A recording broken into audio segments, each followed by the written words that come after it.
Chapter 359 Battle. The 200 swords that carried strands of nether ghost flame had formed a completely round sword formation in midair. Surging waves of fire and terrifying sword intent swept out incessantly from them. At this moment, the glow of this sword formation simply surpassed the scorching sun in the sky. All members of the devil race, retreat. Members of the nether race, retreat. At practically the exact same time, Emoku and Hanyu shouted in succession, and their voices carried a trace of obvious anxiousness. This clearly showed how cautious they were towards Yang Ye's sword formation, and it could even be described as fear. A wisp of solemnness flashed through Mo Qingyu's eyes as she gazed at the sword formation in the sky. If it was merely just a sword formation, then she wouldn't react in such a way even if it was enhanced by 6th-level slaughter sword intent. However, it was enhanced by a natural treasure. The effect of her ancient sheath wasn't that effective against a natural treasure. Mo Qingyu took a deep breath before strands of violet gales appeared around her. These gales grew faster and faster while her figure grew fainter and fainter. In the end, it was like Shed fused into one with the gales, and Shed vanished on the spot. At the same time, rays of green light appeared around the violent gales. It wasn't just Mo Qingyu who reacted in such a way. Even Mu Jun revealed a solemn expression right now. He was similarly unafraid of the sword formation, but the nether ghost flame instead. This natural treasure was naturally not unfamiliar to him. If it wasn't for the mortal emperor seal, then he would have probably been burnt to ash by it. Now, this natural treasure was enhancing a sword formation along with 6th-level slaughter sword intent. So to what extent had the sword formations might been improved? When he thought up to here, the mortal emperor's seal in his hand started to spin swiftly, and then strands of golden light lit up within it. At the same time, 9 golden energy dragons charged out from within Mu Jun, and then they circled around in the sky above Mu Jun. Emoku and Hanyu didn't waste time at all. After they ordered their companions to retreat, the two of them gazed at the sword formation with a solemn expression as well, and then black energy and devil energy surged out from within them. At this moment, Yang Ye's eyes were crimson red while sharp slaughter sword intent raged around him. He gazed at Emoku, Mo Qingyu, and the others with a savage expression as he said, "All of you want to kill me? Then bring it on." As soon as he finished speaking, the sword formation in the sky descended rapidly. The expressions of Emoku and the others changed. They stopped hesitating and executed their respective techniques. Bang! The sword formation descended, and then an enormous bang resounded through the surroundings. Countless waves of fire swept swiftly below ancient domain city. Everywhere it passed, the ground was scorched black while numerous enormous rifts were ceaselessly appearing on the ground. The impetus of this aftershock was extremely shocking. As they gazed at Emoku and the others who were drowned beneath the waves of fire and ocean of fire, the crowd on the city walls was deathly silent. All of them were dumbstruck, and their eyes were filled with shock. Was this really caused by a King Realm Profounder? My God! Even a peak Spirit Realm expert would probably be unable to accomplish this. Was Yang Yi actually so terrifying? No matter what, Yang Ye's name was bound to spread throughout the continent after this battle. Luo Shui's eyes narrowed slightly while a solemn expression was within them as well. He said in a low voice, "The nether ghost flame. It's ranked at the 4th position amongst fire element natural treasure. I never expected that it would actually be in his possession. How surprising." Below the city, the wave of fire dispersed and an enormous and deep pit that was around 300 m in both length and width had appeared within the shocked gazes of everyone. The deep pit was over 100 m deep, and it was an expanse of pitch black within it. Countless specks of flame were still burning within it, and it was like an enormous pit of fire. Where were Emoku and the others? They were naturally within the pit, and they could be said to be in an extremely miserable state. Their faces were painted black with ash, and their clothes were tattered. Especially Mo Qingyu, large patches of her snow-white skin was exposed. Of course, most importantly, none of them were standing right now. At this moment, their expressions could be said to be extremely unsightly. Even though they'd utilized their trump cards to resist this terrifying attack, they displayed such a sorry state in front of countless people. Moreover, the greatest humiliation of it all was that it was a single person who had done this to all of them, especially Imo Qingyu. As the Sword Emperor, she had actually been reduced to such a sorry state by a sword cultivator. This could be said to be an extraordinary humiliation to her. So, her pale face was savage to a slightly terrifying extent, and it was quite horrifying. However, right at this moment, those 200 swords that had pierced into the ground had suddenly shot up into the sky.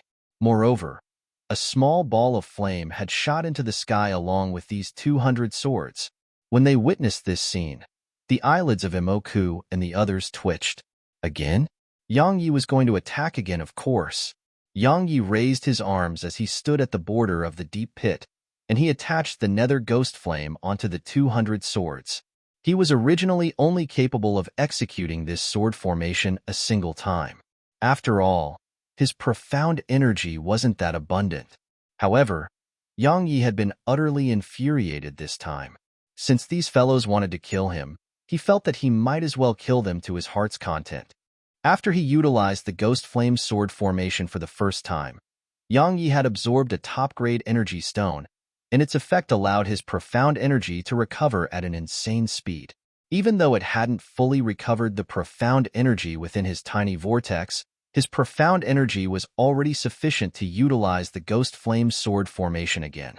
Even if the Ghost Flame sword formation was unable to kill these fellows, Yang Yi wanted them to suffer heavy injuries at the very least. The enormous sword formation revolved in the sky while countless sparks shot towards the surroundings, and the glow of fire blotted out the sky and made it seem like the end of the world was arriving. The swords were spinning at high speed while slaughter sword intent and flames ceaselessly shot out from within them, causing it to seem extremely shocking. The solemn gazes of Imoku and the others who were within the pit carried a trace of rage as well. Does he really think we're like ripe persimmons that he can squash at will? For the sake of concealing their strength, they hadn't chosen to reveal all their trump cards as Yang Yi had. After all, their true objective was the karmic luck in the hidden dragon pagoda. However, Yang Yi was going too far now. So, bang!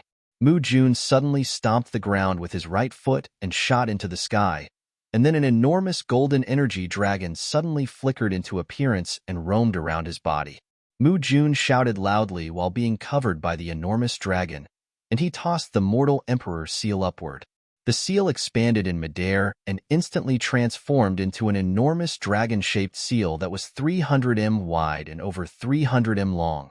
Yang Yi, do you really think you're invincible? Mu Jun's pale face carried a trace of a savage expression as he gazed at Yang Yi and said in a low voice, "A natural treasure? Humph. Let me, Mu Jun, see if your natural treasure or my mortal emperor seal is stronger." Meanwhile, a whistling sound from air being torn apart resounded. Imoku held the nether god's spear in his hand as he shot into the sky, and he pointed it at Yang Yi from afar. He said, "I originally intended to slowly torture you to death, but now it would seem like it isn't necessary." As soon as he finished speaking, numerous pitch-black, shiny, and mysterious scales suddenly appeared on Imoku's body. In less than a breath of time, these scales had covered his entire body besides his eyes. "His life is mine." Meanwhile, a furious howl resounded from within the pit. Everyone looked over and saw Mo Qingyu shoot into the sky while rays of green light flickered incessantly around her. After she flew out of the pit, she raised the ancient sheath up high before she suddenly shouted, "Gather!" As soon as she spoke, besides the 200 swords that were under Yang Yi's control, the swords of all the other profounders had let out a sword howl before they transformed into rays of light that entered into the ancient sheath. After 2 breaths of time that were spent in silence, an enormous green-colored energy sword had suddenly flashed out from within the ancient sheath. The enormous sword was more than 100 m long, 30 m wide, and extremely condensed as if it was a material sword. Yang Yi's eyes narrowed slightly as he gazed at the enormous sword. With a command in his heart, the 200 sword in midair had instantly overlapped together to form an actual sword that wasn't inferior to the green energy sword. At the same time, a thumb-sized ball of flame attached itself to the enormous sword. In an instant, the flame enveloped the entire sword, causing a flaming sword to appear. "Go," Yang Yi commanded in a cold voice. The flaming sword suddenly started spinning, causing countless sparks to shoot towards the surroundings, and then it suddenly shot down violently. The green energy sword shot forward explosively as well. Under the astounded gazes of everyone in the surroundings, the two enormous swords collided with a bang. Bang! In an instant, an enormous explosion resounded through the 9 heavens, while layer upon layer of terrifying waves of energy and fire swept swiftly towards the surroundings. The expanse of space there even started to warp under the impact of the terrifying waves of fire and energy. These waves instantly enveloped both Yang Yi and Emo Qingyu. Right when everyone was shocked by this scene, a violet ray of light had suddenly flashed amidst the waves of fire and energy, and then it was like these waves were a rage that had been sliced apart with a sharp blade. An enormous rift was instantly split apart amidst them, and then Yang Yi appeared before everyone while holding his sword in hand. At this moment, Yang Yi's eyes were crimson red while violent slaughter sword intent was raging around him incessantly. It caused the air around him to be ceaselessly sliced apart and minced into pieces. A strand of fine flame was moving around his sword like a little fairy, and it caused that sword to reveal a shocking fiery red color. To the surprise of everyone, Yang Yi was actually completely unharmed by the terrifying waves of fire and energy. Yang Yi was naturally fine. The reason for that was because Head utilized the sword domain when the waves of energy and fire were about to strike him, and Head blocked them off with the sword domain.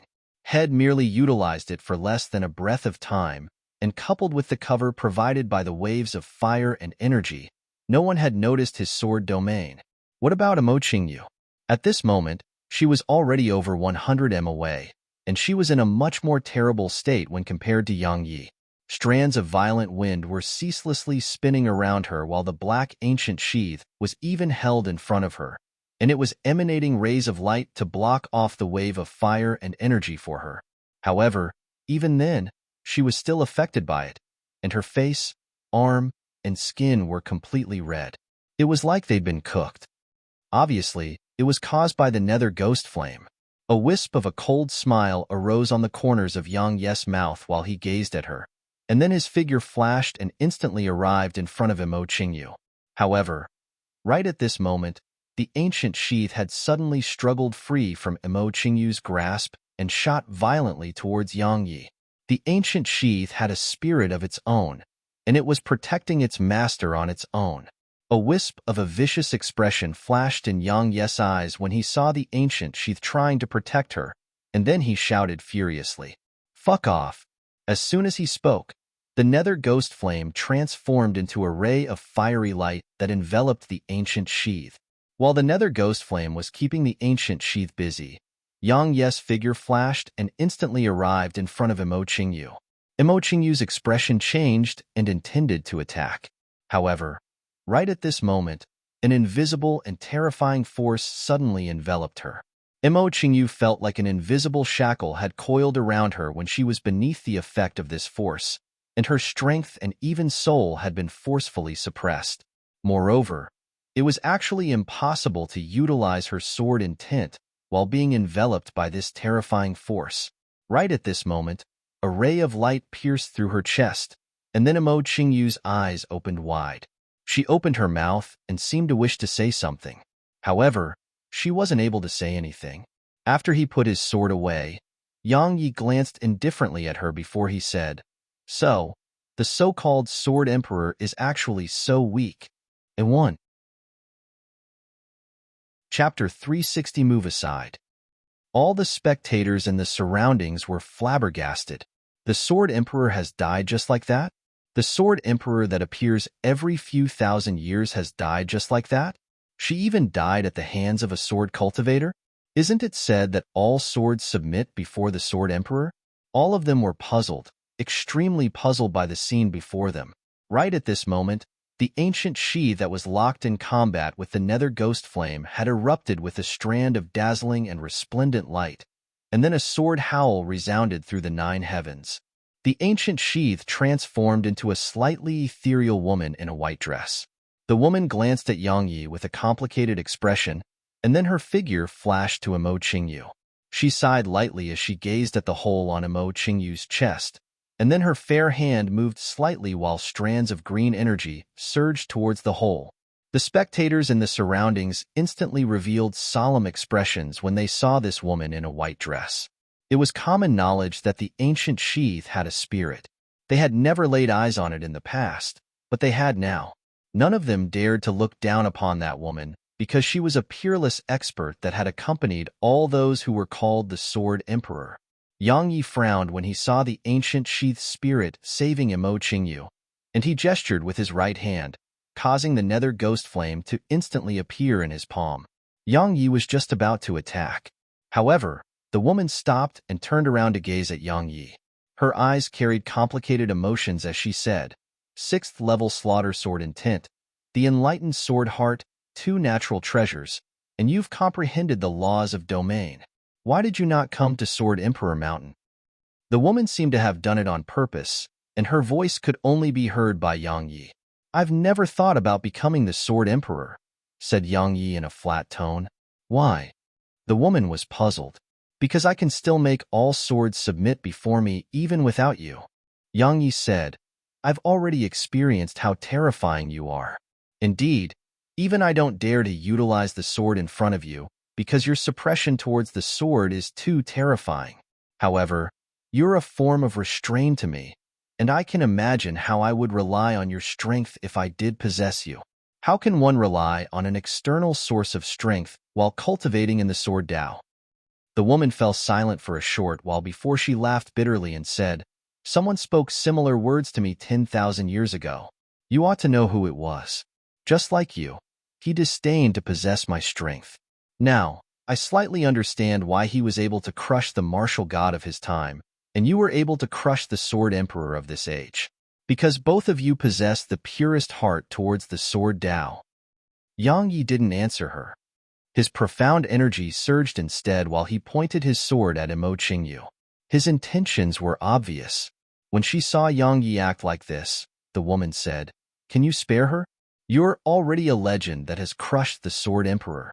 So spare her life, all right?" "No." Yang Yi refused decisively and said, "Not only would she feel no gratitude towards me, she will even feel stronger hatred towards me, right? Moreover, it's exactly because of her that someone I love is unconscious and unable to wake up until now. So, she must die. If you stop me, then you can die together." As soon as he spoke, the nether ghost flame suddenly shot forward and attached itself onto the sword in his grasp. He had to utilize the nether ghost flame when facing this woman so that his sword wouldn't be suppressed by her. Otherwise, not to mention launching an attack, he might even suffer backlash from his sword. "You aren't a match for me if I remove the seal on myself," said the woman in a flat voice. "The problem is that you can't, right?" Yang Yi said, "Someone above the king realm can't attack the participating profounders in the ancient battlefield. If you do remove the seal on your strength, then would they allow it? In the end, she's the Sword Emperor that I chose, so I can't watch her die." The woman spoke in a low voice. Yang Yi grinned, but his grin was savage. He said, "You mean that only she can kill me, and I can't kill her?" The woman sighed and said, "Then make your move." "Of course." As soon as he finished speaking, the sword in his hand left his grasp, and it emanated a fiery glow as it flashed like a bolt of lightning towards Emo Qingyu. Yang Yi hadn't held back at all, and had utilized the soul-seek sword technique that was enhanced by the nether ghost flame as soon as Head attacked. The woman sighed lightly when she saw Yang Yi attack, and then her figure started to become ethereal and faintly transformed into the shape of a sword. However, right at this moment, the soul-seek sword technique had suddenly turned around and shot violently towards the woman. It turned out that Yang Yi's true objective was the spirit of the ancient sheath.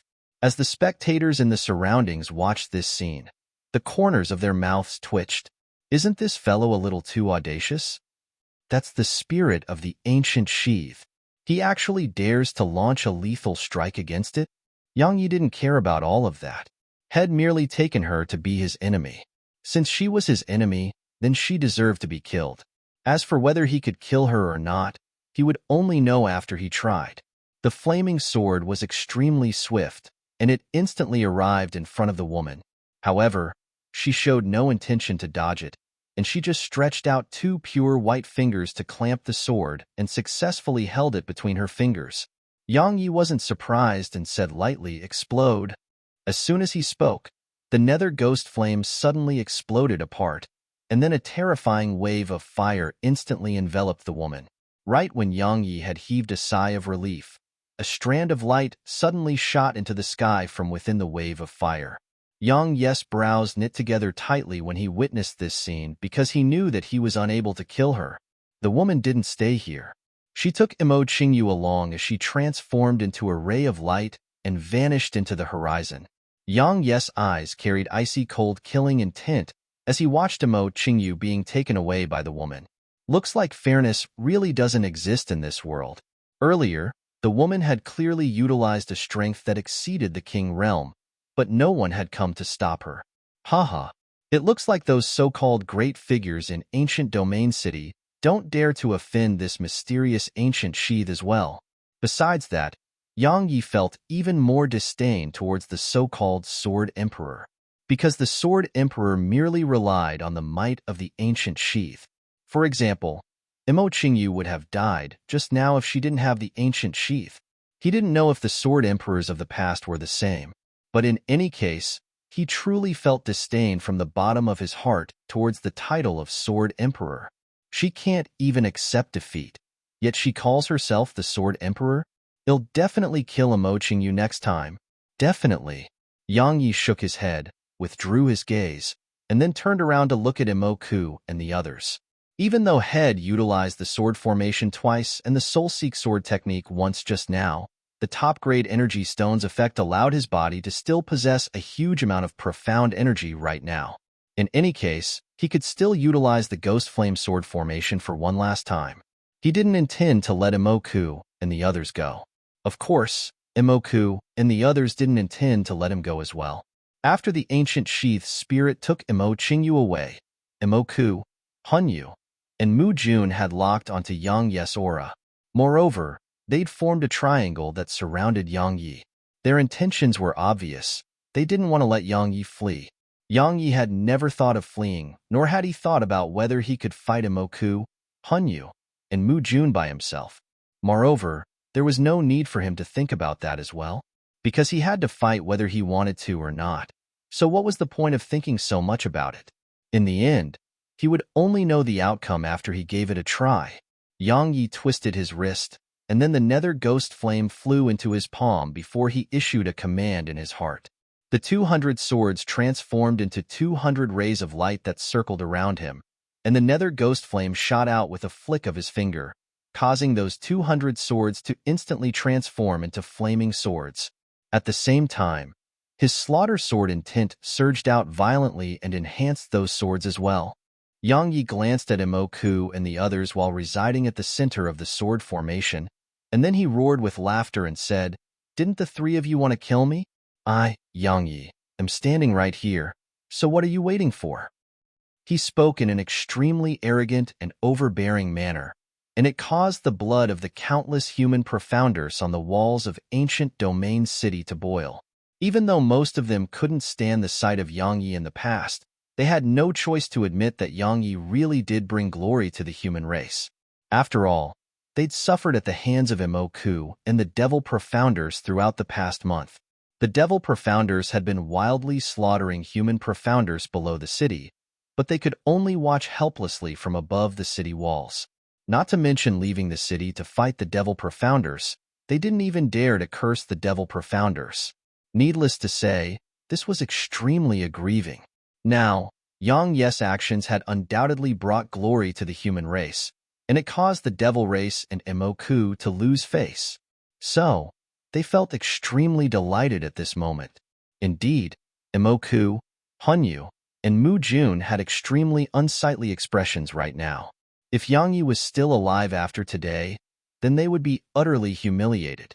After all, others wouldn't care whether they'd concealed their strength, or if there were any other reasons for it. The profounders of the entire continent would only care that Yang Yi had resisted all four of them on his own. Yang Yi's name would spread throughout the continent, and they would be existences that served as contrast to that. So, Yang Yi had to die. He had to die even if they had no choice but to expose their trump cards. Even though they were from different races, the three of them were of the same mind at this moment.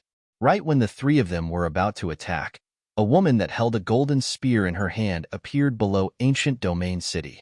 The woman walked step by step towards the city at a rather slow speed, but she drew the attention of everyone. Who's that woman? Doesn't she know that those extraordinarily monstrous geniuses are fighting there? Is she not afraid of death? Where did this human ant come from? Fuck off. A profounder from the nether race flashed over to the woman, and then he condensed a strand of black energy that enveloped down towards the woman. However, right at this moment, the woman suddenly vanished on the spot before she appeared over 30 m away, whereas the figure of that profounder had stiffened on the spot. The crowd on the city walls was puzzled, whereas Emoku and the others revealed extremely solemn expressions, because they knew what had just happened. Earlier, the woman had attacked at the same moment that the profounder from the nether race had launched an attack against her. However, she was too swift, and it was swift to the point that it was like teleportation. Moreover, her attack was truly too terrifying. Why was it said to be terrifying? Because Shed utilized her gaze to kill that profounder from the nether race. Yes, Shed instantly annihilated a King Realm profounder with just a glance. Yang Yi's expression had become solemn as well. This woman gave him an extremely dangerous feeling. She was very dangerous, and that feeling of danger that she gave off was much stronger than Emoku and the others. The woman walked over to Emoku, Yang Yi, and the others. She gazed at the four of them with an indifferent gaze before she said, "Move aside." Chapter 361, The Martial God and Sky Split. When they heard that woman's tone that was filled with indifference and disregard, both Emoku and Hanyu frowned. Because she was human, so they unconsciously treated her as an enemy. Of course, it was mostly because of the indifferent gaze she looked at them with. It caused them to feel very displeased as she acted like they were just random passers-by. "Do you want to die?"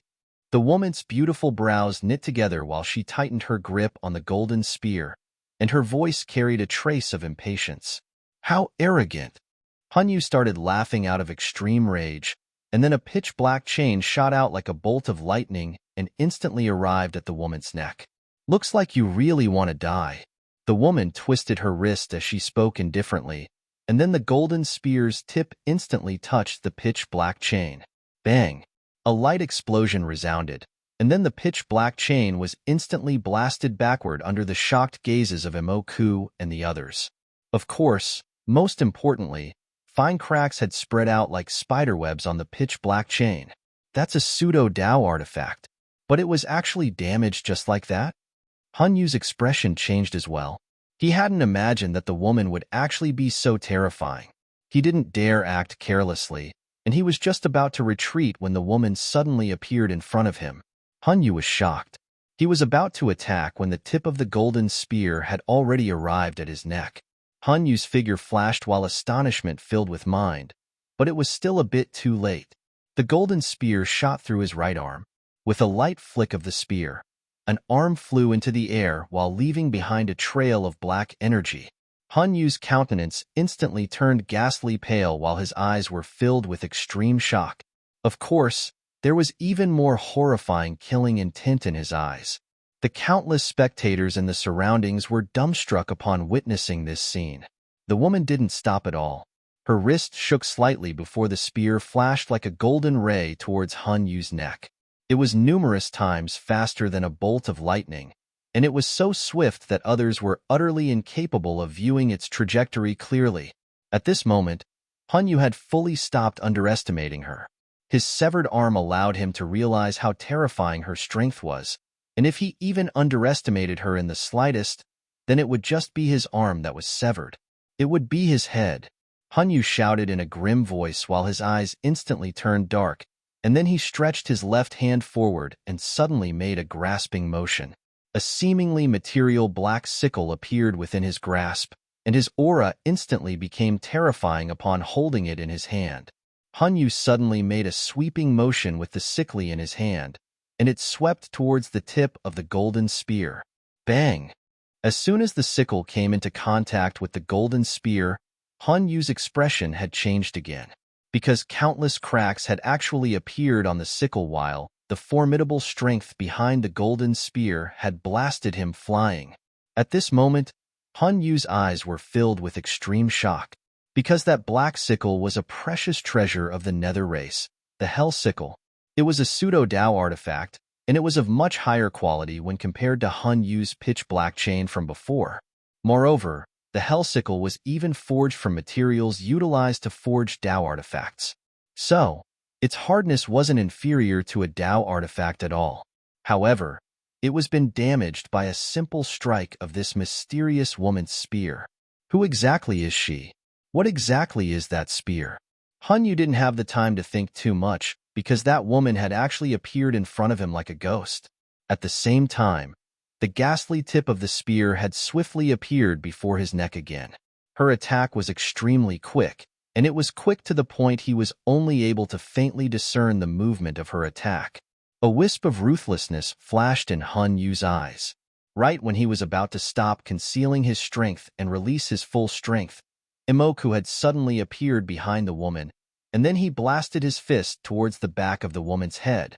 He naturally couldn't just watch as Hanyu was killed or heavily injured, because if that happened, then he would be all alone in the ancient battlefield.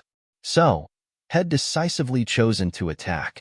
The woman's beautiful brows knit together when she sensed the ferocious force coming from behind her, and then a wisp of displeasure flashed in her eyes. She didn't continue attacking Hanyu. She spun on the spot with the tip of her feet, and then she swung her spear at Imoku's fist. Bang!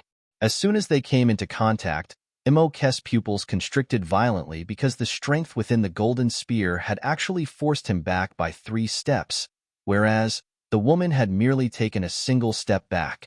Moreover, fine cracks had actually started to appear on his fist and entire arm, just like how they'd appeared on Hanyu's treasures. Yang Yi and Mu Jun, who stood at the side, revealed solemn expressions as well, especially Yang Yi. At this moment, he was shocked in his heart because he knew how formidable Imoku's strength and physical body were. However, this woman was actually able to overpower Imoku in physical strength, and was even able to overcome Imoku's physical defense. Who exactly is this woman? That's Sky Split. Right at this moment, Mu Jun gazed at the woman and spoke in a heavy voice. You are the martial god. The martial god. The spectating crowd in the surroundings instantly seethed with excitement upon hearing this. The martial god. Since the ancient times, has anyone been able to go against the martial god? The martial god was equivalent to an existence that was invincible in a similar realm of cultivation. Of course, the era of the sword sect's founding ancestor was excluded from this. At this moment, they hadn't imagined that even the martial god would make an appearance after the sword emperor had just made an appearance. The martial god. That was an existence who was even rarer than the sword emperor. Moreover, they'd never expected that the martial god of this era would actually be a woman, a female martial god. It was unprecedented throughout the history of the continent. Imoku gazed at the woman as he spoke in a low voice. According to legend, Sky Split can split anything, and it can even split the sky. Now that I've seen it for myself, it really does deserve its reputation. The woman gazed at Imoku and said, You merely took 3 steps back after forcefully withstanding a blow of my spear. You're not bad yourself. Imoku's expression was slightly unsightly. Up until now, only he had spoken such words to others. Yet now, someone had actually told him that he wasn't bad. However, he didn't retort because the strength the woman had revealed until this moment was truly extremely formidable. Most importantly, she hadn't executed any techniques until now. She had merely utilized the simplest forms of force and speed, and it was precisely these 2 extremely basic things that had caused Hanyu to be unable to resist her at all. Such strength was something that even Imoku had to treat seriously. The woman turned to look at Hanyu, and it caused Hanyu's eyelids to twitch. In the past, had merely heard of the martial god, But now Head seen the martial god. Moreover, Head even fought the martial god. In the past, he felt that even if he did encounter the martial god, then he, Hanyu, could defeat the martial god. But now, even someone as arrogant as Hanyu had no choice but to admit that this woman was really extremely terrifying. It was exactly because Shed merely utilized pure strength and speed to suppress him that he felt she was terrifying. The woman didn't continue attacking Hanyu, and she shot her gaze towards Yang Yi instead. Her beautiful brows knit together slightly as she gazed at the nether ghost flame in Yang Ye's hand and the sword formation that was circling around him.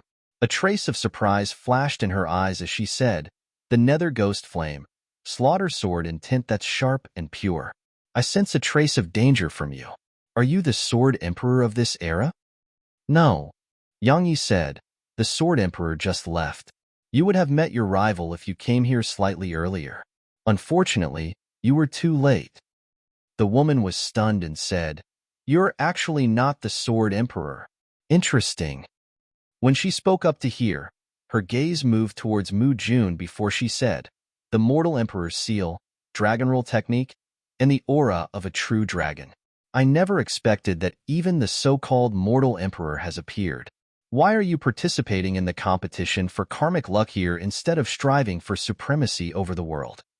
"Oh, right. You probably want to seize the first position on the Hidden Dragon rankings, and then recruit all the profounders on the rankings."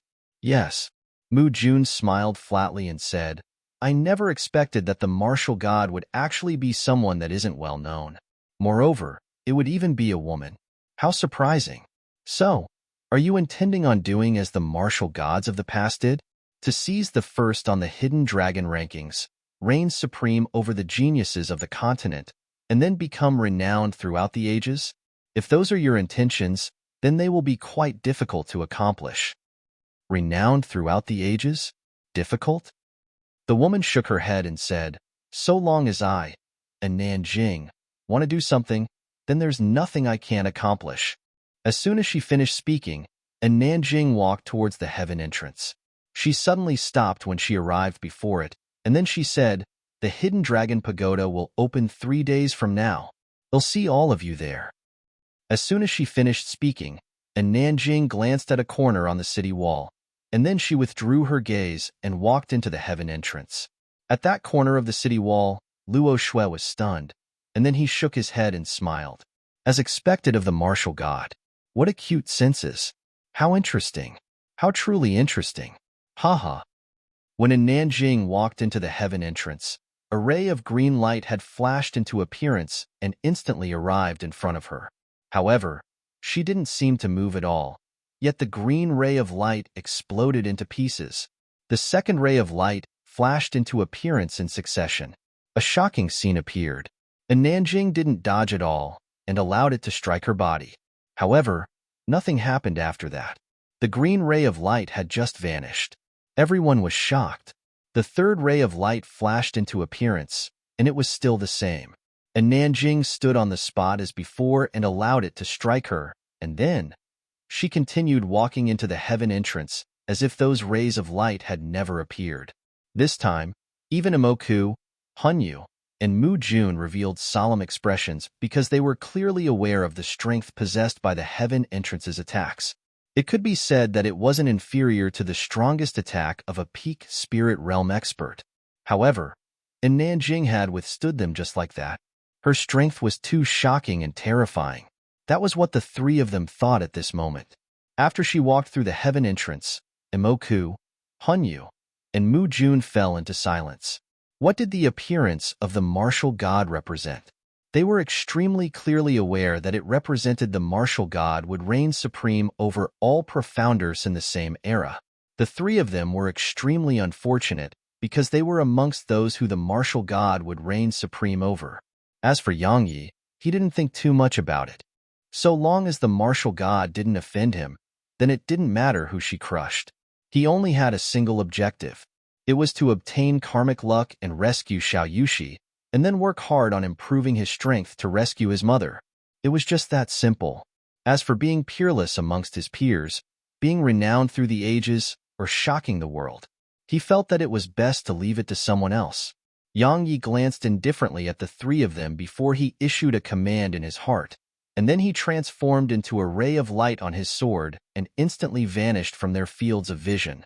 He felt that it was completely meaningless to continue fighting them. Emoku and the others seemed to understand that as well, so they didn't pursue Yang Yi. They'd witnessed Yang Yi's strength earlier, and they knew that they may not necessarily be able to catch up to him if he wanted to flee. After all, the sword control technique wasn't undeserving of its reputation at all. Of course, it didn't represent that they decided to spare Yang Yi. Yang Yi would still ascend the Hidden Dragon Pagoda in the end, right? Chapter 362 Brothers.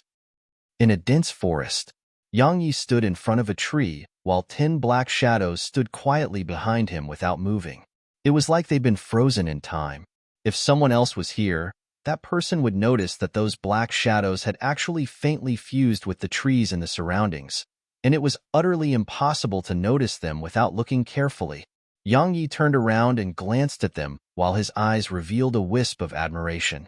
The 10 of them had been carefully chosen by him before he headed to Ancient Domain City, and they were the most elite amongst the group of assassins.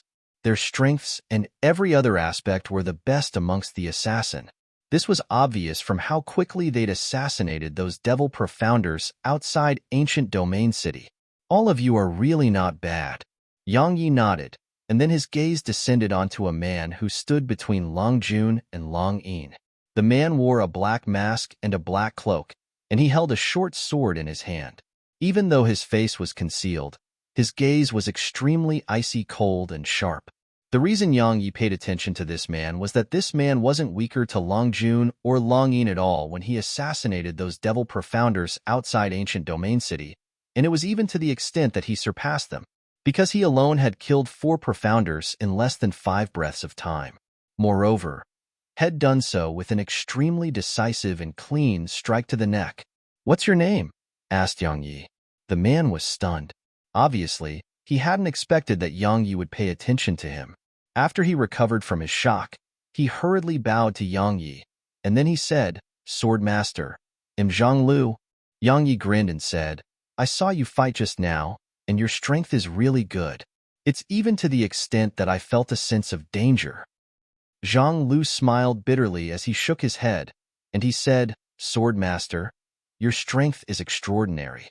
You fought 4 peerless geniuses by yourself, and you even made the Sword Emperor retreat in defeat while being a sword cultivator yourself. How could I possibly be a threat to you?" Little Lu is right. Meanwhile, a black figure walked over and bowed to Yang Yi, and then he said, "Sword Master, Yi Yun. I'm the youngest amongst all of us brothers. Of course, I'm the smartest as well." Yang Yi smiled and said, "I don't know if you're the smartest, but these words you spoke allowed me to know that you're absolutely the most shameless." The others couldn't help but smile when they heard this, and some even started laughing. The young man called Yi Yun rolled his eyes, and he felt rather helpless.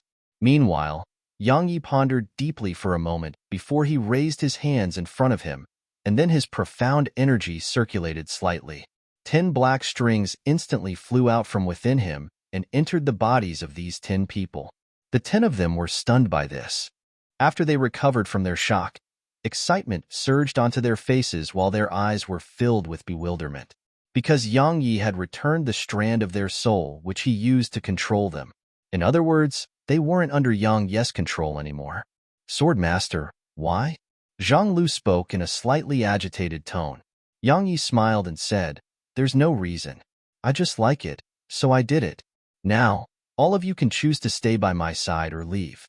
Of course, I hope that you'll choose to stay by my side because I need all of you." There was a reason why Yang Yi had done this. When he was encircled by those 4 fellows outside Ancient Domain City, Head asked the Profounders from the Southern Territory to leave, and Head even secretly issued an order for the 10 of them to leave. However, they hadn't left, and they were even prepared to attack. However, Head forcefully restrained them, and that was the only reason why they hadn't attacked in the end. At that time, he was facing 4 peerless geniuses. So not to mention everyone else, even he was ready to die. He knew that they would absolutely die if they attacked because Mu Jun, Hunyu, and Imoku were really too extraordinary. Assassinations were practically useless against them. Moreover, Yang Yi was very clearly aware that the 10 of them knew they would definitely die if they attacked. In short, Yang Yi was slightly moved at that moment. Yes, even he, Yang Yi, had others who were willing to live and die with him.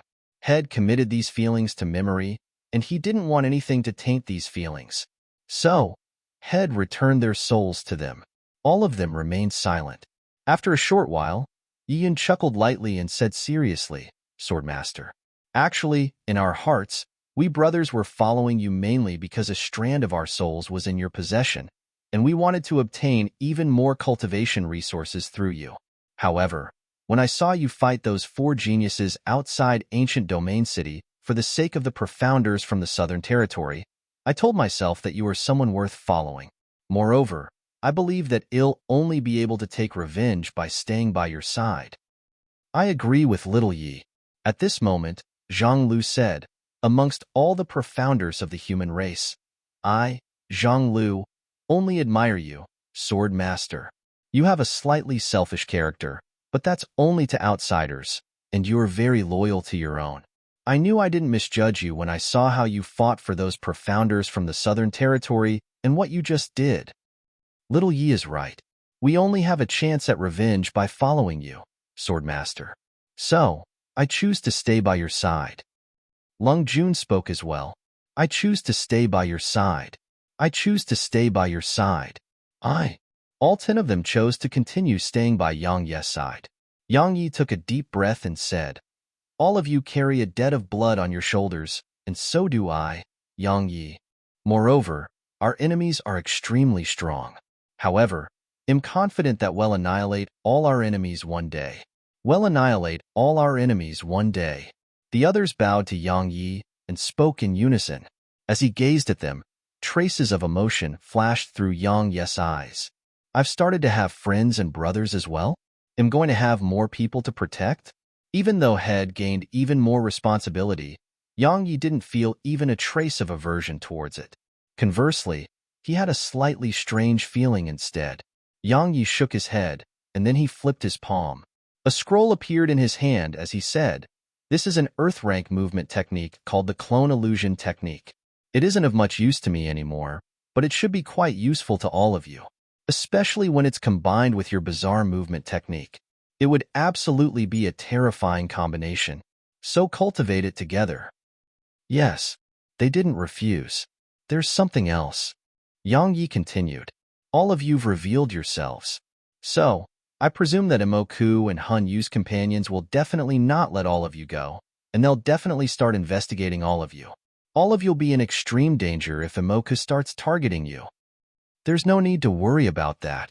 At this moment, Yiyun suddenly said, the martial god said that she would open the Hidden Dragon Pagoda in 3 days. In other words, Imoku must do his best during this period to prepare for the Hidden Dragon Pagoda and the battles to ascend the Hidden Dragon rankings. If it was at any other time, then he would definitely not let us go for killing those devil profounders.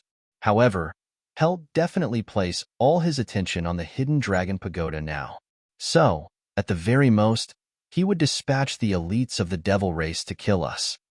But all of you aren't afraid of the elites of the devil race, right? Yang Yi smiled and said, those elites just happen to be the best prey for all of you to train with, right? Sword Master is wise. Yiyun smiled and said, the 10 of us are at the peak of the King Realm, and we need prey to train with in order to improve further. Those profounders from the devil race and nether race just happen to fit this requirement. So, you don't have to worry about us, brothers. If you're really worried, then get a few sets of equipment for us. Truthfully speaking, everything we brothers are wearing and the weapons we use are truly quite shabby. Those last 2 sentences were your true objective, right? Said Yang Yi. Yiyun grinned when he heard this and he said, Sword Master is wise. Stop trying to flatter me. Yang Yi smiled as he scolded, and then he said seriously, remember not to die at the hands of the profounders from the devil race and nether race. We'll get the equipment for all of you, so work hard on improving your strengths. I have the feeling that the continent won't be peaceful at all in the future. If we don't have strength, then even surviving would probably be a problem for us, let alone taking revenge. Even Yi Yun restrained his smile when he heard this, and he said seriously, Swordmaster, we'll work hard to improve our strengths and follow closely behind you. We won't allow you to leave us far behind. Otherwise, how could we brothers have the face to continue staying by your side if we're a burden to you? So, don't worry. We'll do all we can to improve our strengths just for that. Zhang Lu nodded and said, Swordmaster, even though little Yi seems to have a slightly glib tongue, but he spoke the exact same words that we wish to speak. We know you're a true monstrous genius, and you'll definitely soar into the sky in the future and leave us far behind. However, you don't have to worry. We'll work hard and do our best to stay close behind you. Yang Yi nodded and said, That's for the best. Right, for the sake of motivating all of you to improve your strengths, I've decided that I'll reward the person that doesn't suffer any injury and kills the most profounders from the Nether race and Devil race. The reward will be 5,000 energy stones, 10 top-grade talismans of various types. Suddenly, Yang Yi's voice stopped abruptly because the 10 of them had vanished on the spot. Yang Yi stood on the spot and stared blankly ahead, and then he shook his head and smiled. What a bunch of good-for-nothing fellows. I only spoke about 5,000 energy stones and 10 top-grade talismans of various types. Was there any need for all of you to act like that? How shameful. Yang Yi was like a well-fed man who didn't know the suffering of the starving. The 5,000 energy stones weren't anything much, but those top-grade talismans were extraordinary. They were top-grade talismans, and it was even 10 of various types. That was absolutely a huge amount of wealth. So, how could they not be tempted by it? Of course, the most important reason was that they wanted to compete with each other. In the past, they didn't have an excuse and reason, so it was very likely for a competition between them to harm their relationship. However, it wasn't the same now because they had a very good reason and excuse. After a short while, Yang Yi smiled. However, his smile suddenly froze as he stretched out his hand to lightly stroke the hair in front of his chest. In an instant, a clump of his hair fell from his head onto his palm. Yang Yi fell silent as he gazed at the white hair in his hand. After a short while, he shook his head before his figure flashed and vanished on the spot. He was determined to save Xiao Yushi even if he had to exhaust his lifespan. Fortunately, the hidden dragon pagoda was about to be opened. He wasn't afraid of death, and he was merely afraid that no one could save Xiao Yushi once he died. Chapter 363 Waiting for You. Yang Yi had fought 4 geniuses on his own, and he even defeated the Sword Emperor of this era. This news instantly swept through the entire continent like a tornado. Of course, the most shocking part of this news was that Yang Yi had defeated the Sword Emperor of this era while being a sword cultivator himself. A sword cultivator defeating the Sword Emperor had never occurred in the entire continent. In the past, the Sword Emperor was the highest title for sword cultivators, and it represented the strongest amongst sword cultivators.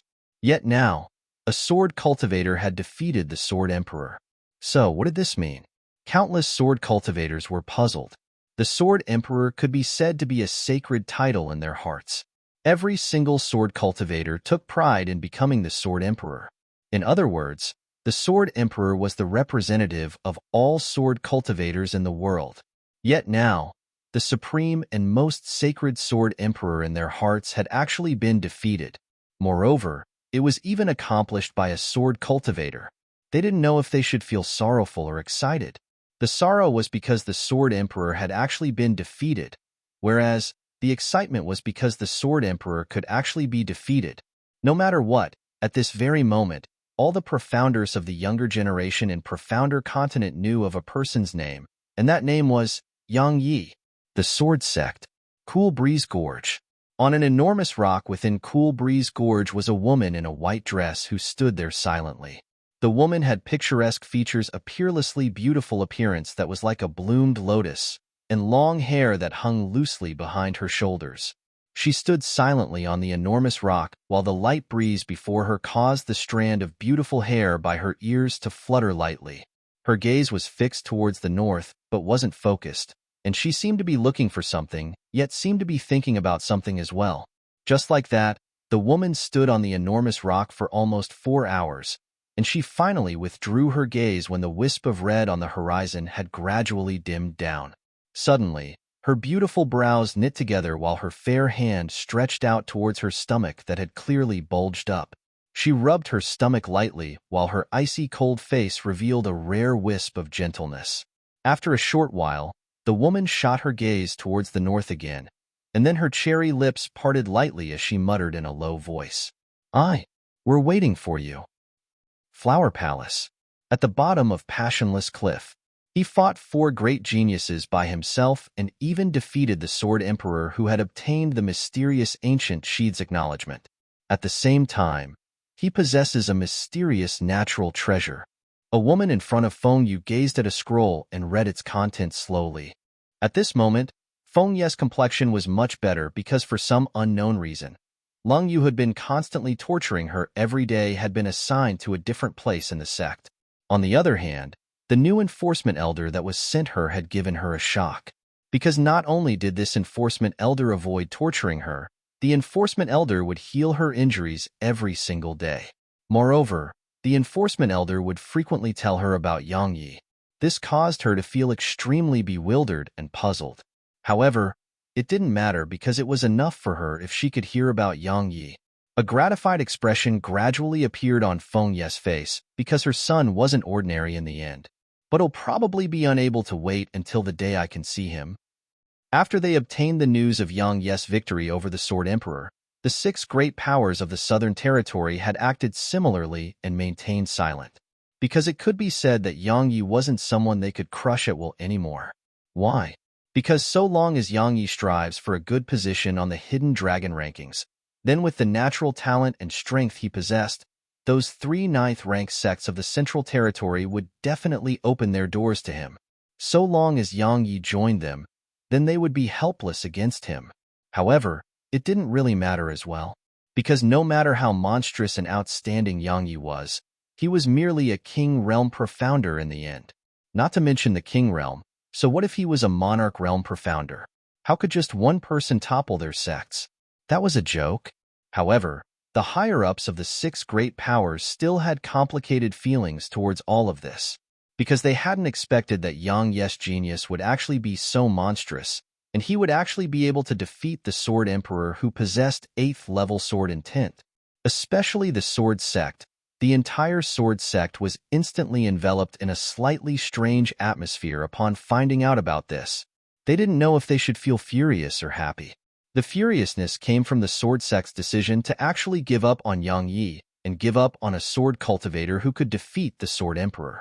Conversely, the happiness came from the fact that a sword cultivator who was once a member of their sect and had cultivated amongst them had defeated the Sword Emperor. No matter what, once the news of Yang Yi's victory over the Sword Emperor had spread to the Sword Sect, the place Yang Yi once stayed had been emptied because no one dared to stay there. Besides that, the matter of how Yang Yi had once been a labor disciple who snuck off to cultivate in Clear Breeze Gorge had gradually spread throughout the Sword Sect. I never expected that he would actually be able to defeat the Sword Emperor as well.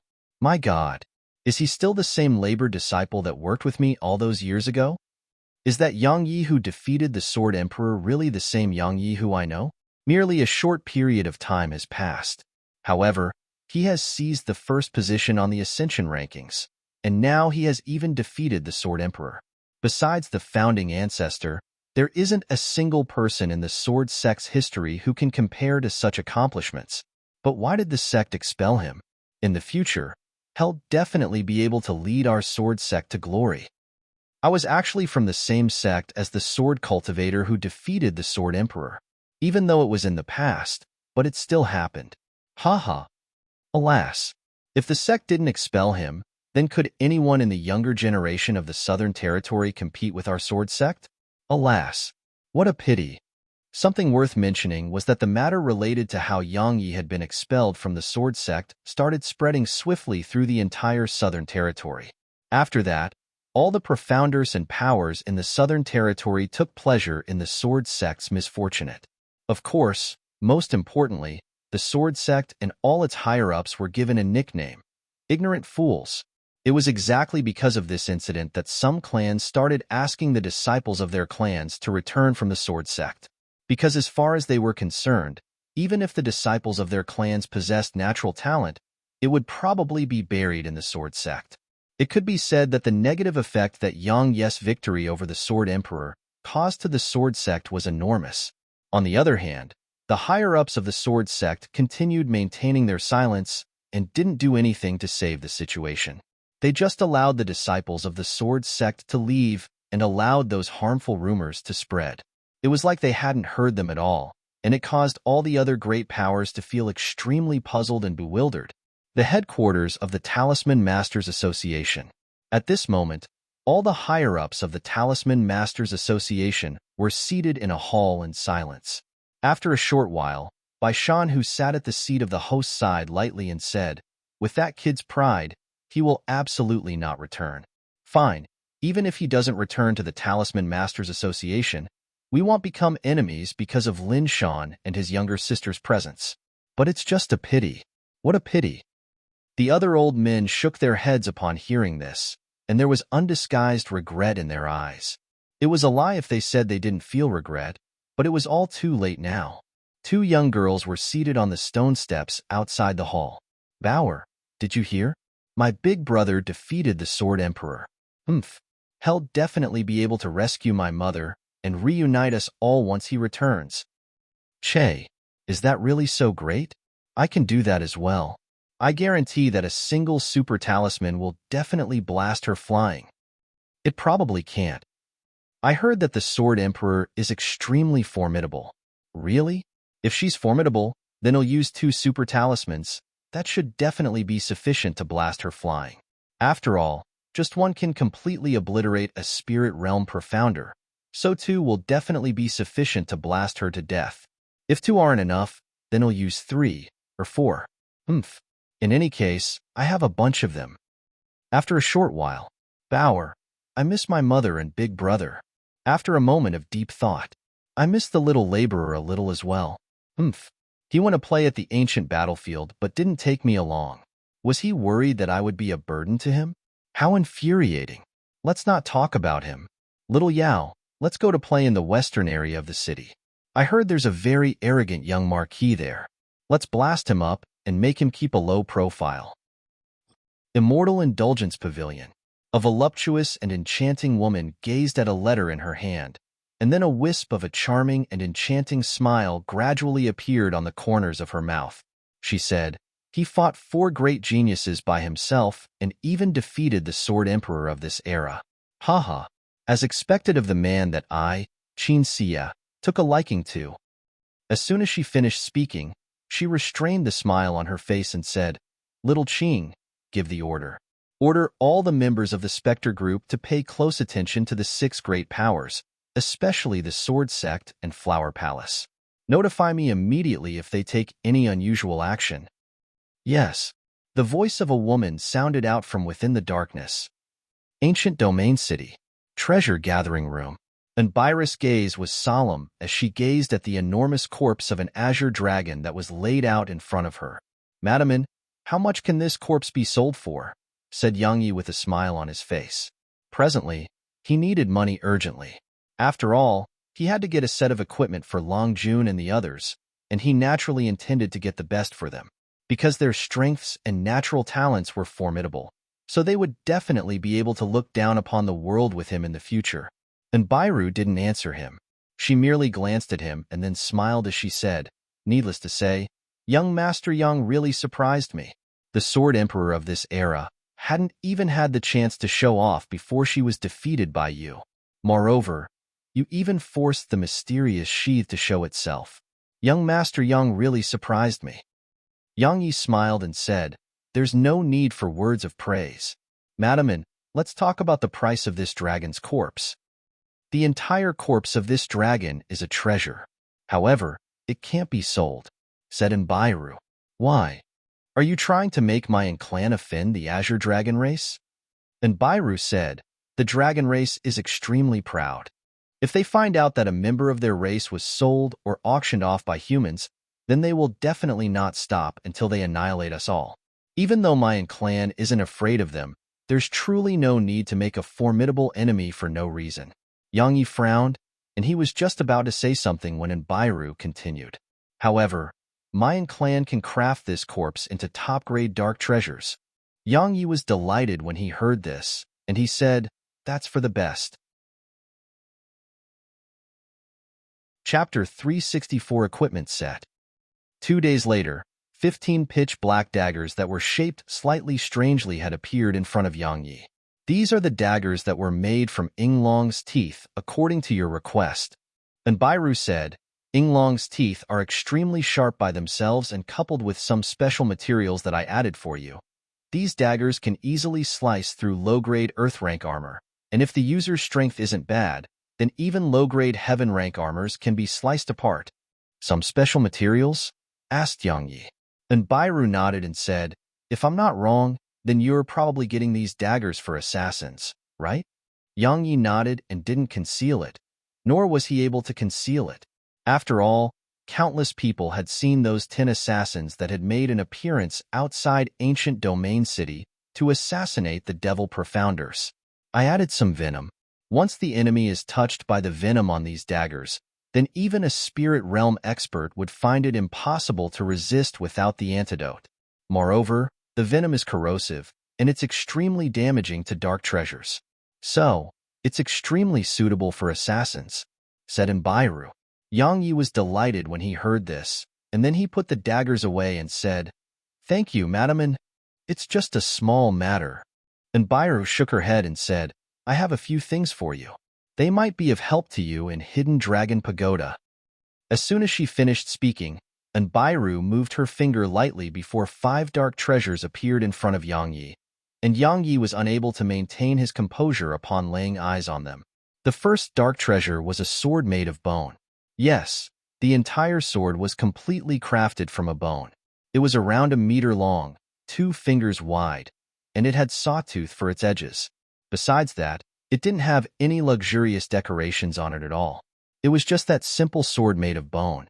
However, Yang Yi was fond of this sword as soon as he laid eyes on it, and it was for no other reason than because he liked how simple it was. This sword was crafted from the vertebrae below Yinglong's neck, and it's the hardest part of his entire body. And Bairu said, "I added almost 100 types of high-grade minerals into it as well. It doesn't have any special effects, and it's just especially hard. It's impossible to destroy it with ease even with a Dao artifact." Yang Yi nodded when he heard this, and then he flicked his finger. A strand of flame flashed into appearance and attached itself onto the bone sword. In an instant, it became a flaming sword that was enveloped by the nether ghost flame, and it immediately became crimson red. Moreover, traces of red liquid instantly appeared within the sword, and they ceaselessly circulated through the sword to form an extremely bizarre and mysterious scene.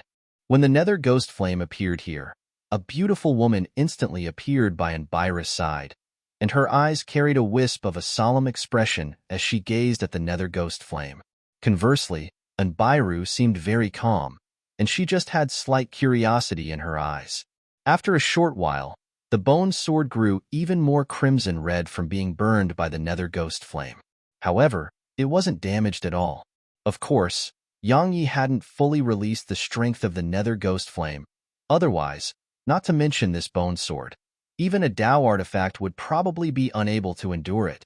Even though he hadn't fully released the nether ghost flame's strength, Yang Yi was already very satisfied with this bone sword. Meanwhile, Embark suddenly asked, "This is that natural treasure?" Yang Yi nodded and said, "It was given to me by a senior." Yang Yi summoned the nether ghost flame back into his body as soon as he finished speaking. "Oh," said Embark. She sensibly avoided asking any further questions, and she was just filled with slight wonder. She wondered who that senior Yang Yi spoke about was, because that senior had actually given a natural treasure away. Of course, she was even more concerned about that senior's strength, because how could someone capable of giving a natural treasure away be weak? Yang Yi played with the bone sword for a while, and then he placed it into his spatial ring. After that, he gazed at the remaining dark treasures. The remaining 4 dark treasures were 2 gloves shaped like dragon claws and a pair of shoes. These were crafted from Yinglong's claws. And Bairu explained and said, "The dragon claws are extremely sharp, and they are much sharper than that bone sword from before. Moreover, I added a spirit mineral, refined dark steel, that's at the level of pseudo-Dao artifacts. The already sharp dragon claws grew even more terrifying. Simply speaking, it can even easily tear apart a low-grade heaven-rank armor. Yang Yi gestured with his hands, and then dragon claws instantly flew into his palms, and then they fused completely with his hands. In less than a second, his hands had been transformed into dragon claws. With a light wave of his hands, a sharp whistle from air being torn apart instantly resounded. How sharp! How formidable! Yang Yi spoke in a low voice as he gazed at the dragon claws on his hand. Of course it's formidable. And Bairu smiled and said, if you're able to envelop those dragon claws and the dragonbone sword with your nether ghost flame, then you should be able to resist in Nanjing's sky split. Of course, it mainly depends on your usage of the nether ghost flame, otherwise, they'll be unable to resist sky split. Yang Yi glanced at Bairu, and then his gaze descended onto the shoes. Even I'm slightly reluctant to give this dark treasure to you. Meanwhile, Bairu chuckled lightly and said, it can be said to be the best amongst these dark treasures, and it's the most useful. Oh, Yang Yi said, please do tell. It increases speed. It can improve your speed by 3 times without providing it any profound energy. If you provide it profound energy, then it'll be able to instantly improve your speed by 5 times. Moreover, it has the effect of those dragon claws, and it's extremely sharp and can be utilized against your enemies. Of course, there's an even more important effect, and it's that these shoes have a high-grade heaven-rank combat technique that my aunt crafted into them, Rapid Shift. So long as it's activated, it'll be able to instantly improve your speed by 10 times. You should be very well aware of what 10 times your original speed represents. Of course, it consumes a huge amount of profound energy, and even a peak spirit realm profounder would only be able to barely utilize it. Yang Yi was fond of it. He was very fond of it. If this boost of 10 times his speed was coupled with the 9th Hell Cold Gale, then his speed would be something that even a spirit realm expert couldn't catch up to. Or perhaps, so long as he desired it, then he would even be able to instantly annihilate a spirit realm expert with a single strike. Since he was fond of it, he took action. Yang Yi decisively wore them on his feet. It wasn't uncomfortable at all, and everything was perfect. Bairu glanced at Yang Yi. She didn't say anything, and just took a light sip of her tea. After he put everything away, Yang Yi raised his head to gaze at Bairu, and then he said, Madam, even though I provided the main materials for all of this, but I know if it wasn't for your help, then just the dragon corpse was far from sufficient to craft so many terrifying dark treasures. There's nothing free in this world. Madam, tell me your conditions. Bairu had a trace of a smile on her face as she put her teacup down, and then she said, with young Master Yang's strength, perhaps getting the first might be difficult, but the top 5 wouldn't be a problem. Young Master Yang will be able to obtain karmic luck from the dragon vein by attaining the top 5, and you alone aren't able to utilize all the karmic luck obtained by one of the top 5. So, you want me to give some karmic luck to your clan? Yang Yi's brows knit together slightly as he said, even karmic luck can be divided? Of course it can. Bairu said, while you're being bestowed with karmic luck, so long as it's a person, power, or sect that appears in your mind, then the karmic luck will automatically descend onto them. Yang Yi fell silent. After a short while, he said, to tell Madam the truth, I'm mainly striving for the karmic luck in order to rescue someone. While these dark treasures were very tempting and he didn't want to give them up, but if it would affect Xiao Yushi, then not to mention giving up these dark treasures, he would even be willing to give up the nether ghost flame if he had to. Bairu fell silent. However, she didn't give up and said, how about this? First satisfy the needs of the person you want to rescue, and then give some to my clan, alright? Yang Yi pondered deeply for a moment before he said, that's not a problem. Bairu cracked a smile. I think. Meanwhile, Yang Yi suddenly said, the clan has probably dispatched people to participate in the hidden dragon rankings as well, right? Or perhaps, Madam has made similar exchanges with numerous other extraordinary geniuses, right? Yes. Bairu didn't conceal it and said, it isn't just me. Some of the extraordinary powers and hidden clans have done the same as well. We would rather make a mistake than allow an opportunity slip by because a little bit of wealth is nothing to us. However, karmic luck is related to the future of our clans. Truthfully speaking, there are almost 100 other profounders besides young Master Yang who are participating in the Hidden Dragon rankings on my clan's behalf. Of course, young Master Yang at the one I feel is the most promising amongst all of them. Yang Yi smiled and said, I'm honored. When he spoke up to hear, he suddenly paused for a moment and said, Madam Un, you once asked me to stop someone from obtaining the first position on the Hidden Dragon rankings. I'd like to know who that person is. After all, the Hidden Dragon Pagoda will be opened tomorrow. It would be too late if I don't ask now. And Bairu glanced indifferently at Yang Yi and said, Young Master Yang knows the answer, so why ask? You only have to try your best, and it's fine even if you can't obstruct her footsteps. I won't blame young Master Yang for that. After all, she's too monstrous. Unless the sword sect's founding ancestor is reborn, otherwise, no one can stop her footsteps. Yang Yi smiled and said, Looks like Madam has already prepared a plan. I presume you didn't even hold much hope that I would be able to stop her. Young Master Yang, you're being too modest. And Bairu spoke flatly. I believe that even she doesn't dare underestimate you. After all, you possess the enlightened sword heart and a natural treasure. Yang Yi shook his head and said, Let's not talk about all of that. In short, thank you for your help. I'll remember this kindness. The Hidden Dragon Pagoda will be opening tomorrow, so I'm heading back to prepare in advance. Farewell. As soon as he finished speaking, Yang Yi bowed slightly to her before he turned around and left. After Yang Yi left, the beautiful woman behind Bairu suddenly said, He remains unmoved before favors, acts decisively and ruthlessly, and possesses a natural talent that's extremely monstrous. Moreover, he's an extremely loyal person as well. He's really not bad. Little girl, consider him. And Bairu was stunned when she heard this, and she fell into a daze as she gazed out through the door. Chapter 365 Open. On the third day, the first glimmer of dawn had just descended to the world when numerous figures had flashed out from within ancient domain city. Before long, more and more figures did the same. In the end, countless figures had flashed out from within the city, and all of them were flashing towards a single direction. Today was the day that the Hidden Dragon Pagoda would be opened. At an area over 3,000 kilometers away to the southeast of ancient domain city was numerous large mountains that formed a circle while a sunken valley resided at the center of them. It was a practically perfect circle, and it was over 10 m wide. Countless profounders stood at the peak of the mountains. At this moment, all of them were excited because they'd been in the ancient battlefield for many months and had waited throughout these months. Now, the time for the Hidden Dragon Pagoda to be opened had finally come, so how could they not be excited? As he stood amongst the crowd and gazed at the valley, Yang Yi was excited as well because he was one step closer towards waking Xiao Yushi up. However, he also had a heavy feeling as well, because he knew how brutal it would be once the Hidden Dragon Pagoda was opened. The Hidden Dragon rankings that would be carried out within the pagoda was incomparable to the Ascension rankings.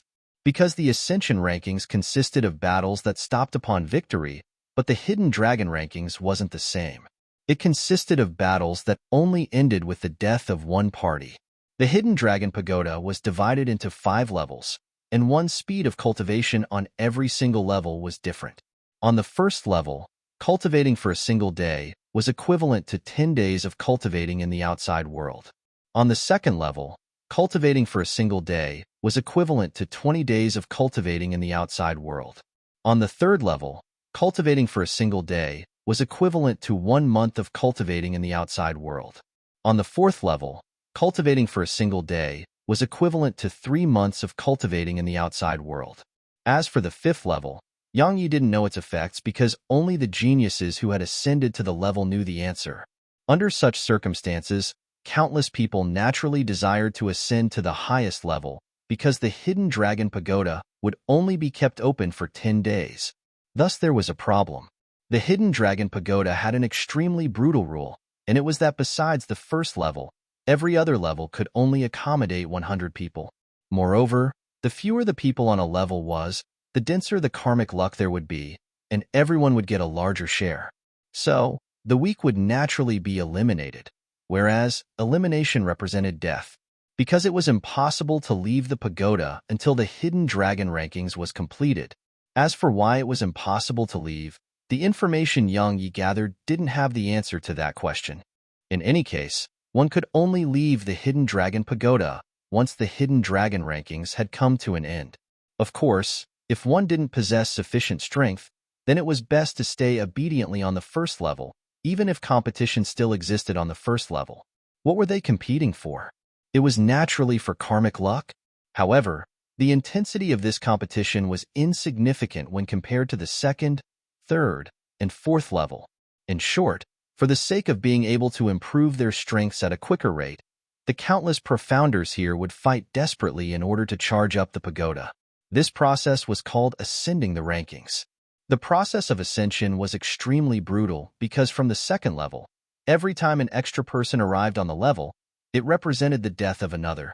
The hidden dragon pagoda was a paradise of cultivation for profounders because their strengths would improve at an extremely swift pace. Moreover, they would even be able to obtain karmic luck and enjoy the providence of the heavens and the earth. However, at the same time, it was also hell for profounders because one could lose one's life at any time while residing within the pagoda. Actually, the most exciting part of the hidden dragon rankings was the competition on the fourth level. There was a combat arena on the fourth level, and it was called the Hidden Dragon Arena. The 10 strongest geniuses would be decided on the arena, and they would be listed on the rankings while their names would spread throughout the continent. Moreover, they would even have the opportunity to receive karmic luck that descended solely onto them.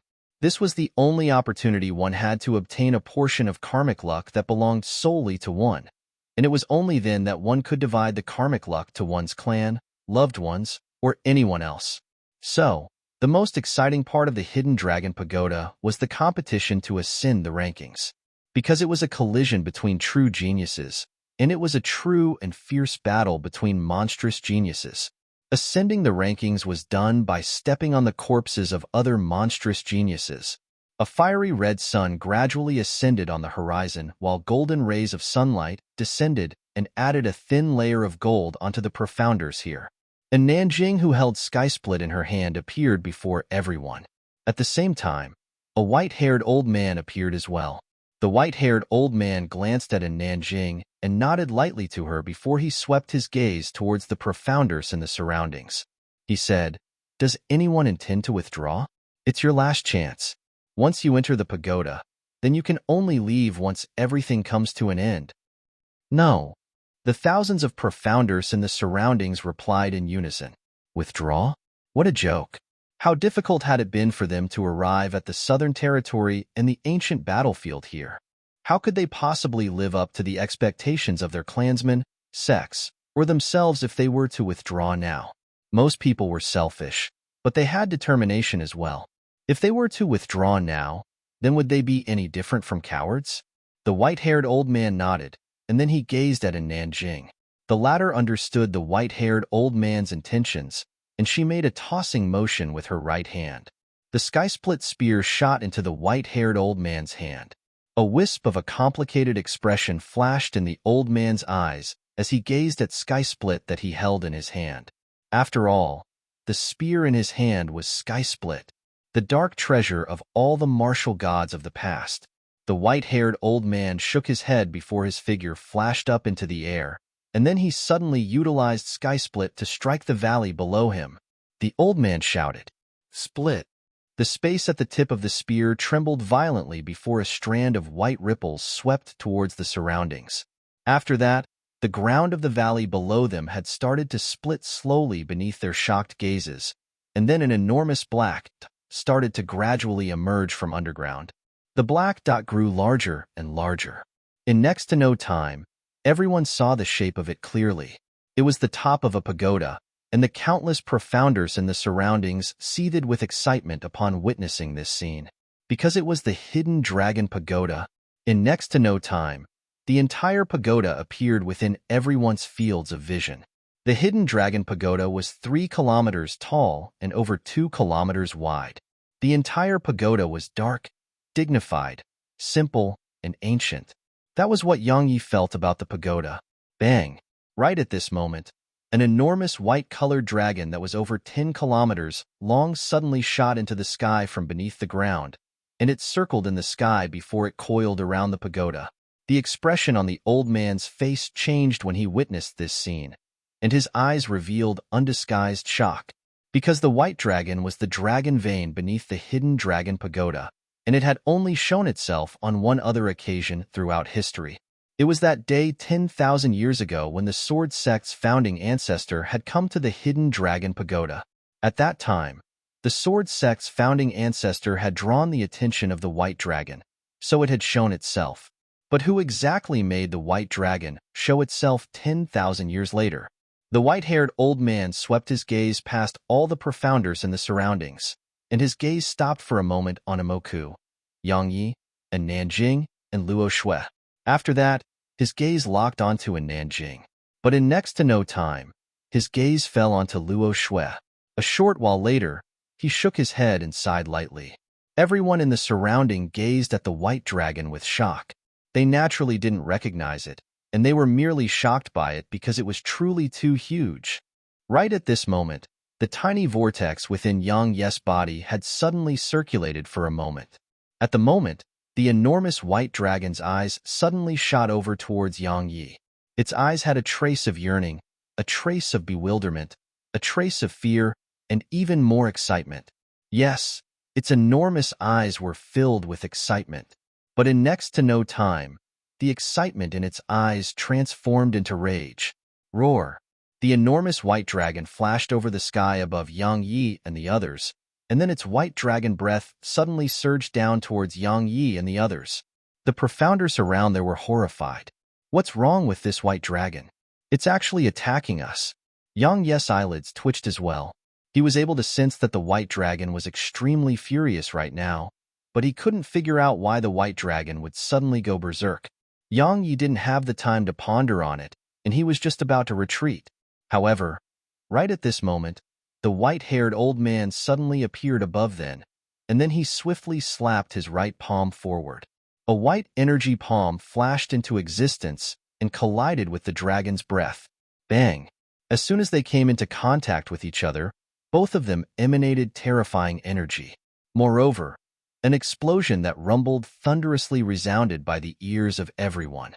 After a short while, both man and dragon could be seen to be in confrontation in midair. Ghastly killing intent flashed in the white dragon's eyes as it gazed at the white-haired old man. However, it didn't launch another attack. It merely glanced coldly at the spot which Yang Yi stood at just now, and then its figure swayed and transformed into a white ray of light that shot into the ground.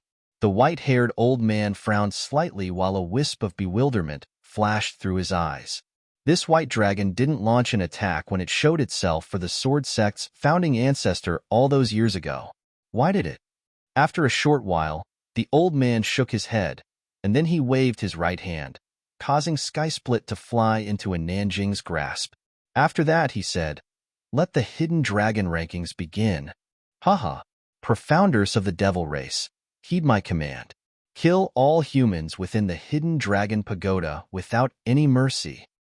Profounders of the nether race, heed my command. Show no mercy to the humans."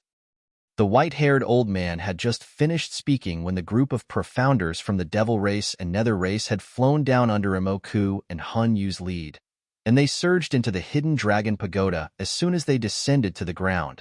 The expressions of the human profounders instantly turned unsightly when they witnessed this scene. Both the devil race and nether race had a leader, but their human race didn't. If they didn't have a leader, then they wouldn't be able to unite against their enemies regardless of how many profounders were amongst them. So, the only fate that awaited them when they faced the nether race and devil race was to be slaughtered. In next to no time, the human profounders here shot their gazes towards Nanjing. However, the latter didn't even spare a glance at them before her figure flashed. In the next moment, Shed arrived at the valley and walked into the pagoda. Before long, the human profounders in the surroundings had shot their gazes over to Mu Jun instead. The latter pondered deeply for a moment before his figure flashed as well, and he leaped down to the valley and walked into the pagoda. In his opinion, these profounders were burdens to him for now, because if he led them in the pagoda, then he would have to face the devil race and nether race. The countless human profounders in the surroundings had even more unsightly expressions on their faces. Meanwhile, those profounders from the southern territory who had killed the devil profounders and nether profounders with Yang Yi in the past had walked over to stand behind Yang Yi. Yang Yi nodded to them before he said, "Come, let's kill our way up the pagoda. Let's kill our way up the pagoda." All of them shouted in unison, and their voices shot into the sky. Chapter 366, Chosen One. After they entered the hidden dragon pagoda, Yang Yi and the others instantly felt a wave of comfort sweep throughout their bodies. Why? Because the spirit energy of the heavens and the earth here was truly too dense and extremely pure. It was without the slightest impurities. The space on the first level was extremely wide, and it could accommodate over a few tens of thousands of people. However, there was a total of 70 or 80,000 profounders participating. In other words, blood would definitely flow into rivers. Less than a few breaths of time after Yang Yi and the others had entered the pagoda, countless human profounders had charged in successively, and then all of them seemed as if they'd been injected with a stimulant upon sensing the dense spirit energy on the first level. It caused their bodies to seethe with excitement. However, a problem quickly arose. Because more and more profounders were entering, and the first level was quickly filled up. So, some profounders had no choice but to head to the second level. But after they arrived there, the situation was still the same because the second level couldn't accommodate such a huge amount of human profounders as well. Thus, these human profounders headed to the third level. Just as before, the space on the third level was quickly insufficient, and then numerous human profounders surged towards the fourth level. Bang! The human profounder that just stepped foot onto the fourth level didn't even have the chance to cheer with joy when countless rays of energy shot towards them. All of them were caught off guard, and they instantly lost their lives beneath the rays of energy. One of the devil profounders stood at the entrance of the fourth level and gazed coldly at the human profounders below him. He said in a savage voice, "Humans, take a step forward and die. Die my ass." There were some amongst the humans that had guts, and they were instantly infuriated when they saw the devil profounder act so oppressively towards them. They charged forward, and the profounders behind them weren't so fearful anymore when they saw others charging, so they charged forward as well. However, bang! Countless rays of energy surged down like tidewater from the fourth level, and some of the charging profounders were immediately blasted into nothingness. 15 minutes later, almost 1,000 human corpses were piled up at the entrance to the fourth level while blood covered the ground. No human profounders dared to charge up again because those that did dare were already dead. If it was a wider area, then the few hundred profounders of the devil race there would definitely be crushed by the thousands of human profounders. However, the problem was that they were within the hidden dragon pagoda. Only 5 people at most could pass through the entrance to the fourth level at any given time. In other words, the advantage in numbers that the human profounders possessed had ceased to exist. The profounders of the devil race and nether race had utilized domineering and bloody methods to tell the humans that they'd taken control of the fourth level. More and more profounders arrived at the third level, and it quickly came to the point where there was no place for more to stand. However, a problem arose. The profounders on the first level were ceaselessly climbing up towards the second level, while the profounders on the second level were climbing incessantly towards the third level, but the profounders on the third level didn't dare to climb up to the fourth level, because climbing up there was equivalent to death. However, the profounders behind them were ceaselessly squeezing their way upward. It wasn't a huge problem at the beginning, but it wasn't long before conflict arose. "Motherfucker, why are all of you just standing there without moving forward? Climb up the pagoda. Can't you see that there's no place behind you?" "Exactly. Isn't there a fourth level and fifth level as well? Climb up. Climb up my ass." Curses resounded throughout the pagoda, and it wasn't long before even curses couldn't resolve the problem. So, the human profounders started to attack each other because there would be more space when others died. Bang! Bang! countless profounders entered into battle on the third level, and then the profounders on the second level started to kill each other as well. In the end, even the profounders on the first level had started to fight. The brutal side of the hidden dragon rankings was exposed. On the first level, Yang Yi and the profounders from the Southern Territory were standing at a corner. Yang Yi hadn't chosen to foolishly ascend the pagoda as these human profounders had. If he was all alone, then he would naturally kill his way up there. However, he had over 100 profounders from the Southern Territory standing behind him right now. Even though the slaughter on the first level had begun, no profounder dared to attack Yang Yi and the profounders from the Southern Territory who stood with Yang Yi. What a joke. They already felt utterly fortunate that Yang Yi's group didn't attack them. After all, countless people had witnessed how terrifying Yang Yi was. However, this was also a wise move by Yang Yi. If he had charged up the pagoda just now, then his group would have definitely been affected. After all, once these human profounders were overcome by slaughter, they would completely disregard the identity of the person who they attacked. Most importantly, the devil profounders and nether profounders had made the first move, and they'd seized the advantageous position. So, they would definitely have to pay a huge price if they were to charge up right now. Thus, they had to wait for an opportunity before they could charge into the fourth level in one go. The human profounders standing behind Yang Yi had heavy expressions on their faces as they watched the slaughter in the surroundings. They felt fortunate in their hearts that they'd chosen to follow Yang Yi, otherwise, they might be one of those corpses on the ground. After all, their strengths were much weaker when compared to the profounders of the other territories. Yang Yi shook his head lightly while he watched profounders fall incessantly in the surroundings.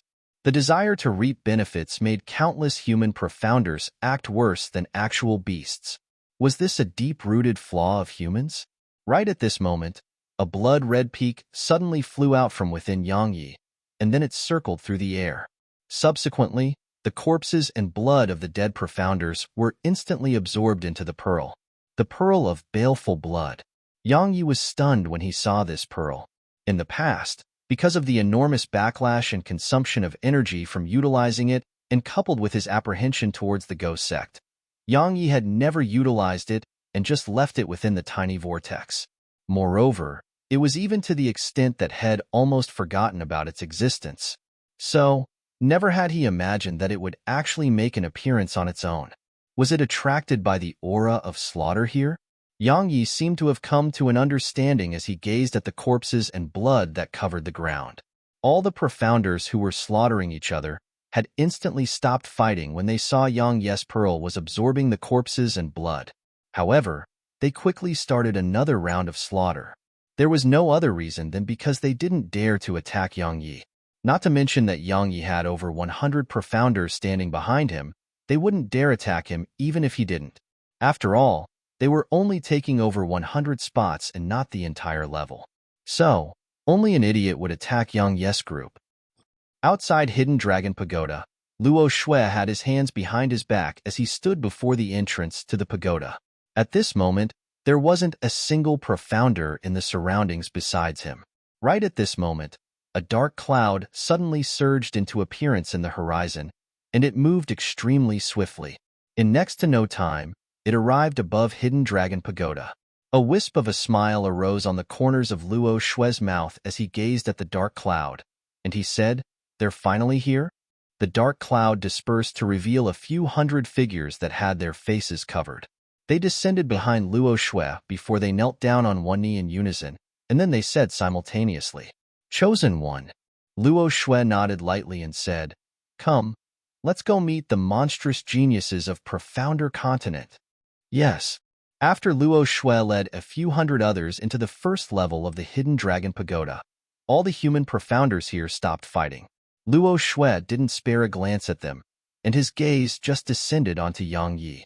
He gazed at Yang Yi before he grinned and said, "We meet again." Yang Yi glanced at the masked figures behind Luo Shui, and then he smiled and said, "Let's fight?" Luo Shui shook his head and said, "I'm very sorry, but you aren't my target right now. Even though your strength is really not bad, it still isn't enough. You don't mind my straightforwardness, right?" "I do." Yang Yi smiled and said, "They'll return these exact same words to you. Don't worry, It won't take too long.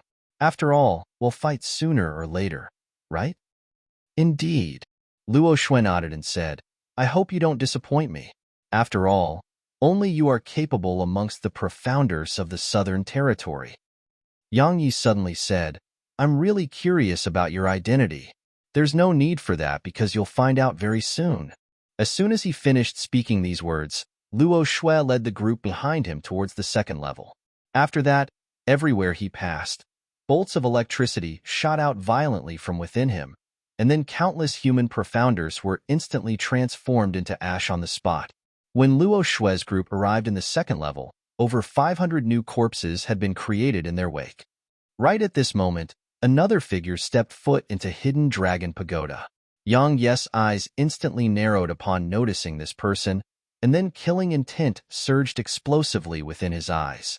Because it was none other than Emo Qingyu who had been saved that day by the spirit of the ancient sheath.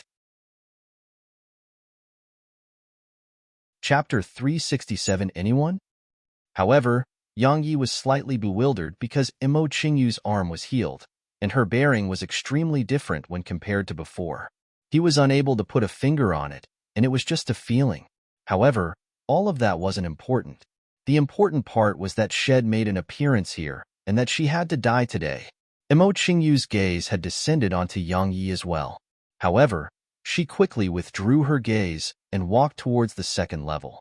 However, right at this moment, a ray of light tore through the air and instantly arrived in front of Emo Qingyu. Her beautiful brows knit together slightly before a wave of clear wind appeared out of thin air. In the next moment, Shed appeared at the entrance to the second level of the Hidden Dragon Pagoda. At the moment before she stepped into the second level, she suddenly stopped and said, There's no rush. One of us will die in the end, but it isn't now. As soon as she finished speaking, Emo Qingyu's figure vanished from the spot. Not now. A wisp of a cold smile arose on the corners of Yang Yi's mouth. He just happened to insist on it. Yang Yi put the pearl of baleful blood away, and then he led the profounders from the Southern Territory towards the second level. Many profounders in the surroundings instantly heaved a sigh of relief when they saw Yang Yi walking towards the second level. Because after they'd experienced how brutal the situation in the pagoda was, they merely wanted to stay here silently and cultivate, even if it was the first level. However, with Yang Yi here on the first level, he was a constant threat to them.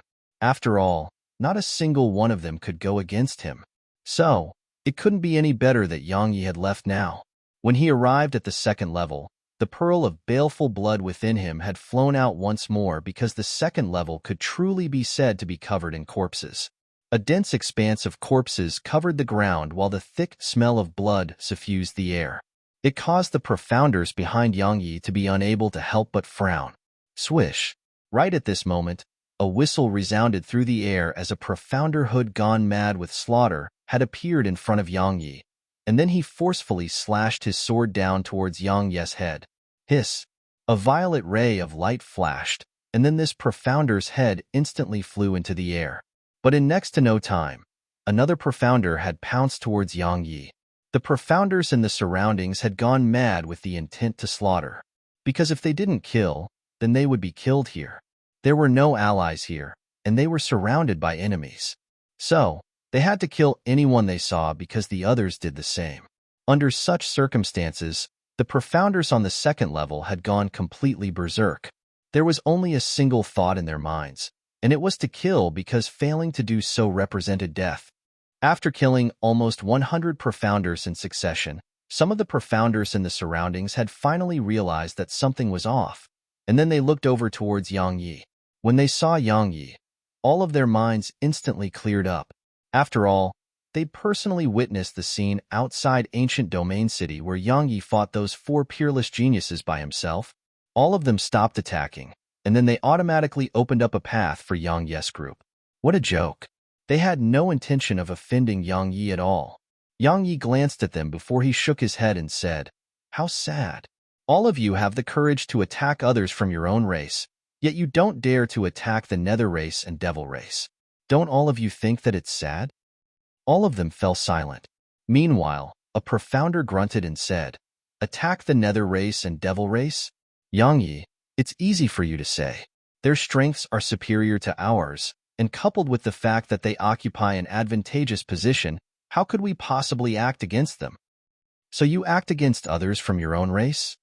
Yang Yi gazed at that profounder and sneered. Right. Since you can't defeat the profounders from the devil race and nether race, so all of you directed your blades towards your own kind. Because your own kind is weak, and all of you can defeat others from your own race. Once you kill them, you can cultivate here and obtain karmic luck, right? That profounder's expression had turned slightly unsightly. Needless to say, when he thought about what had done, he realized that it was exactly as Yang Yi had said, and that was exactly the thoughts that he had. It wasn't just him. Weren't all the other profounders here the same? Meanwhile, another profounder smiled bitterly as he spoke. I just want to cultivate. But are all of you cultivating now? Yang Yi said, do all of you dare to cultivate now? There are enemies all around you. So would you dare to relax for even a moment? All of you wouldn't dare to do that because if you relax in the slightest, then you'd probably be annihilated by someone around you. In other words, the goal of cultivating in peace represents the annihilation of everyone around you. But do all of you think that you can accomplish it? All of them fell silent. I'll give all of you a chance right now. Meanwhile, Yang Yi glanced at them and said, all of you are aware that the energy in the 4th level is much denser than the 1st, 2nd, or 3rd level. I presume that many of you would be able to advance into the spirit realm if you cultivate there for 10 days. Now, I'll give all of you a chance. Do any of you dare to follow me and kill our way up there? All of them were slightly tempted. Right at this moment, Yang Yi continued. On what basis do the devil race and nether race occupy the 4th level? Why should we, humans, kill each other? Why? I'll only ask all of you a single thing. Do you dare to kill your way up the 4th level? Actually, this was the true reason why Yang Yi hadn't ascended to the 4th level yet. Because after a period of slaughter, all those who were still alive were practically elites amongst elites, and only by leading a group of elites would he be able to go against the devil race, nether race, and demon race. Otherwise, if he just brought a bunch of trash with him, then they would only be a burden to him. Since the beginning, Yang Yi was very clearly aware of one thing, and it was that these 100 profounders behind him weren't sufficient to go against the profounders of those 3 races. Only by gathering the elites of the human race would he had a chance. All of them couldn't leave the hidden dragon pagoda, and coupled with the fact that there was irreconcilable enmity between the human race and those other 3 races, so the human race had to be united. Otherwise, only death would await the human race. Moreover, he was clearly aware that most human profounders were selfish. If he were to try and gather them in the beginning, then perhaps many would follow him, but there would definitely be many amongst them who harbored ill intent. Once the battle erupted between their group and the allied forces of the 3 races, those fellows would definitely be a burden to his group, and it was even possible for those fellows to turn against him. So, he had to allow these human profounders to kill each other for a while, because only in this way would he be able to make them realize the situation they were in, and only in this way could he eliminate the weaklings. Sure enough, more and more of them revealed contemplative expressions when they heard Yang Yi. All of them were outstanding geniuses, and none of them were idiots. So, they were naturally able to discern how severe the situation was. Indeed, if the human race killed each other and dwindled in numbers, at that time, the human profounders would lose their numerical advantage, then how would they go against the 3 races? At that time, not to mention cultivating and seizing karmic luck, even surviving would be a problem for them. Right at this moment, a profounder had stood forward. I'll follow you. After that, a second profounder stood forward. I'll go with you as well. In next to no time, numerous others had stood forward in succession. 15 minutes later, over 1,000 people had joined Yang Yi's group. In other words, less than 10% of those residing on the 2nd level had stepped forward and joined Yang Yi. However, this was already sufficient for Yang Yi. As for the remaining 9,000, Yang Yi knew what their intentions were. It was none other than to take advantage of the situation and reap the benefits with ease once his group and the group formed from the 3 races were heavily injured in battle. However, how could Yang Yi allow them to succeed? Yang Yi glanced at them before he led the group of over 1,000 up to the 3rd level. Just like the 1st level and the 2nd level, The third level was covered in corpses as well, and fresh blood dyed the entire limestone floor red.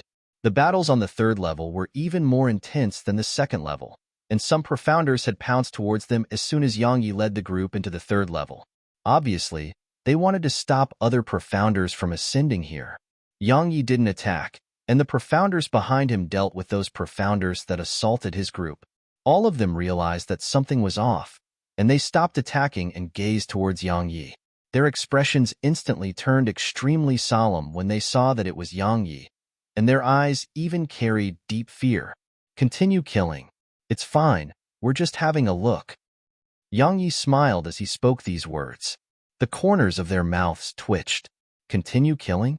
Boss, would we dare to continue when you're here? Are you not going to kill anymore?" Yang Yi said. "Then let's have a chat. We'll get straight to the point.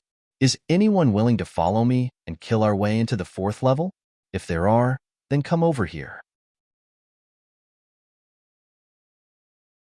Chapter 368 Die. All of them were stunned, and then they maintained silence upon recovering from their shock. They wanted to kill their way into the fourth level as well, and they'd even tried to. However, were the corpses that were piled up like a mountain at the entrance not obvious? How could they kill their way up there when the devil profounders were standing guard there? Going up represented certain death, and they had a chance at survival if they remained here. "You don't dare?" A wisp of ridicule arose on the corners of Yang Yi's mouth, and then he said, "The devil, nether, and demon race don't even amount to 2,000 profounders in total, but how many human profounders are there? Let's forget that those three races bullied, humiliated, and oppressed all of you at the ancient battlefield. Now, the hidden dragon pagoda is related to your futures and the futures of your clans or sect. So, are all of you still willing to continue suffering oppression and humiliation?" All of them still remained silent. After all, ascending to the fourth level represented going against the three races, Imoku, Hunyu, and the violet-robed man who led a group of mysterious experts were utterly not existences that they could resist. There were experts amongst the human profounders like that woman called a Nanjing, but unfortunately, she didn't pay any regard to them. Yang Yi's strength wasn't bad, but the problem was that he was all alone. So, could he resist those three experts? Even though Yang Yi had once fought four geniuses by himself, it wasn't a battle of life and death. Could Yang Yi still accomplish a similar feat if it was a life and death battle? Simply speaking, fear had been beaten into the hearts of these human profounders. The ridiculing smile on Yang Yi's face widened when he saw them remain silent. "Do all of you think that so long as you clear out a spot here and cultivate properly, then those profounders of the nether, devil, and demon race would let all of you go? Just think about it yourself. Would they let all of you go? They won't. I'm sure that they'll come down to clean up the area once all of you fought and killed each other to a certain extent. At that time, how would all of you resist them? Even if we did head up right now, how would we resist them?" Meanwhile, a profounder asked a question in reply instead. "With your lives." Yang Yi said, "If we head up now, then we'll be fighting a life or death battle because we still have the qualifications to do so. All of you must realize that while you're killing each other, they are cultivating painstakingly up there. Coupled with the fact that the energy there is much denser, they'll definitely advance into the spirit realm before all of you. Once that happens, then tell me if you'll still have the ability to risk your life with hopes of defeating them." Their eyelids twitched upon hearing this, and they realized that they'd forgotten this. Right, once they advance into the spirit realm, then the only fate that awaits us would be death. Our strengths are already weaker to them. So if they were to advance into the spirit realm, then how could we possibly fight them? He's right. Meanwhile, a man suddenly walked over from the second level. He was none other than one of the three outstanding geniuses from the Central Territory, young Master Shi Luo, who hadn't shown himself in public for a long time. Young Master Shi Luo walked over and stood in front of them before he said, "Yang Yi is right. If all of you don't unite, then only death awaits all of you." "Young Master Shi Luo, you three outstanding geniuses of the Central Territory intend to ally with Yang Yi?" One of the profounders asked this question with a slightly excited tone, because if the three of them were to join forces with Yang Yi, then the human profounders didn't have to fear the devil, nether, and demon race anymore. The three outstanding geniuses of the Central Territory? Young Master Shi Luo laughed with self-ridicule and said, "From now onward, there's only one outstanding genius in the Central Territory. All of the others were puzzled. Li Qingshui and Nan Gongming are dead." Right when the profounders in the surroundings were bewildered, young Master Shi Luo said, "It was a mysterious expert who killed them, and according to my investigation, that mysterious expert isn't a human. In other words, our human race has another extraordinarily terrifying enemy. So, if all of you don't unite and still intend to kill each other, then could there be any other fate besides death that awaits all of you?" Shock appeared on their faces when they heard that Li Qingshui and Nan Gongming were dead. The two of them were part of the three outstanding geniuses of the Central Territory, and they'd even overcame the Heaven Entrance. Moreover, the three of them had even joined forces to kill an Exalt Realm expert in the past. Who could have possibly been able to kill them? Imoku, or perhaps Hanyu? Yang Yi frowned as well. Li Qingshui and Nan Gongming's strengths were extremely formidable, and it was very difficult to kill any one of them. Yet now, both of them had been killed. Who has the strength to accomplish that? Imoku? Hanyu? The martial god in Nanjing? Or perhaps it was Luo Shui? In short, no matter who it was, he couldn't be careless. Because any shred of carelessness in the hidden dragon pagoda would lead to his death. Meanwhile, one of the profounders from a 9th rank sect stepped forward and asked with a slightly perturbed expression, "Young Master Shi Luo, have senior brother Li and senior sister Nangong really perished?"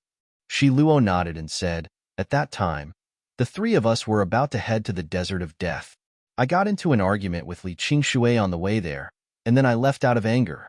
In the end, they were gone when I went back to look for them, and there were signs of battle at the scene. The person that killed them was extremely strong, really extremely strong. That person was strong to the point they didn't even have the chance to flee." The hearts of the countless profounders present here in the surroundings shook upon hearing this. Even existences as formidable as them had no chance to flee. My God, if we encounter them, then would we even have room to resist? Who exactly was it? Who exactly is so monstrous and terrifying? Someone asked. "Senior brother Shi Luo, can you confirm that it was a King Realm profounder who killed them?" Shi Luo nodded and said, "In the beginning, I didn't believe that a lone King Realm profounder could kill them both as well. So, I went to look for Elder Qian Huan. However, he told me that no Spirit Realm expert had made an appearance in the ancient battlefield, and it was really a King Realm profounder who killed them. As for who that person was, he didn't tell me the answer. He merely told me not to go looking for that person and not to take avenge Ming Ming.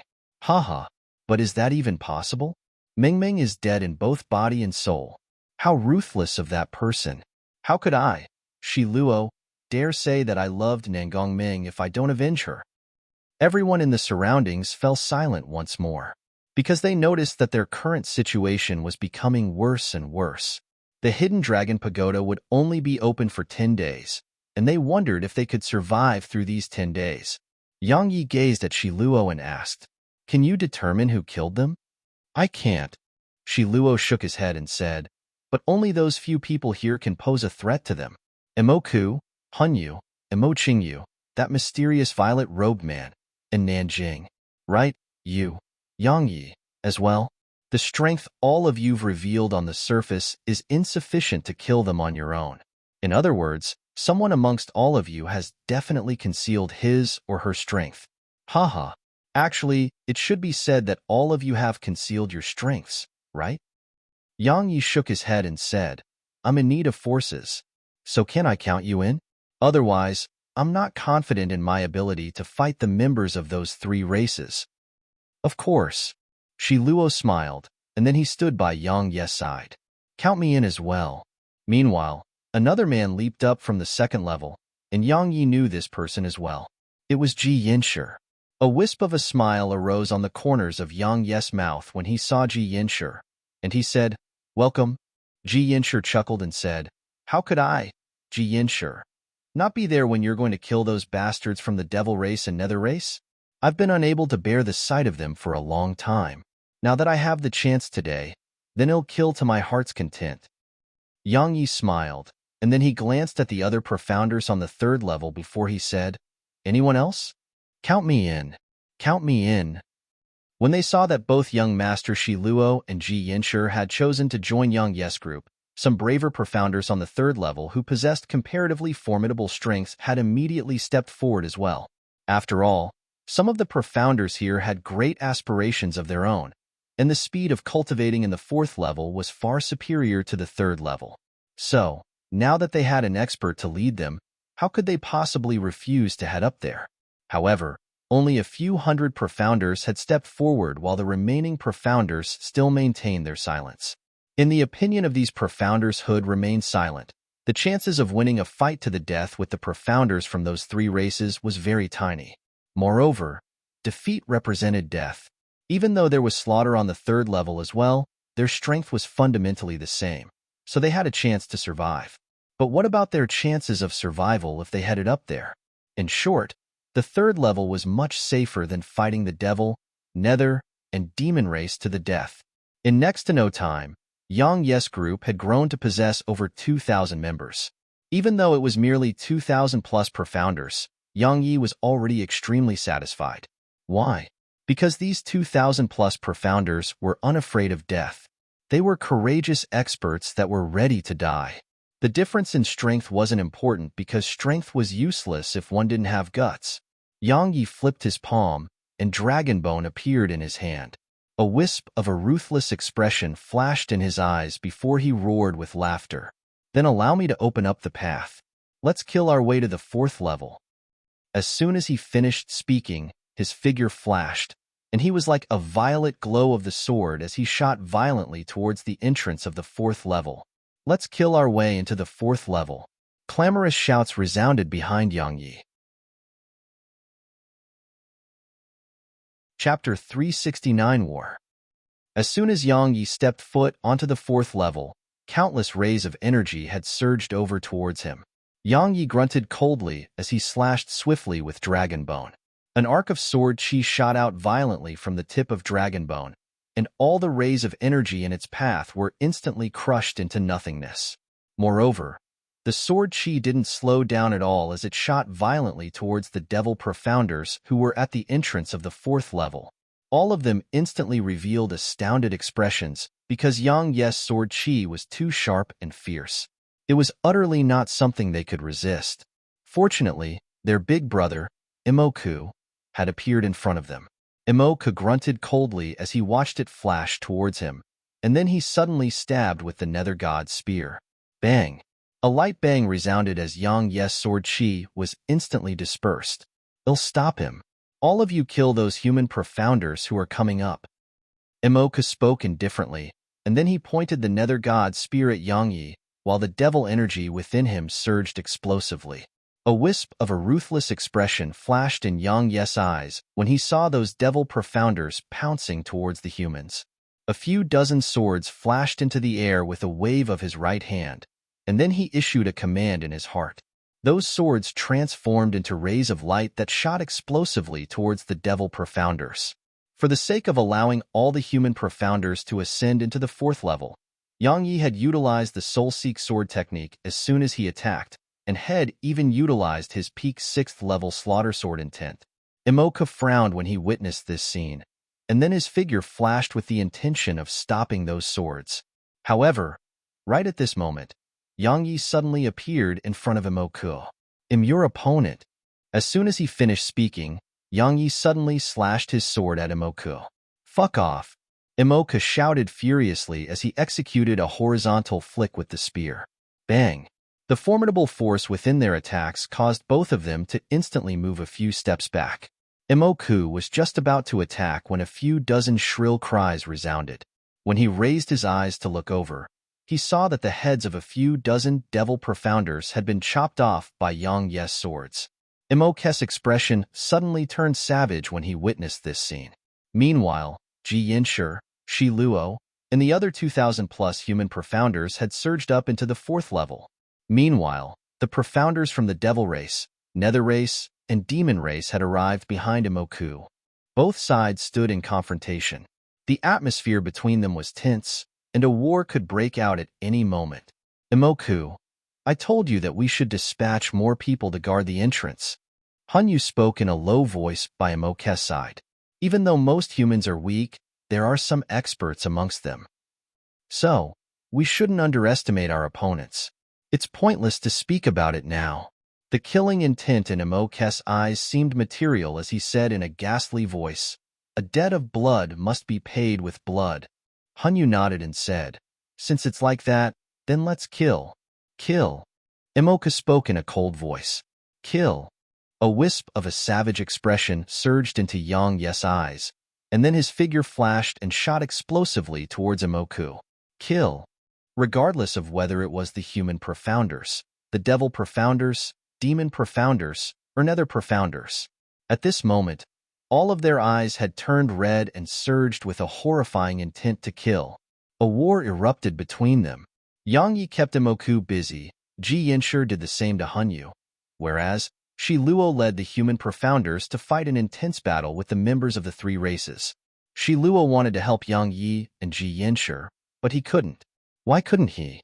Because the human profounders would collapse without a leader. As he fought Emoku, Yang Yi felt fortunate in his heart.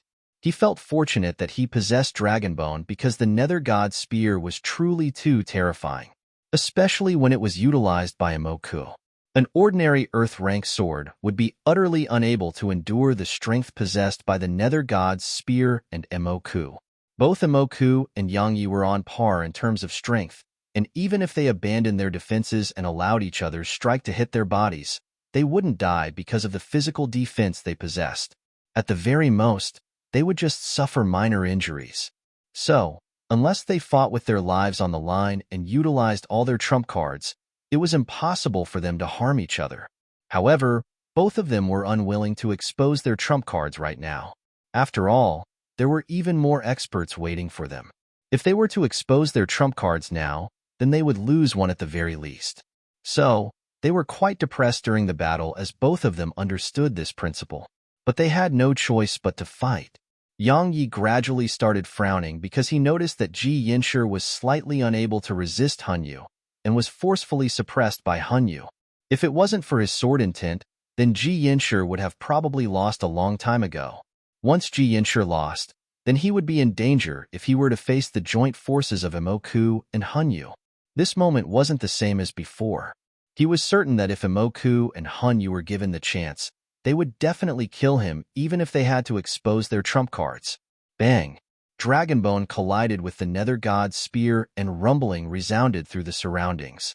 Yang Yi relied on the force of this collision to move backward, and then his figure flashed over to Ji Yanshi.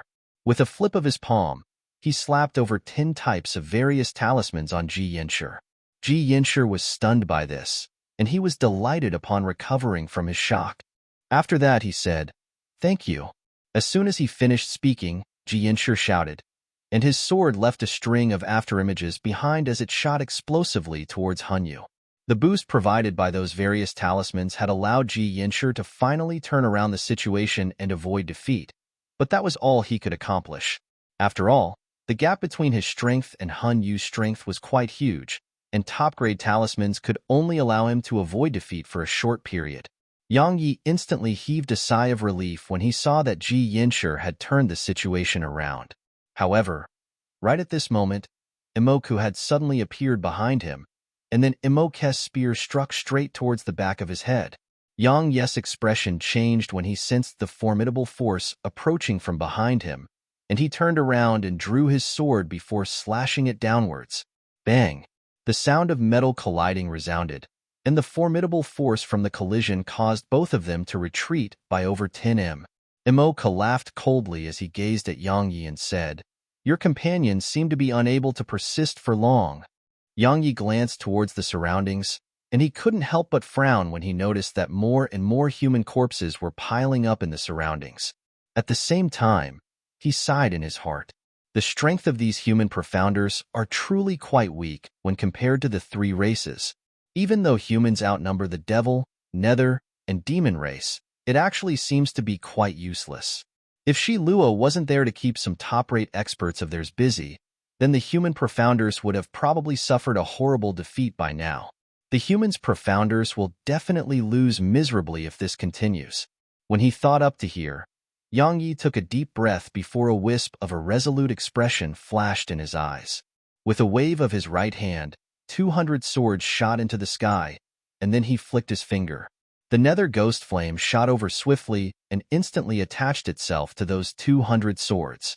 After that, the swords locked onto the souls of those profounders of the devil, nether, and demon race before they shot off swiftly like bolts of flaming lightning. Embark's expression changed when he witnessed this scene because Head personally experienced the might of this sword formation that was enhanced by the mysterious flames, and he knew that it was impossible for the others to resist its might. So, Embark immediately shouted furiously while countless strands of devil energy surged out from within him, and then his figure flashed and arrived before the others. After that, he opened his mouth. Roar! A ripple that was visible to the eye swiftly swept out from within Embark's mouth.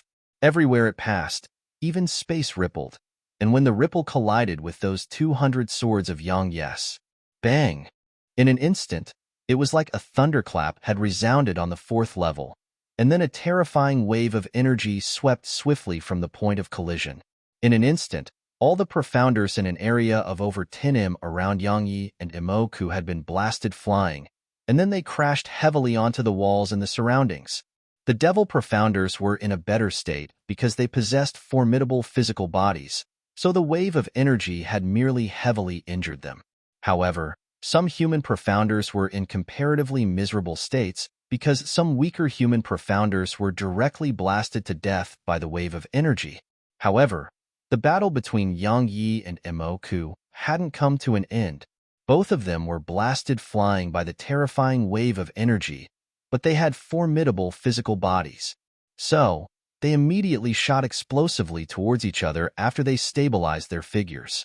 At the same time, a violet ray of light flashed while an energy fist covered in black energy shot forward explosively. Bang! As soon as their attacks collided, they swiftly exploded apart. Both of them were locked in battle again, and for a time, they constantly exchanged blows. The spectators in the surroundings were horrified by this scene, because both of them had fully abandoned any intent to defend themselves, and they were fighting a true close-quartered battle. It was an exchange of both sword and spear strikes. In any case, both of them couldn't kill each other, so they were locked in intense battle. Bang! A muffled bang resounded as Yang Yi and Embark split apart again. In the next moment, they shot forward explosively once more. However, right at this moment, a Nanjing suddenly appeared between them. Yang Yi and Embark frowned upon noticing her sudden appearance here. However, they didn't stop. Conversely, they even sped up. And Nanjing frowned, and then the spear in her hand moved slightly. Chapter 370 Hidden Dragon Steel. Bang! Bang! 2 muffled bands resounded. Yang Yi and Embark retreated incessantly, while Nanjing remained completely motionless. A wisp of a solemn expression flashed through both Yang Yi and Embark's eyes as they gazed at Nanjing, because this woman had actually instantly withstood their attacks that carried their entire strengths. Moreover, she had even blasted them back. Not to mention her speed of attacking. Even the force behind attacks were too terrifying. And Nanjing glanced at Yang Yi and Embark before she said flatly, "You're too noisy." As soon as she finished speaking, Nanjing turned around and walked towards the 5th level. She stopped when she arrived at the 5th level of the entrance, and then she said, "Is such a huge place unable to accommodate this little bit of human profounders? If it's like that, then your 3 races are intending to be annihilated here." As soon as she finished speaking, she didn't stay here any longer and walked into the 5th level. Embark and Han Yu's faces sank when they heard this, and their eyes were filled with flames of rage. However, they didn't dare make a move. It wasn't that they were afraid of Nanjing, but at this moment, if they were to fight with Yang Yes Group and Nanjing helped Yang Yes Group, then it would undoubtedly be a huge calamity for the alliance formed from their 3 races. After pondering about it for a long time, Han Yu and Embark gave up on attacking Yang Yes Group again. The members of the Devil race and Nether race were already very few, and they really couldn't endure more losses. Otherwise, they would be ashamed to provide an explanation to the other members of their race, even if they seized the first position on the Hidden Dragon rankings. Emoka glanced coldly at Yang Yi and the human profounders behind Yang Yi, and then he grunted coldly before he led the Devil profounders to the side. After that, Hanyu led his clansmen to the side as well. The countless human profounders here instantly heaved sighs of relief upon witnessing this scene. Even though less than 1,000 of them remained right now, they were finally safe in the end. As they sensed the dense energy within the fourth level, the hearts of the human profounders here started thumping violently. When compared to this level, the density of energy in the first, second, and third level are simply trash. If they were to cultivate here, they believed that it wouldn't be long before they could break through from the King Realm and attain the Spirit Realm. Moreover, they were able to faintly sense a form of strange energy entering their bodies while they resided on the fourth level. This energy could only be sensed yet was impossible to see with the eye. In the beginning, they didn't understand what it was. But in the end, after some others reminded them of it, they finally understood that it was the so-called karmic luck that existed here. Karmic luck was the most mysterious and unfathomable thing in the world. It couldn't be seen or felt, but it could be sensed. It couldn't improve one's strength or improve one's natural endowment, but it was extremely important, and it was even more important than one's natural endowment, because it could change a person, a sect, or a clan's fate and destiny. It was an opportunity that was difficult to come by, so they didn't waste time. All of them found a spot and started to cultivate. However, they didn't split apart too far. After all, the profounders from the Nether race, Devil race, and Demon race were still here. So, who knew when they might launch another attack? So, all of the human profounders felt that it was comparatively safer if they converged together. Yang Yi put the Nether ghost flame and swords away before he sized up the surroundings. He noticed that the fourth level was actually very spacious. There wasn't anything within the entire level, so the entire space here was completely unobstructed and within one's field of vision. Yang Yi noticed Luo Shui and those masked figures at a corner of the rightmost area. At this moment, all of them were cultivating silently there, and it was like they hadn't noticed the war between the three races and the human race. Yang Yi's gaze stayed on Luo Shui for a moment before it moved away, and then he gazed at Imo Qingyu. At this moment, Imo Qingyu was seated cross-legged at a corner while an ancient sheath floated in front of her. Killing intent flashed in Yang Yi's eyes as he gazed at her, but he didn't attack. His gaze moved again and descended onto the center of the fourth level. There was an enormous circular platform there. The platform was extremely wide, and a stone stele that was over 10 m tall stood at its side. A wisp of surprise flashed through Yang Yi's eyes when he saw the stone stele. He walked over and noticed rows of words that were inscribed with forceful strokes on the stone stele. That's the Hidden Dragon stele. Right at this moment, Shi Luo appeared by Yang Yi's side and said, "It records the names of the extraordinary geniuses from the entire continent. Look at the third row. That's the name of the Sword Sect's founding ancestor." Yang Yi looked over when he heard this. Sure enough, he saw the unfettered one written on the third row. The Sword Sect's founding ancestor is only ranked at the third position? Yang Yi muttered lightly before his gaze moved up and descended onto the first row. Qing Wanfeng. That's the name of the first martial god, Shi Luo said in a low voice. There are very few legends about him on the continent. After all, it was too long ago. It's only known that the ancient battlefield is the location where he killed the Nether god who was at the Saint Realm. As for anything else, there were very, very few records. The first martial god?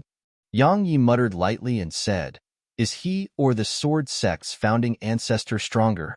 Shi Luo rolled his eyes when he heard this question, and then he said, "How would I know? Unless they fight each other. Otherwise, how would anyone know which one of them was stronger?" Yang Yi shook his head and chuckled, and then he looked at the second row. Yang Yi was stunned when he saw the words written on the second row because it wasn't a name at all, and it was just a few words. When have I feared the world? Yang Yi looked at Shi Luo with a questioning gaze as he hoped to gain an answer. Shi Luo shook his head and said, "Don't look at me, even I don't know who that fellow is." According to the records of my sect, an extraordinary expert appeared on Profounder continent over 20,000 years ago. That expert was extremely mysterious, and no one knew his name. Everyone was only aware that he had a phrase he liked to repeat: "When have I feared the world?"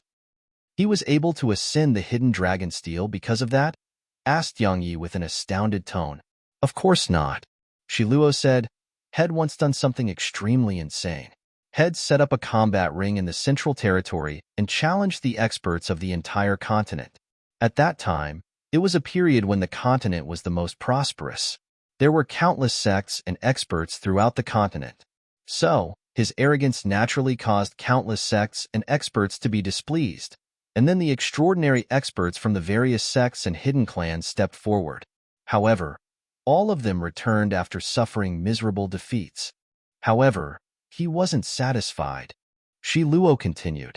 He traveled throughout the continent and paid a visit to all the experts on the continent who were living in seclusion, and then he defeated them one by one until no one on the entire continent was a match for him.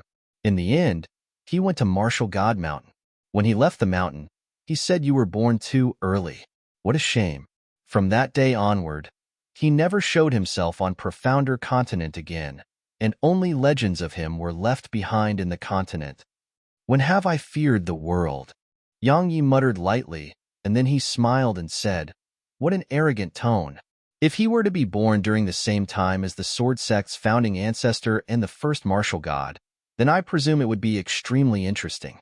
The convergence of three peak experts. Just thinking about it is exciting. Haha. If that really happens, then the continent would probably be blasted apart by them. Just like how those two experts ranked at the 4th and 5th position had. All those years ago, it was they who'd blasted the continent into pieces for the sake of obtaining the title of number 1. So, if the three of them met each other, then I think that our continent wouldn't even be able to support such a battle," said Shiluo with a smile on his face. Yang Yi smiled, and then he said, "Right. How are the experts here ranked?" "Right. I mean, how does one leave their name on it?" "Place your hand on it, and you'll know." Shiluo stretched out his hand and placed it on the stone steel. It instantly emanated a strand of fine light, but the light quickly dispersed as if it hadn't appeared at all. Shiluo puckered his lips with a helpless expression on his face, and then he withdrew his hand and said, "The stone steel is a measurement stone as well. It measures one's potential, strength, fortune, natural talent, and natural endowment. In short, it measures everything a person possesses. If you're heaven-defying enough, then you'll be able to activate it and write your name on it. However, don't hold too much hope because only the Sword Sect's founding ancestor was able to awaken it in the last 10,000 years. Right? I heard that you'll be able to obtain enormous benefits if you awaken it. But I don't know what benefits they are. Although it will definitely not be random trash. Because the Sword Sect's founding ancestor said it was not bad when he awakened it." "Benefits?" Yang Yi's eyes lit up, and then he smiled and said, "Since there are benefits, then allow me to give it a try as well." As soon as he finished speaking, he stretched his hand forward towards the stone steel. Chapter 371 Ruthless. Right when Yang Yi's hand was about to touch the stone steel, over 10 human profounders suddenly entered the 4th level from the 3rd, and then a few dozen arrived in less than a breath of time later. Yang Yi frowned and withdrew his hand, and then a wisp of a cold and ghastly glow flashed through his eyes as he turned around to gaze at them. When they saw that Yang Yi and the remaining 1,000+ human profounders were completely fine, and the profounders from the devil, nether, and demon races were cultivating silently at the side, all of these profounders were instantly delighted. After that, they found a spot amongst Yang Yi's group and were about to cultivate. Swish! A ray of violet light flashed, and then the heads of 3 human profounders instantly flew into the sky while fresh blood sprayed like fountains. Everyone present here was shocked. Even the profounders from the devil, nether, and demon race were extremely surprised because it was none other than another human, Yang Yi. Hood launched the attack. Luo Shui opened his eyes to glance at Yang Yi, and then he shut his eyes once more. Imoku and Hunyu glanced at Yang Yi as well, and a trace of a solemn expression could be seen in the depths of their eyes. Under the surprised and puzzled gazes of everyone, Yang Yi walked over slowly and stood in front of this group of human profounders. The human profounder in the lead recovered from his shock, and then he pointed a finger at Yang Yi and said in a furious tone, "Yang Yi, we're all—" Another ray of light flashed, and then his voice stopped abruptly. The remaining human profounders were instantly astounded, and their gazes were filled with horror as they looked at Yang Yi. They weren't idiots, so they were roughly aware of the reason that Yang Yi had acted in this way. Yang Yi glanced coldly at the remaining human profounders and said, "I understand that all of you are afraid of death, and I completely understand even if you didn't come up here with me. After all, it's your choice. But what I don't understand is that all of you want to do nothing yet enjoy the gains that we used our blood and sweat to gain. So, I'll give all of you two choices. Either go over to the Nether, Devil, and Demon race, or get the fuck out of here. I'll count to 3. If all of you are still here when I'm done, then all of you can die." The expressions of these human profounders instantly became slightly unsightly when they heard Yang Yi.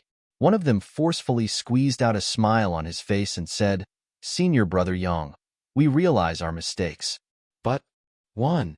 Yang Yi gazed coldly at that profounder and interrupted him. The smile on his face instantly froze. He was just about to speak again, but Yang Yi continued. 2. At the same time, a strand of faint light flickered on Yang Yi's dragon bone. When he witnessed this scene, that profounders instantly didn't dare to speak another word, and he didn't hesitate to turn around and head down. On the other hand, after a moment of shock, the others behind him hurriedly follow him. Because they had a chance to survive if they headed down, but they would definitely die if they stayed here. Yang Yi grunted coldly when he saw them leave. These fellows are really a bunch of trash. They didn't come when we were fighting with our lives on the line. Yet all of them ran over as soon as the battle was over. Trying to reap the benefits without doing anything? Is that even possible? Brother Yang, isn't doing that a little too much? Meanwhile, Ji Yinsher Hood remained silent until now suddenly said, "Even though they are at fault, they are humans in the end. Moreover, our strength would definitely improve greatly if they joined us." "I agree with Yang Yi's decision." Meanwhile, Shiluo said, "What do we need them for? It's fine if it was only their strengths that's inferior. But the main point is their disgusting character. They remained silent when we needed their help, but they ran over as soon as we finished fighting the profounders of the 3 races. Truthfully speaking, I would have attacked even if Yang Yi hadn't. What a bunch of trash." Ji Yinsher shook his head with a helpless expression on his face and said, "Indeed. Truthfully speaking, I'm quite displeased in my heart. Why should they be allowed to reap the benefits without doing anything? However, I feel that our forces are quite weak now. So, if even more join our forces, then we'd have a better chance at victory if another conflict arises between us and those fellows." Yang Yi shook his head and said, "Sometimes, numbers are completely useless. Even though there are only around 1,000 of us, every single one of us survived after experiencing that life and death battle. Most importantly, every single one of us isn't afraid of death, so we wouldn't have to fear anything even if we fought the profounders from the 3 races. At the very least, we can fight them to the point both our groups are heavily injured. We can fight with our lives on the line, but can they?" "Fine." Ji Yinsher shrugged and said, "Let's not talk about that. The minority agree to the opinions of the majority. They'll listen to the 2 of you. What should we do now?" "Cultivate, of course." Shiluo rolled his eyes at Ji Yinsher and said, "This opportunity is extremely rare. We won't have another chance like this if we don't cultivate now. In any case, I intend to break through into the spirit realm here. Moreover, the karmic luck here is comparatively higher in amount. The more we can absorb, the better." Yang Yi suddenly asked, "Aren't we going to ascend into the 5th level? Earlier, had seen in Nanjing enter the 5th level. Since the energy in the 4th level was already that dense, then the 5th level would presumably be even more terrifying. So, cultivating on the 5th level would definitely be much better than cultivating on the 4th level." That was what Yang Yi thought. The 5th level? Shiluo rolled his eyes and said, "Are you really ignorant or feigning ignorance? What do you mean?" Yang Yi was puzzled. Shiluo sighed and said, "Do you know Ymoku, Hunyu, Luoshui, And the others haven't headed up to the 5th level? Yang Yi said honestly, I really don't. Because they can't. Shi Luo said, do you see that thin energy barrier at the entrance to the 5th layer? Do you know how terrifying it is? Let me put it like this. Even a peak spirit realm expert can't open it. No, I should say that even an exalt realm expert can't open it. Then why can she? Yang Yi was puzzled. Because she's the martial god. Shi Luo said, moreover, she had Sky Split. With the strength she possesses and the help of Sky Split, it isn't difficult for her to break open that energy barrier. It isn't difficult for her, but for us. Haha. Yang Yi glanced at the energy barrier at the entrance to the 5th level, and he withdrew his gaze after looking for a while. After that, he found a spot and sat down cross-legged. Presently, his main objective was to improve his strength as quickly as possible and then occupy a position on the hidden dragon rankings. Because only in that way would he be able to obtain karmic luck, and only in that way could he transfer karmic luck to Xiao Yushi. The energy in the 4th level was extremely abundant and dense to the point it could practically be sensed clearly. The tiny vortex circulated, and then a wave of energy fluctuation instantly arose around Yang Yi. After that, Yang Yi's body was like a vortex, and the energy in the surroundings surged into him. After a period of being refined and purified, the energy transformed into strands of violet profound energy that flowed into Yang Yi's tiny vortex. Countless people in the surroundings were stunned when they saw Yang Yi cultivate, especially Shi Luo. His eyes were opened wide, and he gazed at Yang Yi as if he was looking at a monster. After a short while, he gulped and said, is his cultivation technique a high-grade heaven-rank technique? It's so terrifying. Ji Yinshur nodded in agreement and said, it's very terrifying indeed. Emoku, Hunyu, and the others looked over towards Yang Yi as well. Both of their eyelids twitched when they saw how Yang Yi cultivated because it was truly too unusual. Both of them exchanged glances, and they saw a wisp of a heavy expression in each other's eyes. In next to no time, Yang Yi frowned because he noticed that head fully absorbed the energy around him. He turned his head to glance at his surroundings, and he noticed that the others around him were looking at him with resentful gazes. Yang Yi smiled with embarrassment, and then he hurriedly moved to a different spot. The volume of energy needed by the tiny vortex was enormous, especially because it wasted an uncountable amount of energy during the process of converting the energy into violet profound energy. So, even though Yang Yi had absorbed much more when compared to the others, the amount he could utilize in the end was comparatively lesser. Of course, the reason he needed so much energy was because he felt that he was on the verge of breaking through, and it was because the profound energy within the tiny vortex was starting to undergo a transformation. Yes, the light violet profound energy had started to ceaselessly compress itself, and this transformation process required the support of a huge amount of energy. Actually, it wasn't just Yang Yi. Many other profounders in the surroundings had started to break through as well. Most of the people here were at the peak of the King realm, and they were only a step away from the spirit realm. Now that they had a place with extremely dense and pure energy to cultivate at, it was naturally extremely normal that they would break through. However, a huge problem appeared. The problem was that when everyone started madly absorbing the energy here, the energy in the 4th level was quickly on the verge of being insufficient. So, the group of humans and the group from the 3 races exchanged glances, and then killing intent and a cold glow appeared in their eyes. Chapter 372. So, a moment of peace didn't represent that peace would be eternal. Just like this very moment, there were too many profounders while the energy here was insufficient. Coupled with the fact that they were enemies since the beginning, they'd naturally aroused killing intent towards each other.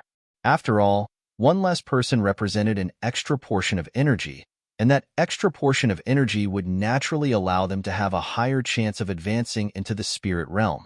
However, they were clearly aware that if they were to fight to the death, then they would suffer heavy losses even if their side was victorious. But they weren't willing to just allow the others to continue absorbing spirit energy as well. It was especially so for the devil, nether, and demon race.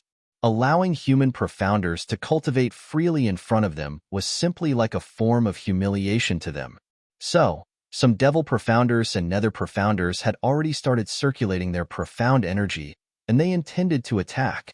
Yang Yi opened his eyes and slowly rose to his feet. He walked over to the center and gazed at the profounders from the three races while he said, "You intend to attack us?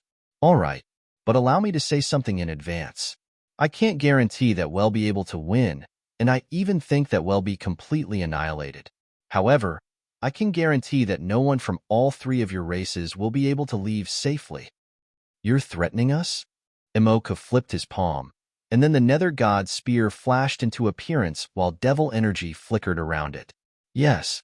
Yang Yi looked Emoka straight in the eye and said, "You can give it a try if you don't believe me, and you can see if I can accomplish it. Trust me, they'll kill you right now." Emoka's eyes narrowed slightly while killing intent surged explosively within them. The devil energy he emanated grew denser and denser, and it completely enveloped him in the end. "I don't." It wasn't Yang Yi who spoke these words, and it was a black shadow that had suddenly appeared behind Yang Yi.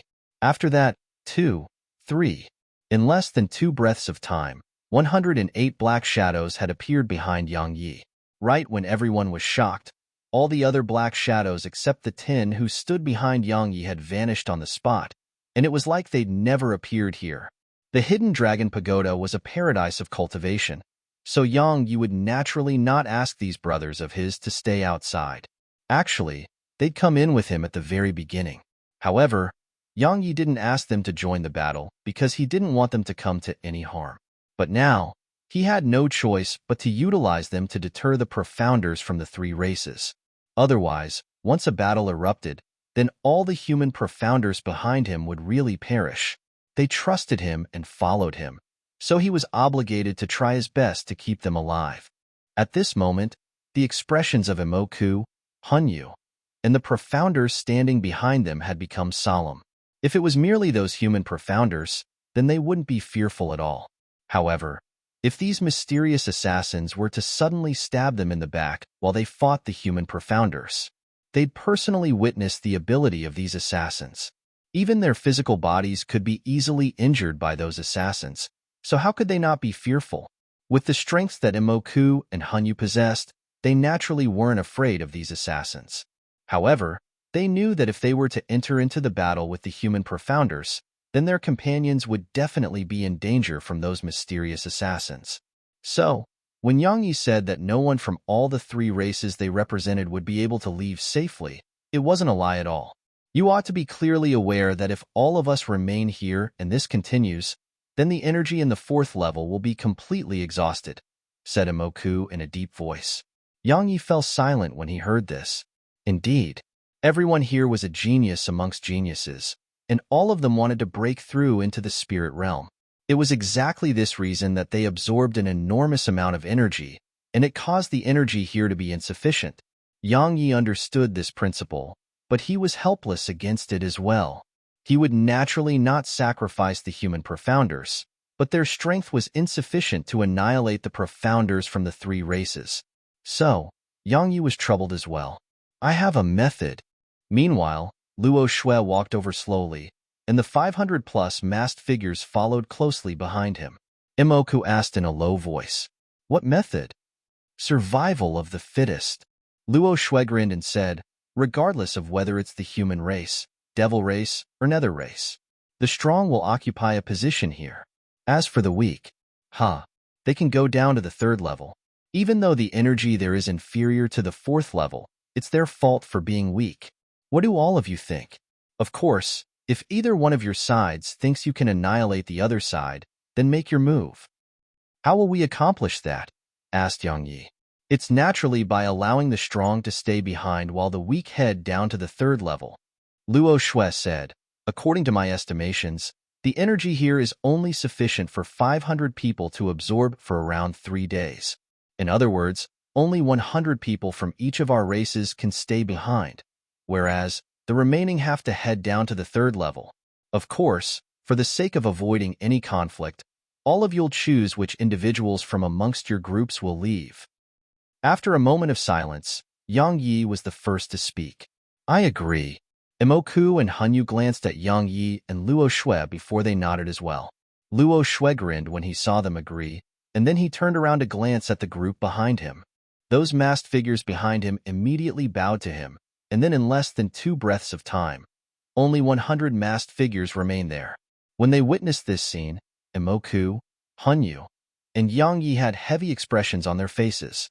Even though the strengths possessed by those masked figures was unknown, their respect towards Luo Shui and the speed they accomplished this task made Yang Yi, Imoku, and Hanyu feel even more curious towards Luo Shui's identity. Exactly what sort of identity does he possess to be able to have a group of subordinates who obey his every order? Imoku turned around to glance at the others from the devil race. They didn't embarrass Imoku. He didn't have to name them himself before the comparatively weaker devil profounders walked down to the 3rd level themselves. Moreover, the nether race acted in the exact same way. When it came to Yang Yi's group, Yang Yi could only laugh bitterly, because not a single profounder from amongst the human profounders had taken the initiative to stand up. The reason they'd come with him was that he could lead them to obtain benefits. Yet now, all of them were selfish. All of them had risked their lives to be able to stand here, so how could they be willing to go down and allow others to cultivate here? The profounders from the other 3 races revealed ridiculing expressions as they gazed at the human profounders who didn't move at all. After that, they looked at Yang Yi with a mocking expression as they wanted to see how he would deal with the situation. Yang Yi gazed at them and said, "I know that all of you don't want to head down, and I understand that. After all, it's something all of you risked your lives to obtain, and I don't have the right to force any one of you to go down to the 3rd level. So, I've decided that I'll go to the 3rd level myself. Those who are willing to follow me can follow me. I will absolutely not force you to follow me." As soon as he finished speaking, Yang Yi walked slowly towards the 3rd level while Zhanglu, Yiyun, and the group of profounders from the Southern Territory followed closely behind him. Yang Yi naturally didn't want to head down, but he had no other choice, because if he forced the human profounders to head down instead, then it would definitely cause internal strife to arise between them. At that time, the entire group of human profounders would definitely be finished. After all, the profounders of the 3 races were still here. He would naturally not be afraid if he was all alone, but he had no other choice now. After all, there were over 100 profounders from the Southern Territory who were following him. Shi Luo and Ji Yinshi exchanged glances, and then they followed Yang Yi. The remaining human profounders instantly panicked when they saw Yang Yi and the others actually intended to head down to the 3rd level. After all, besides the fact that they'd risked their lives in battle, the reason they were able to be standing here was because Yang Yi, Ji Yinshi, and Shi Luo had led the group. If the 3 of them were gone, then it would be useless no matter how huge their group was. Right when they were about to speak, a sound of laughter suddenly resounded. Since they intend to leave, then let them. Why ask them to stay? Don't all of you just lack someone to lead all of you? Just follow me. Yang Yi stopped when he heard this, and then he looked at the person who spoke these words. A cold glow flashed in Yang Yi's eyes when he saw this person because it was exactly Mu Jun. Mu Jun walked over to the remaining human profounders and said, "With the strength I possess, it isn't a problem to keep all of you alive. Of course, I would absolutely not stop all of you if you're willing to follow him down to the 3rd level." Those human profounders instantly fell silent upon hearing this. Obviously, they tacitly agreed that even though it was slightly unfair to Yang Yi, they were truly unwilling to give up this extremely rare opportunity to cultivate. The profounders from the other 3 races gazed at Yang Yi when they witnessed this scene, and then they instantly revealed mocking expressions. Mu Jun glanced at Yang Yi and grinned, and then he revealed a helpless expression. It seemed like he was telling Yang Yi that Yang Yi couldn't blame him for this. Yang Yi didn't flare up. He merely smiled, and then he gazed at the human profounders behind Mu Jun and said, "We were originally companions, and I can sacrifice my own interests for my companions. Unfortunately, all of you have chosen to become my enemies. So..." Chapter 373 Abandoned. When he spoke up to hear, Yang Yi grinned and said, "So, I and these 100-plus brothers behind me won't be heading down anymore." As soon as he finished speaking, Yang Yi glanced at Mu Jun as well, and then he led the group behind him to the side. The atmosphere here became slightly odd. Yang Yi and the profounders behind him refused to leave, but the number of human profounders here was too much. So, the profounders from the devil, nether, and demon race were naturally unwilling to see this happen. However, there was a problem in front of them. That problem was whether they should drive Yang Ye's group away or Mu Jun's group. In next to no time, Imoku and the others gazed at Mu Jun. Even though Mu Jun had comparatively more people on his side, only Mu Jun could be a threat to them. Moreover, Mu Jun was all alone. On the other hand, Yang Yi had Shi Luo and Ji Yanshi. Most importantly, Yang Yi had a group of assassins that were watching from the surroundings. Mu Jun's face fell when he noticed Imoku, Hanyu, and the others looking at him.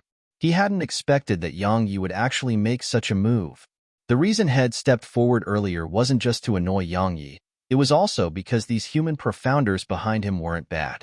After all, they'd survived the brutal battle from before. If he could annoy Yang Yi and bring these fellows under his control, then he was naturally extremely happy to do so. So, he stood forward. Yet now, Head dug a hole and buried himself in it instead. Fight? That was absolutely impossible. He would naturally not fight desperately with his life on the line against the three races for these human profounders who stood behind him. His life was much more precious. Since he couldn't fight them, then there was only one path left. However, right at this moment, Imo Qingyu suddenly arrived at Mu Jun's side. Imo Qingyu glanced at Yang Yi before she glanced at Imoku and Hanyu. In the end, she gazed at Mu Jun and said, "Let's form an alliance?" Mu Jun was delighted when he heard this, and he said, "Of course." He wasn't willing to fight Imoku, Hanyu, and the others by himself, but it was different if the Sword Emperor joined his side as well. In other words, at this moment, the strength possessed by his group wasn't inferior to any other group here. Sure enough, Imoku and Hanyu's expressions turned gloomy. If it was just Mu Jun, then it wasn't difficult to annihilate all the human profounders standing behind Mu Jun. But if Imo Qingyu was included, then it wasn't that simple anymore. Forget about that. Meanwhile, Yang Ye's icy cold voice resounded, and then a strand of violet sword chi shot swiftly like a bolt of lightning towards Imo Qingyu. Originally, Yang Yi hadn't intended to attack her right now, but he had no choice because he was truly annoyed by how arrogantly she acted. Since he was annoyed, then it was best to just kill her. In any case, he was going to kill her, so it was better to get it done earlier. A wisp of disdain flashed through Imo Qingyu's eyes when she saw this strand of sword chi shoot swiftly towards her. Utilizing sword chi in front of me? Is this fellow's intelligence getting lower and lower?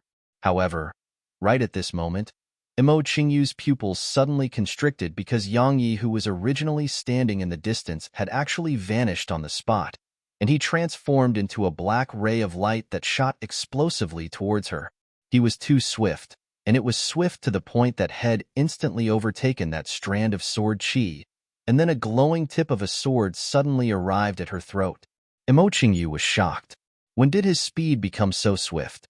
It was swift to the point that even Imo Qingyu Hood comprehended wind intent, was on the verge of being unable to see his movements clearly. Even though she was shocked, Imo Qingyu's reaction wasn't slow at all. The tip of her right foot spun on the ground, and then a green vortex suddenly appeared from beneath her foot. After that, Imo Qingyu left a string of afterimages behind as she swiftly appeared over 30 m away. At the spot where Imo Qingyu stood just moments ago, Yang Yi flipped his palm, and the dragonbone sword in his hand left a string of afterimages behind as he pointed it at Imo Qingyu. He said, "This is the so-called Sword Emperor?" If the Sword Emperors of the past knew that the Sword Emperor of this era is actually such a piece of trash, I wonder if they would be humiliated to the point of rising from their graves. Killing intent flickered in Imo Qingyu's eyes when she heard this. However, Yang Yi had already shot explosively towards her again. "Since you want to die, then I'll fulfill your wish." Imo Qingyu shouted in a grim voice as her fair hand moved slightly. The ancient sheath floated in front of her before its tip pointed right towards Yang Yi. In the next moment, Imo Qingyu shouted once more, "Instant death sword." As soon as she finished speaking, the ancient sheath transformed into a ray of light that shot over like a bolt of lightning. It was so swift that Emoku and Han Yu's expressions changed, and even Luo Shui revealed a wisp of surprise. The ancient sheath instantly struck Yang Ye's stomach and easily broke through his skin before it shot violently into his body. A wisp of delight couldn't help but surge onto Emo Qingyu's face when she witnessed this scene. However, right at this moment, the ancient sheath suddenly stopped by itself, and then it transformed into a ray of light under the astounded gazes of everyone and withdrew from Yang Ye's stomach. After that, it transformed into the form of a woman. The ancient sheath's spirit gazed at Yang Yi with astonishment, and her eyes were filled with shock. She said, Who exactly are you?" Everyone in the surroundings was stunned. Yang Ye's heart shook. He knew that the ancient sheath's spirit had noticed the tiny vortex. A wisp of icy cold killing intent flashed through the depths of Yang Ye's eyes when he thought up to hear. Knowledge of the tiny vortex had major implications, and if it was known to an outsider, then Yang Yi wouldn't be able to survive even if he had 10 lives. When he thought up to here, Yang Yi intended to attack. But the ancient sheath's spirit suddenly said, "Impossible. How could it possibly be in your possession? It's impossible." Impossible. Yang Yi frowned when he heard this. The ancient sheath's spirit knows about the tiny vortex's origins? Otherwise, why would she reveal such an expression? What exactly is the tiny vortex to actually be able to make the ancient sheath's spirit lose her composure like this? A string of questions was ceaselessly flickering through Yang Ye's mind, yet he didn't have a single answer. After a short while, the ancient sheath's spirit calmed down greatly, and then she turned around to gaze at Emo Qingyu while a wisp of a complicated expression appeared in her eyes. She said, "Qingyu, I'm sorry, but I'm unable to continue staying by your side, because I noticed that you're not suitable to be the Sword Emperor. The title of Sword Emperor should belong to an Emperor of the Sword." Everyone here was shocked once more. What does she mean? Does the ancient sheath intend to leave its owner? No. It should be said that Emo Qingyu is about to be abandoned. A sword emperor that was abandoned by the ancient sheath had never occurred in the history of the continent. After a brief moment of shock, Emo Qingyu's expression became extremely unsightly. Being abandoned by the ancient sheath was absolutely like being struck by lightning under a clear sky to her, and it was a huge humiliation. However, the ancient sheath's spirit didn't spare another glance at her. She turned around to look at Yang Yi before she said, "I know that you have a slightly bad impression of me, but if you have my assistance throughout your path of cultivation in the future, then you'll definitely be able to become a peerless sword cultivator who surpasses the sword sect's founding ancestor. Because I possess the sword techniques, comprehensions, experiences, and inheritances of all the sword emperors throughout the history of the continent." "You intend to choose me?" asked Yang Yi in a low voice. The ancient sheath's spirit nodded lightly and said, "You have the qualifications and the strength. You don't have to use my strength because the sword sect's founding ancestor never utilized my strength as well. He was willing to let me stay by his side merely because I possessed the sword techniques and experiences of all the past sword emperors." Yang Yi instantly felt slightly tempted because he really lacked knowledge related to the sword Dao and sword techniques. If he was able to obtain the sword techniques, comprehensions, experience, and inheritance of all the past sword emperors, then it would definitely be extremely beneficial to him. However, Yang Yi was slightly worried. He was slightly worried because of the ancient sheath's spirit. "Why have you chosen me?" asked Yang Yi in a low voice. "Because of it," the ancient sheath's spirit said, "but it isn't entirely because of it as well. After all, you're more suitable to be the Sword Emperor, and I merely missed the opportunity to meet you before her." When he heard this, Yang Yi took a deep breath before he said, "Since it's like that, then as you wish." He really didn't want to give up on obtaining the sword techniques and inheritances of the past sword emperors. This was an opportunity to him. It was a superb opportunity for him to swiftly become an expert in the sword Dao. He really didn't want to give up this chance, even if he slightly disliked the ancient sheath spirit. The ancient sheath spirit was delighted when she heard Yang Yi, and then she transformed into the ancient sheath and floated in front of Yang Yi. The expression of the faces of Emoku, Hanyu, and the others became unsightly when they witnessed this scene. Yang Ye's strength was already formidable, and now that had obtained the ancient sheath and became the Sword Emperor, it was undoubtedly like a tiger that had grown wings. It would become even difficult for them to kill him. Of course, Imo Qingyu's expression was even more unsightly. The ancient sheath had abandoned her and even chosen her mortal enemy. How could she possibly accept this? A hysterical and furious howl resounded as a green vortex instantly enveloped Imo Qingyu. At the same time, almost 1,000 green energy swords suddenly floated up into appearance around her. Yang Yi, you'll never rest until I kill you. A savage voice resounded from within the green vortex. Chapter 374 Sword Servant. A wisp of disdain arose on the corners of Yang Ye's mouth. Is this her act of desperation? Yang Yi paid no attention to Imo Qingyu. He clenched his palm and took the ancient sheath in his hand.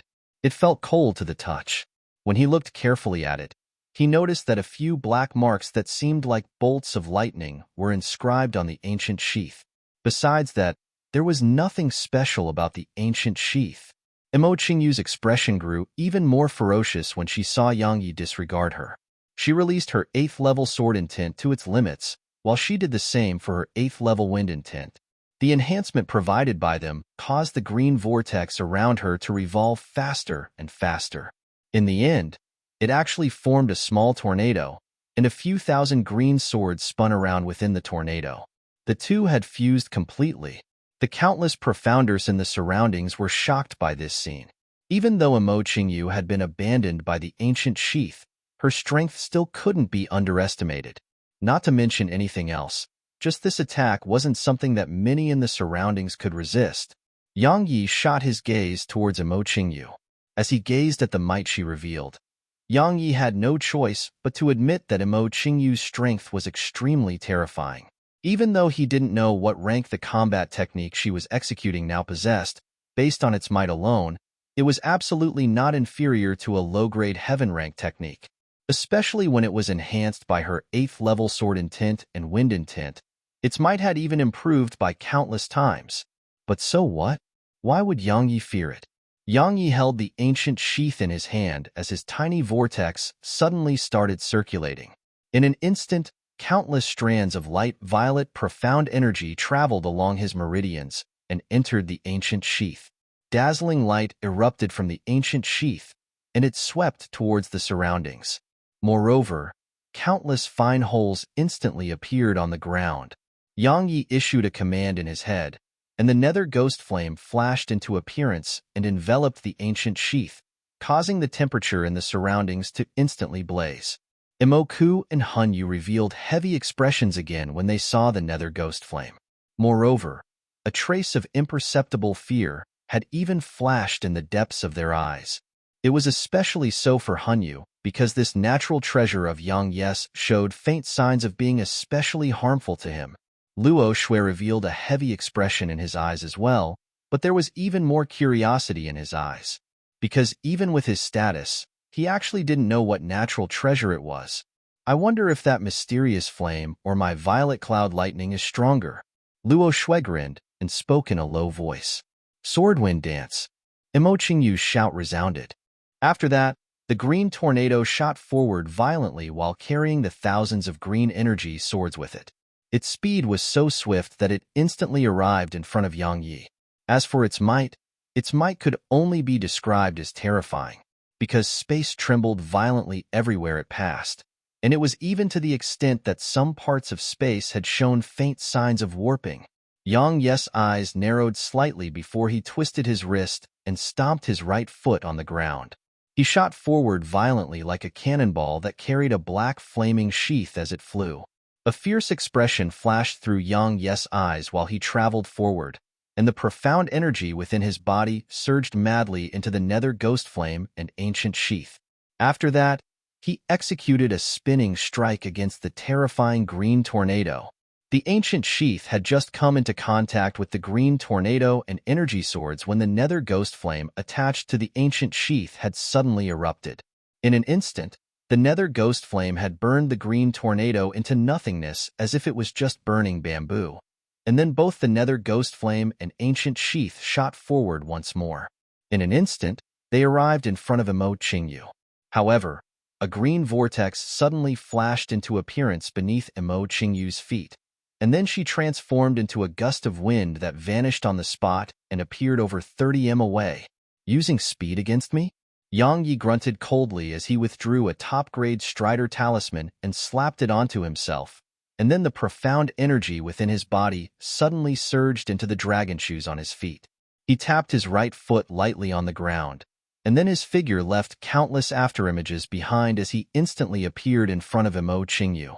After that, the tip of the ancient sheath instantly pierced through Emo Qingyu's heart. Emo Qingyu's eyes opened wide, and her eyes were filled with unwillingness and boundless resentment. Am I going to die just like this? Emo Qingyu, am going to die just like this?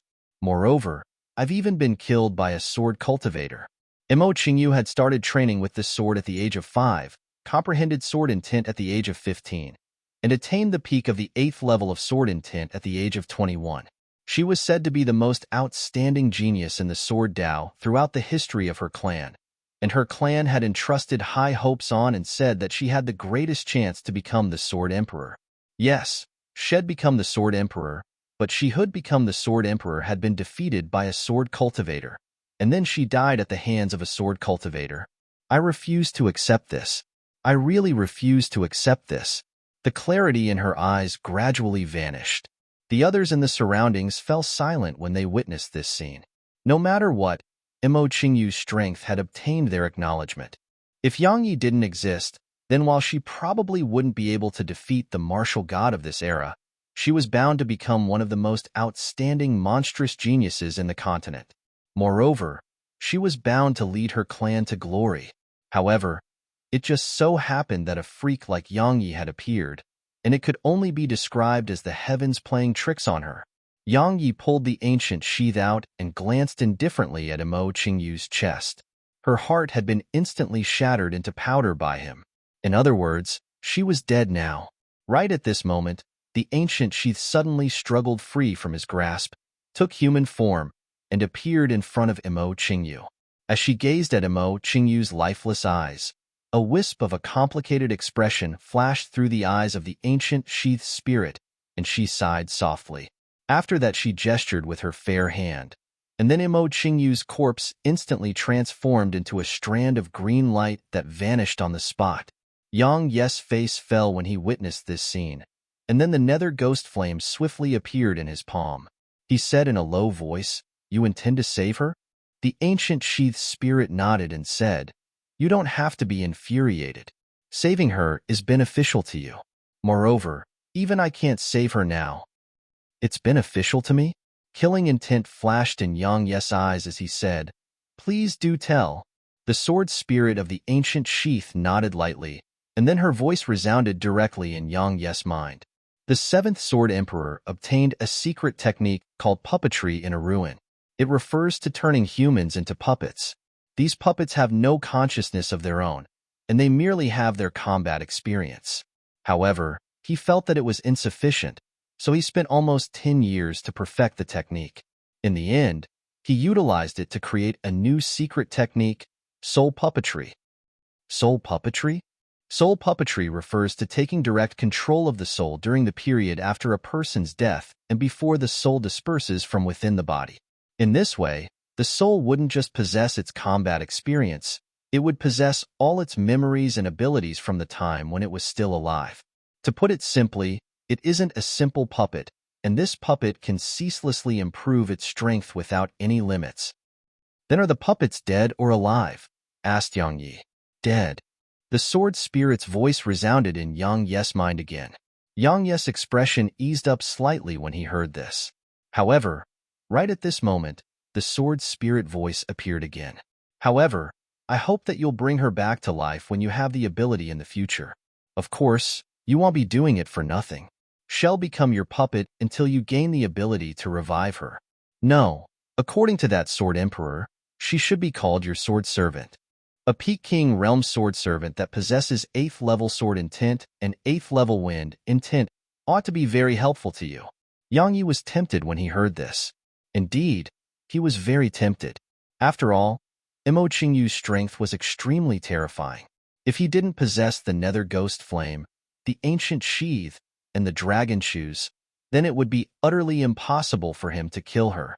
So, if he had such an extraordinary expert as a servant by his side, then, however, Yang Yi was still slightly unable to rest at ease because this extraordinary servant had a will of its own. Once it turned on him at a critical moment, then it would be equivalent to an extraordinary assassin. Yang Yi asked about the problem that worried him. Can you guarantee that she won't turn on me? I can't. The corners of Yang Yi's mouth twitched. He was just about to speak when the sword spirit's voice resounded once more. The soul puppetry technique has a single flaw, and it's that the person utilizing the technique must possess strength and cultivation that surpasses the target. Otherwise, it's very likely that the target would take control of the user instead. If you're confident, then I'll pass this technique to you when the time comes. But I have a condition. What condition? Yang Yi frowned slightly. This sword spirit seems to be slightly unreliable. She's actually trying to negotiate with me. Save her life if you have the ability in the future. We'll talk about that in the future. Yang Yi didn't give the sword spirit an answer.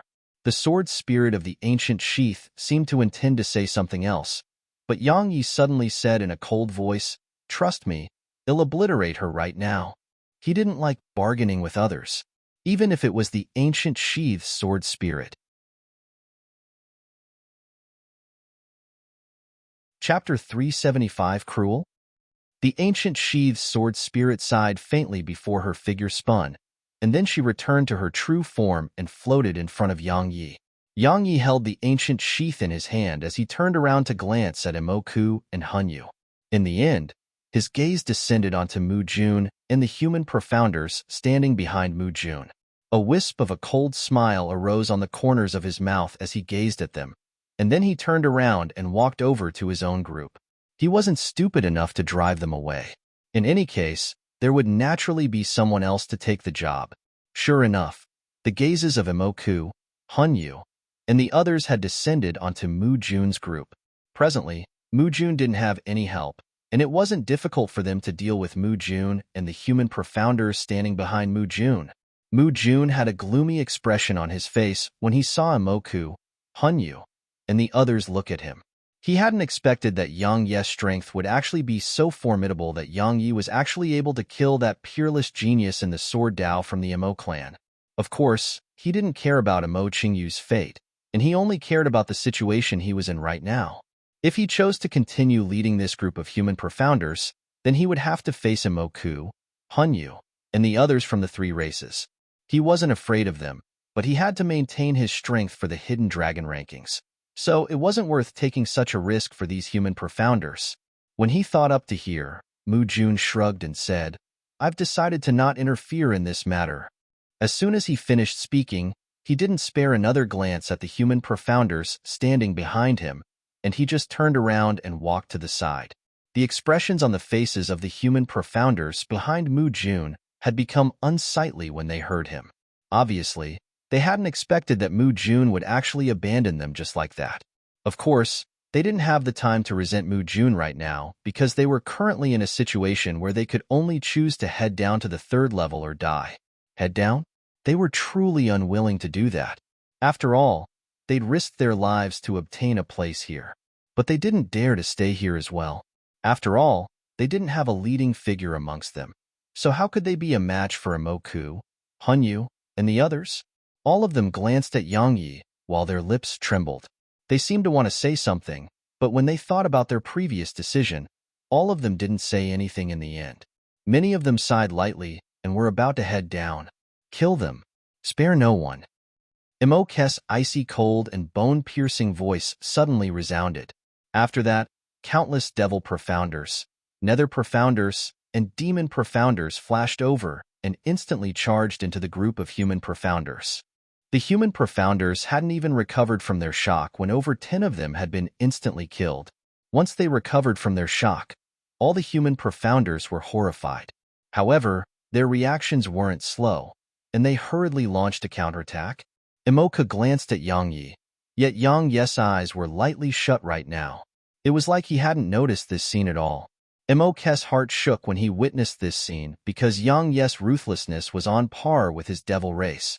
In Yang Yi's opinion, he didn't like betrayal. Earlier, had taken them to be one of his own, so he was willing to sacrifice his own interests for them. Because in his heart, those who followed him were absolutely more important than his own interests. Unfortunately, they'd chosen to abandon him out of consideration for their own interests. Since they were heartless, then there was no need for him to be loyal. Since they'd abandoned him, then he naturally had to abandon them as well. Yang Yi was such a narrow-minded person. Repay enmity with kindness? Sorry, but Yang Yi wasn't such a noble person. So, Yang Yi disregarded the horrifying slaughter that the profounders of the three races were carrying out.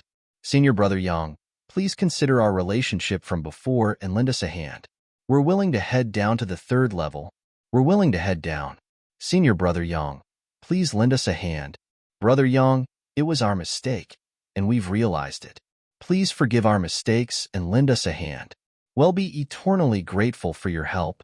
Yang Yi, are you really going to watch heartlessly as we're annihilated here? The human profounders were no match for the experts from the three races in the end. It wasn't long before more than half of them had perished.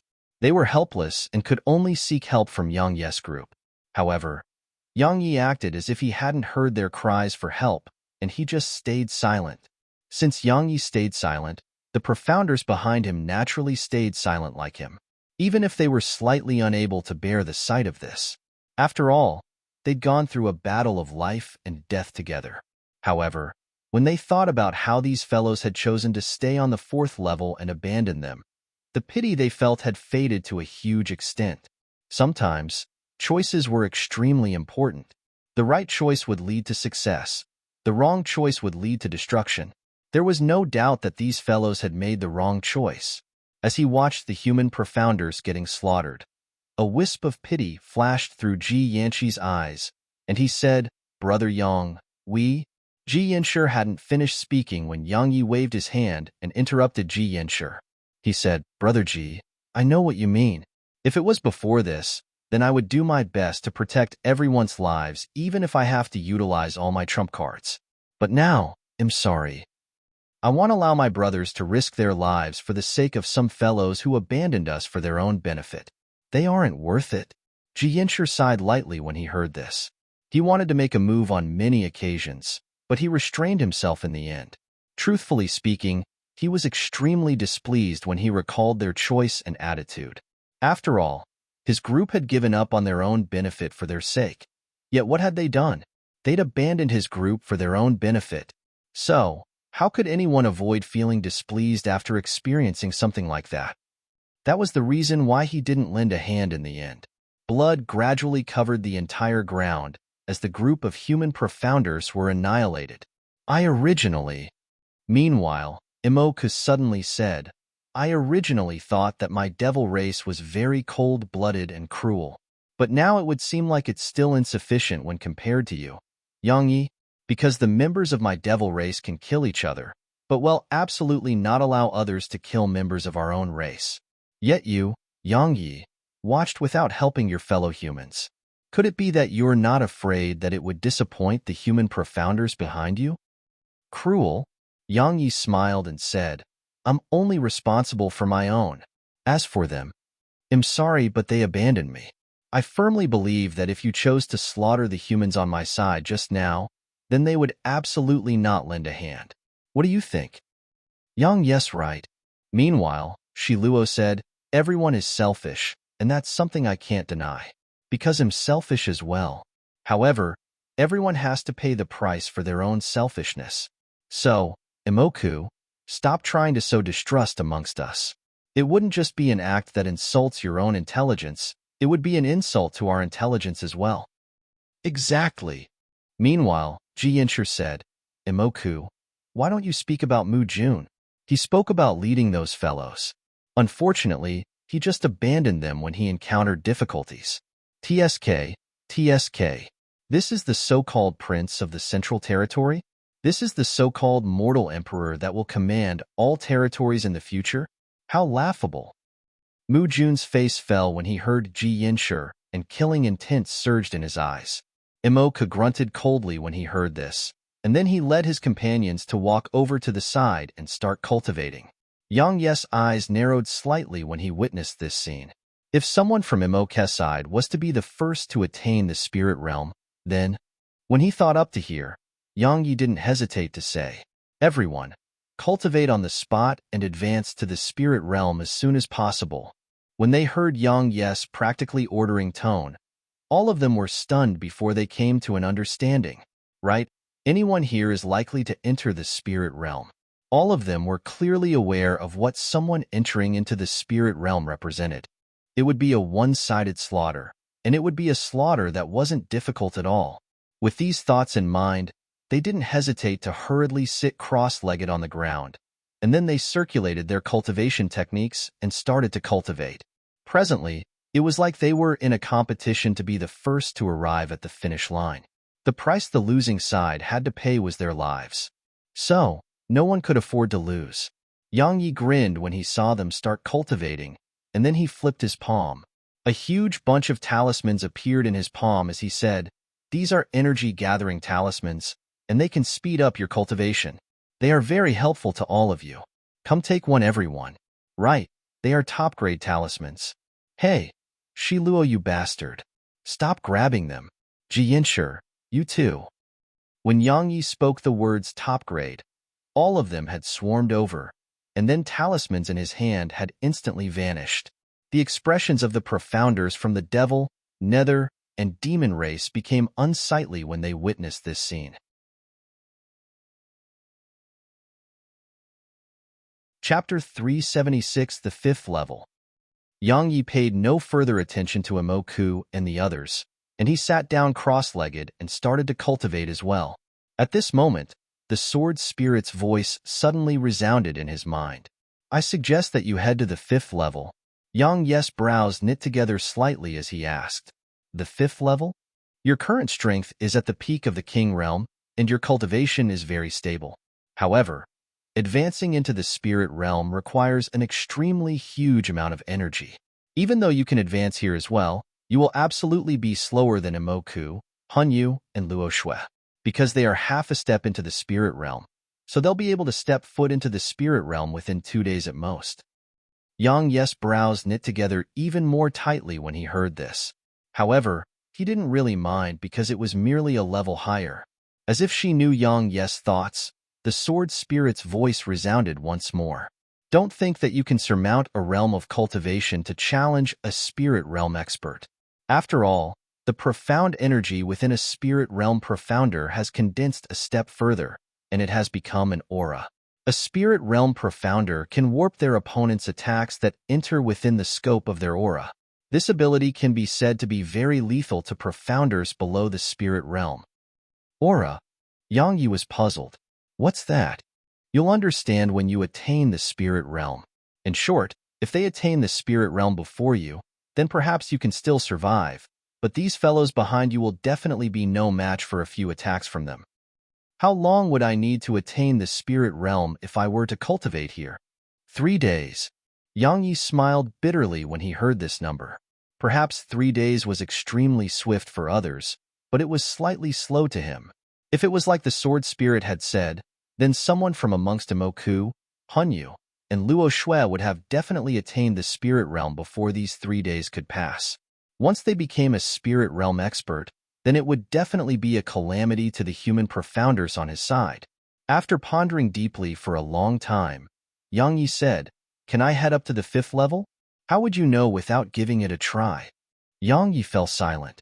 After a short while, he suddenly smiled. "The ancient sheath sword spirit is right. How would I know that I can if I don't give it a try?" So, Yang Yi stood up and walked towards the entrance to the fifth level. Meanwhile, everyone in the surroundings had opened their eyes and looked at Yang Yi. "You're overestimating your ability." A wisp of ridicule arose on the corners of Han Yu's mouth. Embark frowned while a pondering expression arose in his eyes. Luo Shui revealed an expression of extreme interest instead. Yang Yi disregarded their gazes and walked over to the entrance of the 5th level. There was a thin blue barrier of light there. The barrier of light was crystalline, translucent, and flickered with brilliant light. Besides that, there was nothing extraordinary about it. Yang Yi gazed at the blue light barrier for a short while before he flipped his palm, and dragon bone appeared in his grasp. The profound energy within him instantly surged into dragon bone. At the same time, the nether ghost flame attached itself to dragon bone. Yang Yi's figure suddenly spun swiftly by exerting force from the tip of his foot, and then dragon bone slashed forward horizontally towards the blue light barrier. Bang! Yang Yi's expression changed as soon as his sword came into contact with it, because a terrifying and enormous force had suddenly rebounded from the blue light barrier, and it caused his arm to instantly feel numb while his figure was blasted flying. He flew for almost 30 m before he crashed to the ground. Laughable. The ridiculing expression on Han Yu's face was extremely obvious. Imoka shook his head and withdrew his gaze. A wisp of disappointment flashed through Luo Shue's eyes, and then he withdrew his gaze. Yang Yi stood up slowly and gazed at his right hand. A scarlet-red crack had split open on his palm. Yang Yi clenched his fist tightly while his gaze descended onto the blue light barrier. This time, there was unprecedented seriousness in his eyes. Even with his physical body, he had actually suffered an injury from the energy that was rebounded by it. Of course, most importantly, the nether ghost flame was actually useless against it. What exactly is that blue light barrier? Don't try to use force against it, because even if you attain the spirit realm and utilize your full strength, you still wouldn't be able to break it open. Right when Yang Yi was feeling bewildered, the sword spirit's head voice resounded once more in his mind. Why? Asked Yang Yi. Because it contained the energy of the laws. Unless your strength is formidable to the point of disregarding the laws of the person who created this light barrier, then you can break through it. Of course, if you're able to fully display the might of the nether ghost flame right now, then you would be able to accomplish it as well. However, you seem to be incapable of accomplishing that right now. Then why did you ask me to come here? Yang Yi was slightly displeased. Indeed, he could sense that it was utterly impossible for him to break through the blue light barrier with his current strength. After a moment of silence, the sword spirit's voice suddenly resounded in Yang Yi's mind again. You have that mysterious vortex. Perhaps it can allow you to go in there. The corners of Yang Yi's mouth twitched. Indeed, even Yang Yi believed that if the mysterious vortex was willing, then it would definitely be able to break open the light barrier. However, it didn't obey him at all. But Yang Yi refused to give up and wanted to give it a try. Yang Yi walked over to the blue light barrier again, and then the others in the surroundings had opened their eyes to look at him once more. However, they quickly closed their eyes while Luo Shue hadn't even opened his eyes in the first place. As far as they were concerned, Yang Yi was overestimating his strength because they were very clearly aware of the blue light barrier's ability. It was set up by the first martial god, and the objective behind its creation was to stop others besides the future martial gods to enter the 5th level. As for why the first martial god had done this, they weren't very sure of the answer. They only knew that every single martial god who'd walked out from the 5th level had obtained an enormous improvement in their strengths. Simply speaking, the 5th level represented a place of inheritance for the martial gods, and it was undoubtedly impossible for others to enter it. Something worthy of mentioning was that the sword sect's founding ancestor hadn't been able to enter the 5th level as well.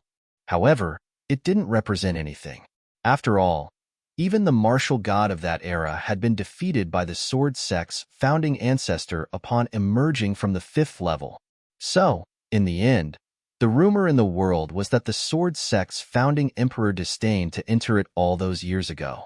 However, no one knew if he really disdained to enter it or couldn't. In short, besides the martial gods, no one had been able to enter the 5th level. Yet now, Yang Yi actually intended to ascend to the 5th level. So, wasn't it an impossible dream? Yang Yi didn't care what they thought. He gazed at the blue light barrier before he slowly closed his eyes and immersed his consciousness into his body. He said, "You can enter it, right?" The tiny vortex remained silent and didn't react at all. Yang Yi naturally wouldn't give up just like that, and he said, "You must be aware that my strength would improve greatly if I enter the 5th level. Once my strength improves, you'll naturally be able to obtain a huge amount of benefits. So, it's a win-win situation if we go in there. What do you think?" The tiny vortex still remained silent. "Look, I'm very weak right now, so I have to improve my strength as soon as possible. Otherwise, I might die at any time. It's definitely not beneficial to you if I were to die, and it might even be harmful to you. You definitely don't wish for such a situation to occur, right?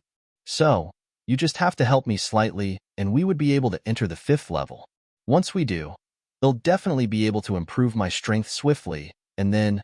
Yang Yi spoke incessantly for almost 15 minutes. However, the tiny vortex didn't react at all, and it was like it hadn't heard Yang Yi at all. This caused Yang Yi to be filled with hatred. After another 15 minutes passed, Yang Yi took a deep breath and said to the tiny vortex, "Haha, it looks to me like you're completely helpless against this stupid light barrier, right? Of course, this light barrier is so formidable while you're so weak right now, so it's normal for you to be helpless against it. Don't worry, I won't look down upon you. I really understand you, really. Trust me." The tiny vortex still remained silent. A wisp of disappointment flashed through Yang Yi's eyes when he witnessed this. Right when he was about to give up for good, the tiny vortex suddenly started revolving, and then a strand of enormous force suddenly surged out from within it. In an instant, a wave of dizziness assaulted Yang Yi's mind, and he heard a clear and melodious cold snort in his daze. However, he wasn't sure of it because he had immediately fallen unconscious. At the same time, a ray of dark violet light instantly shot out from within Yang Yi's body, and it blasted the blue light barrier. Bang! A light bang resounded before a gap instantly split apart on the blue light barrier, and then Yang Yi was carried by a strand of violet energy and directly taken through the light barrier. After Yang Yi entered through it, the light barrier trembled slightly before it recovered to its previous state. At this moment, everyone on the 4th level was flabbergasted. Chapter 377, Then Just Die. When Yang Yi entered the 5th level, Imoku, Hanyu, and Luo Shui had suddenly stood up. Imoku and Hanyu's eyes were filled with disbelief, whereas Luo Shui's eyes revealed bewilderment that couldn't be concealed. How did Yang Yi accomplish it? At this moment, this question had flashed into appearance within the minds of everyone here. After an unknown period, Yang Yi's head felt extremely heavy, and he shook it with all his might. After another short while passed, Yang Yi finally opened his eyes slowly and blurriness filled his field of vision.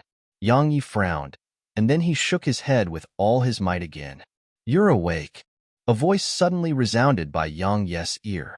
Yang Yi withdrew a top-grade healing talisman and slapped it on himself, and it made him instantly feel better. After that, he looked over towards the source of the voice, and he saw a white-robed woman who had her hands behind her back standing with her back faced him. The woman had a very slender figure.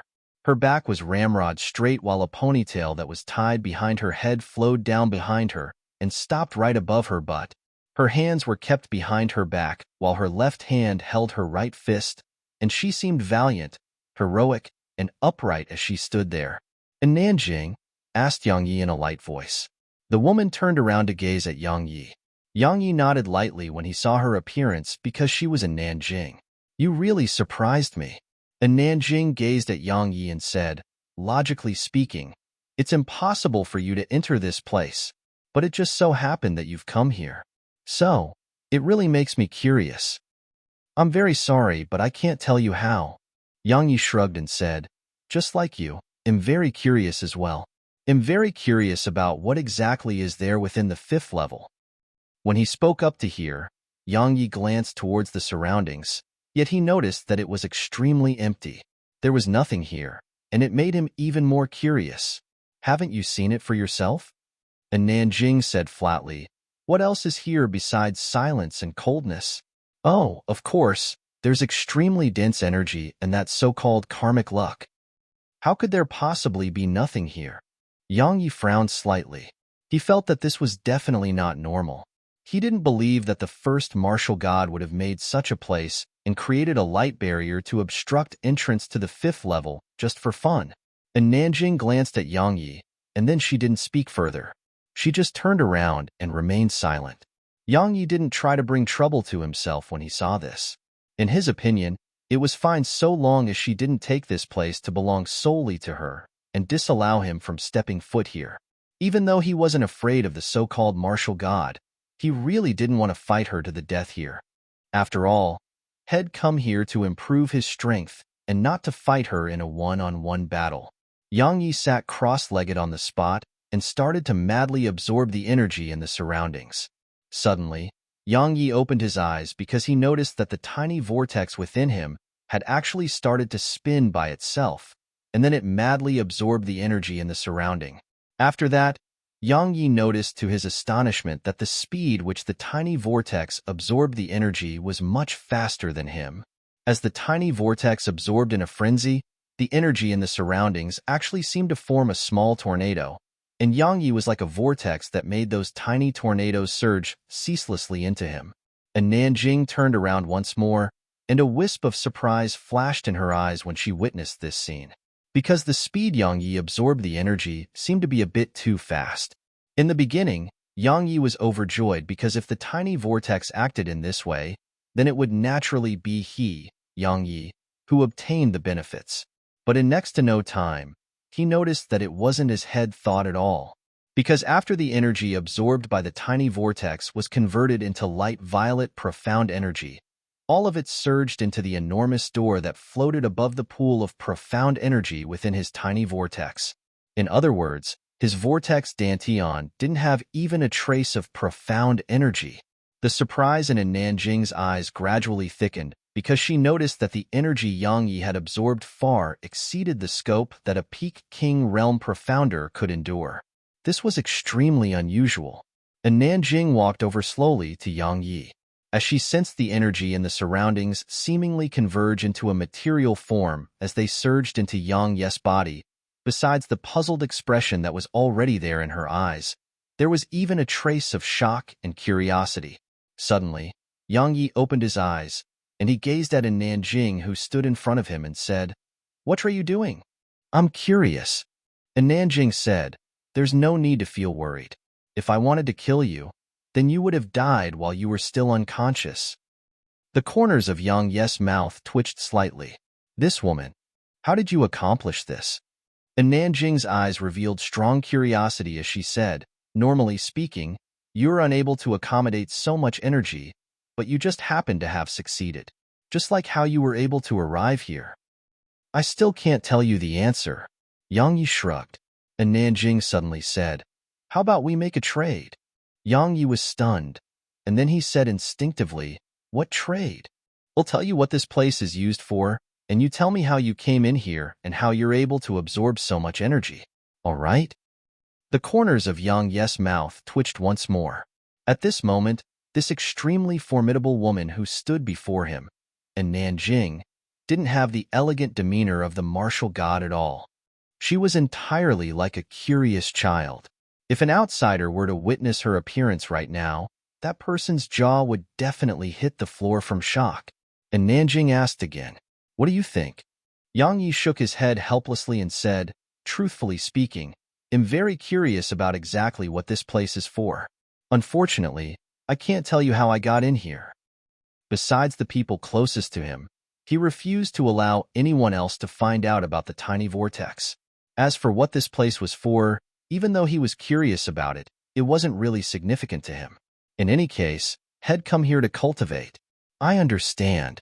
And Nanjing nodded lightly when she heard this, and then she said, "Since it's like that, then what's the point of keeping you alive? So, just die." As soon as she finished speaking, and Nanjing suddenly kicked with her right leg, and it instantly struck Yang Yi's stomach. It was so swift that Yang Yi didn't even have the chance to react before had been kicked away. He flew for over 100 m before he crashed heavily with the rock wall behind him. In an instant, the entire rock wall trembled violently while a human-shaped mark appeared there. What did Yang Yi feel right now? At this moment, he was utterly dazed by her. My God, this woman was polite, amiable, and extremely friendly just a moment ago. yet she directly attacked me in the next moment. Moreover, it was a blow that was intended to kill me. What the fuck? Isn't the speed she turned hostile towards me at too quick? Not only that, her attack is extremely swift as well. It's countless times quicker than Emo Qingyu, who comprehended wind intent. Moreover, her physical strength is terrifying. Just that kick alone almost shattered all my internal organs. Yang Yi forcefully endured the discomfort in his heart as he stood up slowly. Meanwhile, a wisp of surprise flashed through Nanjing's eyes as she said, "You actually survived after being struck by my 8th level strength intent and 8th level speed intent. Not bad." Once more. As soon as she finished speaking, a few dozen afterimages of her suddenly appeared, whereas her body had instantly appeared in front of Yang Yi. After that, her fist tore through the air and caused the air in front of it to explode as it approached Yang Yi's head. A ray of violet light flashed. Clang! The ancient sheath in his hand collided head-on with Nanjing's fist, and then a heavy and low bang resounded. Yang Yi's feet scraped the ground as he retreated explosively, and he retreated for around 20 m before he finally stopped. On the other hand, Nanjing hadn't moved at all. Nanjing's eyes lit up slightly as she said, "Peak 6th level slaughter sword intent, mysterious profound energy, and a natural treasure. Not bad. You're much stronger than the Sword Emperor from before." Yang Yi's pupils constricted because Nanjing had already arrived in front of him while she spoke. Her speed was so quick to the point he couldn't even see her movements clearly. Besides that, there was no sign before she attacked because everything was so natural and completed at will. Yes, this was exactly the feeling he got from Nanjing right now. Yang Yi didn't have the time to continue thinking. The profound energy within his body surged into the dragon shoes before he swiftly stomped his right foot on the ground and evaded over 30 m to the right. However, Yang Yi's pupils constricted once more in the next moment, because head just flashed over 30 m to the right when Nanjing was already standing there. Is this foresight?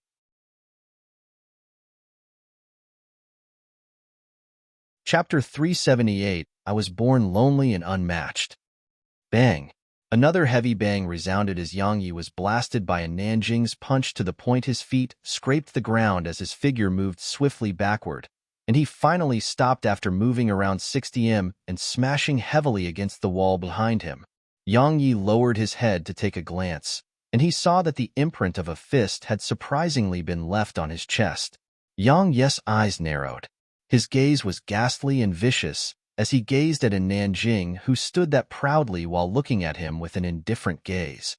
He said, as expected of the martial god, "You are the strongest person beneath the spirit realm that I've ever seen." And Nanjing's brows raised slightly as she spoke indifferently. And Yang Yi took a deep breath before he placed the ancient sheath into his spatial ring.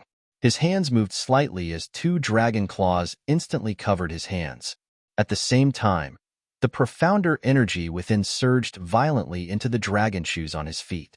In the next moment, he suddenly stomped his right foot against the ground and shouted, "Rapid shift!" As soon as he finished speaking, numerous afterimages instantly appeared where Yang Yi stood, whereas Yang Yi himself had appeared in front of Nanjing after less than a breath of time had passed. His claws emanated a sharp and ear-piercing whistle as they tore through the air and claws at Nanjing's throat. Yang Yi's speed was extremely swift this time, as his speed had been instantly multiplied by 5 times. So, it was even slightly faster than the speed which Nanjing had revealed earlier. Thus, Yang Yi had left behind numerous seemingly material afterimages on the spot, which Yang Yi stood at just now, and all along the way until he arrived in front of Nanjing. Nanjing's expression remained calm, and there was even the slightest fluctuation in her eyes. When Yang Yi's dragon claws that contained terrifying might were about to touch her neck, her lips parted slightly as she said lightly, "Ward." As soon as she spoke, a faint layer of fluctuation swept out from within her, and then Yang Yi's claws struck the fluctuation. In an instant, Yang Yi's expression changed because it was like head struck a layer of cotton. It was extremely soft, so there was nowhere for his claws to exert the force within them, causing around 80% of the force within them to be instantly warded off. Yang Yi was shocked. He was just about to retreat when a Nanjing's figure approached him. At the same time, a slightly small fist instantly arrived before him and collided firmly against his stomach. Bang!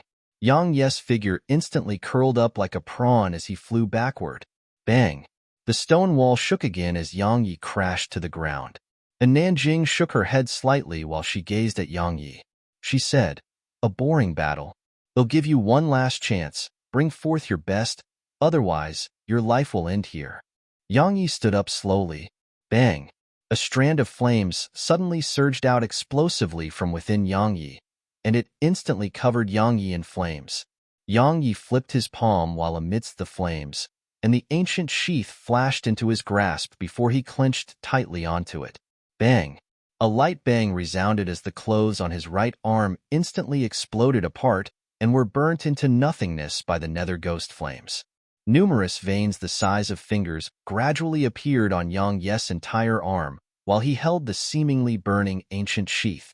Yang Yi walked slowly towards a Nanjing as he said, "Needless to say, I have to thank you because you allowed me to understand a certain principle once more. Never become self-satisfied and proud. Because when you think you're very formidable, there's actually someone even stronger." Up until now, he could be said to have been completely crushed. Yes, even though it was very shameful, it was the truth. However, Yang Yi was happy. Why was he happy? It was just as Head said, and Nanjing had allowed him to realize the insufficiencies in his mental state. Once a person attained some accomplishments, it was easy to feel proud and self-satisfied. Because the outcome of pride and self-satisfaction was conceit. Was Yang Yi self-satisfied and proud? Yes.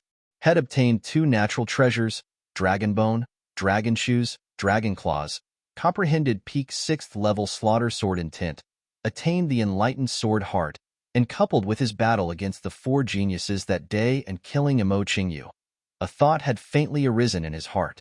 That thought was that he, Yang Yi, was practically unmatched amongst the younger generation. Yes, when he thought about it truthfully, he really had such a thought in the depths of his heart. The consequence of such thoughts was blind confidence. Of course, there was an even more important thing, and it was the most dangerous as well. Once one became blindly confident and suffered a setback, then it was very likely for that person to be unable to rise again. This was what others meant when they said a person's heart towards the Tao was crushed. Once the heart towards the Tao was crushed, that person would naturally be finished as well. In the beginning, Yang Yi was slightly unable to accept that he was completely crushed by a Nanjing and the collisions between them. Yes, since Head started cultivating until now, when had he ever been completely crushed? When it was difficult to accept, it was easy for one to go overboard. Yes, had almost fallen into such a state. At the moment just now when a Nanjing's last punch blasted him flying, his eyes had instantly turned crimson red while slaughter almost filled his mind. Fortunately, the enlightened sword heart he possessed had stabilized his mind at the last moment, so he didn't transform into a complete monster. Otherwise, even though the slaughter sword intent could improve his strength, if he were to face a Nanjing while being controlled by slaughter, then it would only be disadvantageous and harmful to him. Of course, while a Nanjing had allowed Yang Yi to recognize himself clearly, it didn't mean that Yang Ye's strength had erupted like a volcano and shot into the sky. The improvement of his mental state was much better than an improvement of strength, and the benefits of it were latent and long-term benefits. As she gazed at Yang Yi, who seemed to have transformed into a flaming man, and Nanjing's brows raised slightly while she said, "A natural treasure. Not bad, it's getting interesting." Right at this moment, Yang Yi suddenly vanished on the spot and instantly appeared in front of a Nanjing. His right leg curved slightly before he suddenly stomped it on the ground, and his body instantly soared around 1.5 into the air. He shouted fiercely as he held the ancient sheath with both hands, and then the ancient sheath carried numerous blades of fire as he slashed it down swiftly. 6th level slaughter sword intent, the nether ghost flame, and the strength his physical body possessed. This attack of Yang Ye's could be said to be an attack that carried the extremes of his strength, and the terrifying force carried within the ancient sheath caused air to be instantly torn apart and crushed into pieces while numerous explosions resounded throughout the ancient sheath's path. Moreover, The space all along the way had started to warp from the terrifying force carried by the ancient sheath and the might of the nether ghost flame. The formidable force contained within it even made the limestone around Nanjing to start shattering into powder. However, Nanjing, who stood below the ancient sheath, still had an extremely calm expression, and only her eyes revealed a trace of surprise and interest. When the ancient sheath arrived, just a few centimeters away from her, she finally parted her rosy lips and said, "Ward." As soon as she spoke, a fluctuation that was visible to the eye suddenly swept out above her, and it instantly collided with Yang Ye's ancient sheath. Yang Ye's expression changed while a wisp of a ruthless expression flashed through his eyes. He suddenly smashed the ancient sheath downward as he shouted in a grim voice, "Explode!" As soon as he spoke, the nether ghost flame which covered the ancient sheath had instantly exploded, and it transformed into an ocean of flames that enveloped Nanjing. Yang Ye's figure flashed and retreated over Embark. However, there was no delight in his eyes as he gazed at Nanjing, who was enveloped by the nether ghost flame, and there was only a solemn expression there, because he firmly believed that Nanjing would definitely not be burned into nothingness by the nether ghost flame. After all, if that really happened, then she wouldn't be the martial god, and she wouldn't be in Nanjing. Sure enough, in less than 10 breaths of time, the ocean of flames created by the nether ghost flame had suddenly dispersed towards the surroundings. After that, the ocean of flames vanished, and a small flame flew back to Yang Yi. At the same time, Nanjing's voice resounded. As expected of a natural treasure, it actually almost injured me. Unfortunately, your strength is limited, and you are unable to bring forth its full strength. What a pity. As soon as she finished speaking, Nanjing appeared within Yang Ye's field of vision. Yang Ye's pupils constricted when he saw her because he noticed that she was actually completely fine after being burned by the nether ghost flame. She was actually so strong. Yang Yi took a deep breath while the profound energy within his body surged, and the skin on his back started vibrating. Looks like I really can't hold back at all. Right when Yang Yi was about to utilize the sword domain and the 9th Hell Cold Gale to attack her with his full strength, Nanjing suddenly said, "Some people are born lonely and unmatched, and I'm such a person. It's a very lonely feeling. I, and Nanjing, don't want to be lonely and unmatched, so you understand what I mean, right?" The profound energy within Yang Ye's body surged, and he shook his head and spoke in a very honest manner. "I'm sorry, but I don't."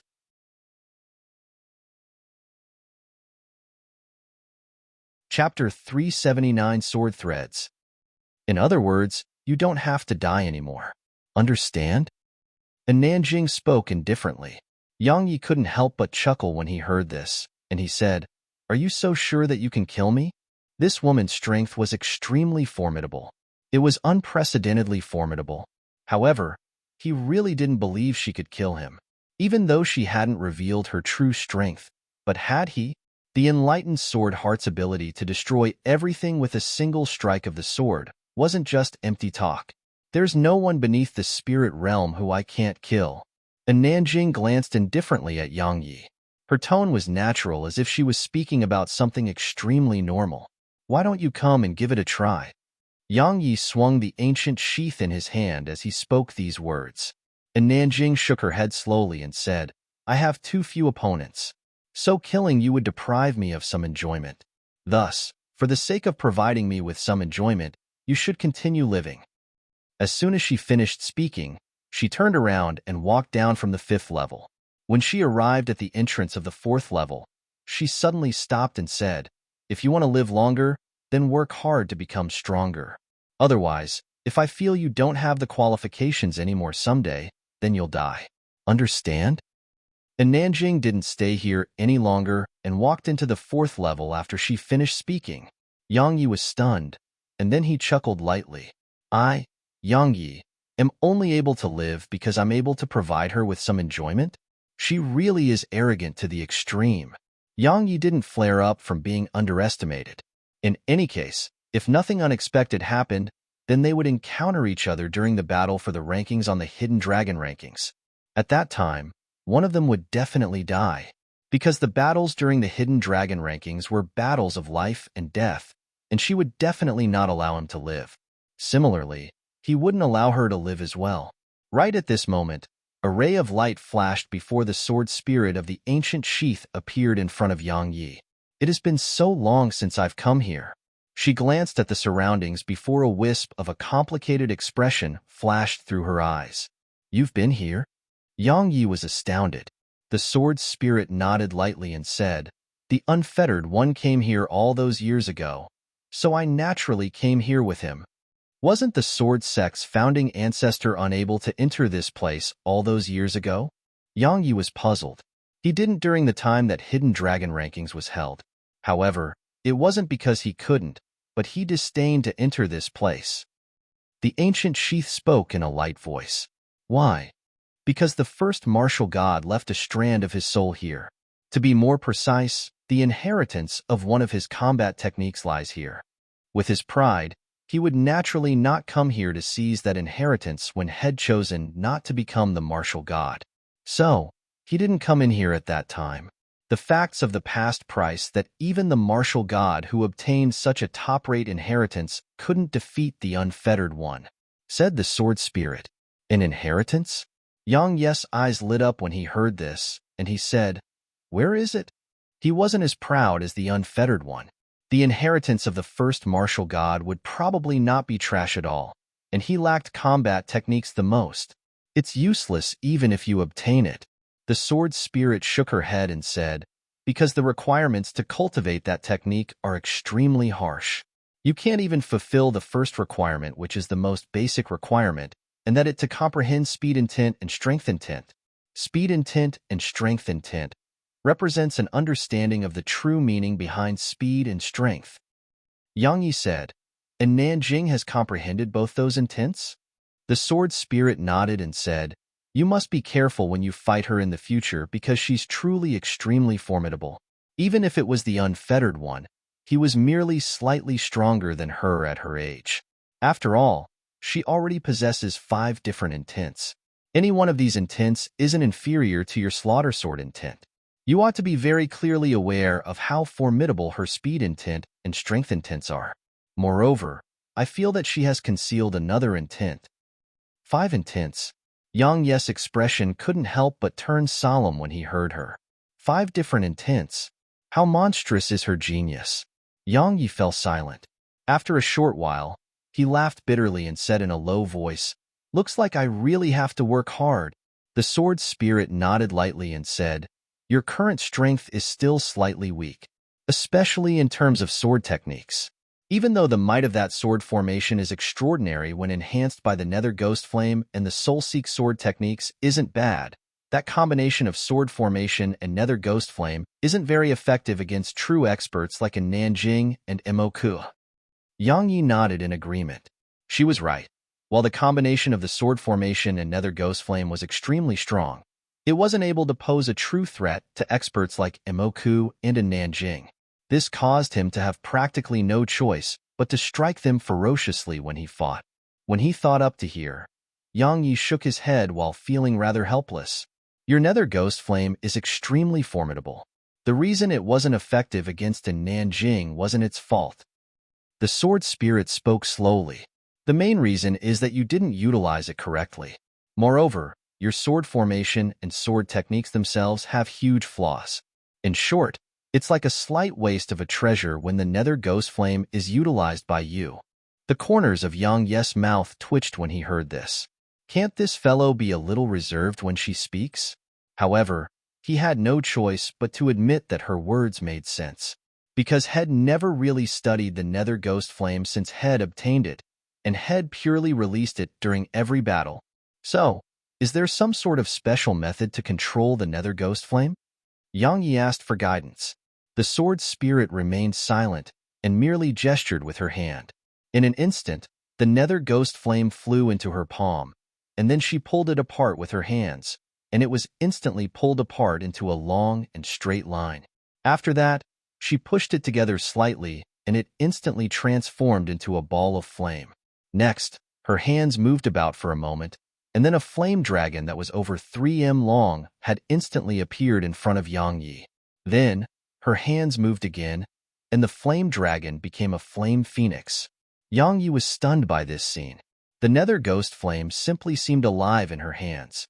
It ceaselessly appeared in countless different shapes that were extremely lifelike, and it caused Yang Yi to be dazzled by this sight. After a short while, she flicked her finger, and the nether ghost flame returned to Yang Yi. She gazed at Yang Yi, who still felt shocked, and said, "That was a method to control flames. The nether ghost flame in your possession is like a piece of iron.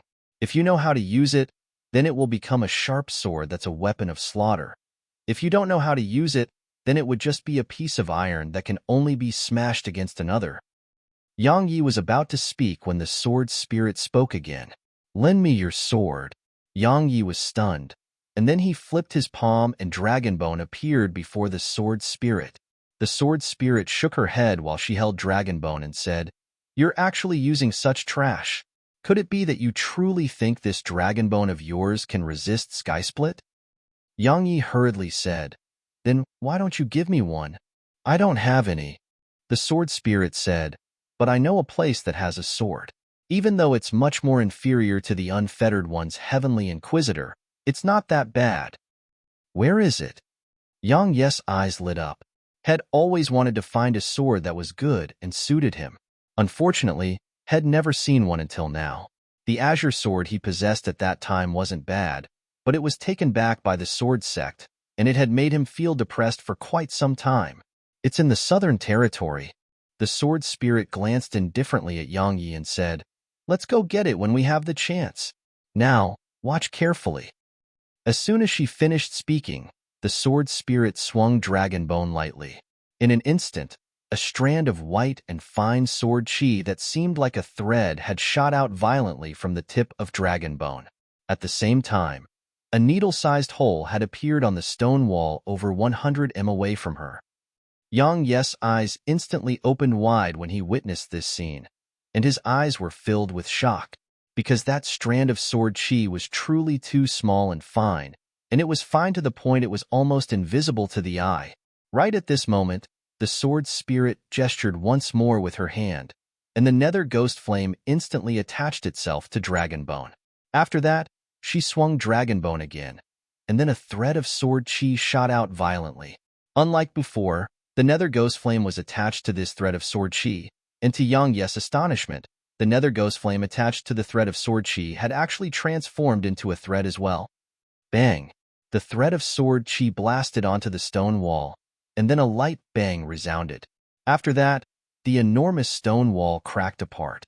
However, it recovered to its original state in next to no time. This scene made Yang Yi feel extremely puzzled. "That's the energy of the laws," the sword spirit explained. "The things here can be damaged, but the laws here will take effect once they are damaged to a certain extent, and then it will repair the damaged things." At this moment, Yang Yi didn't care about the so-called energy of the laws. His mind was filled with thoughts about how the sword spirit had made the sword chi so fine and tiny yet allowed its might to multiply.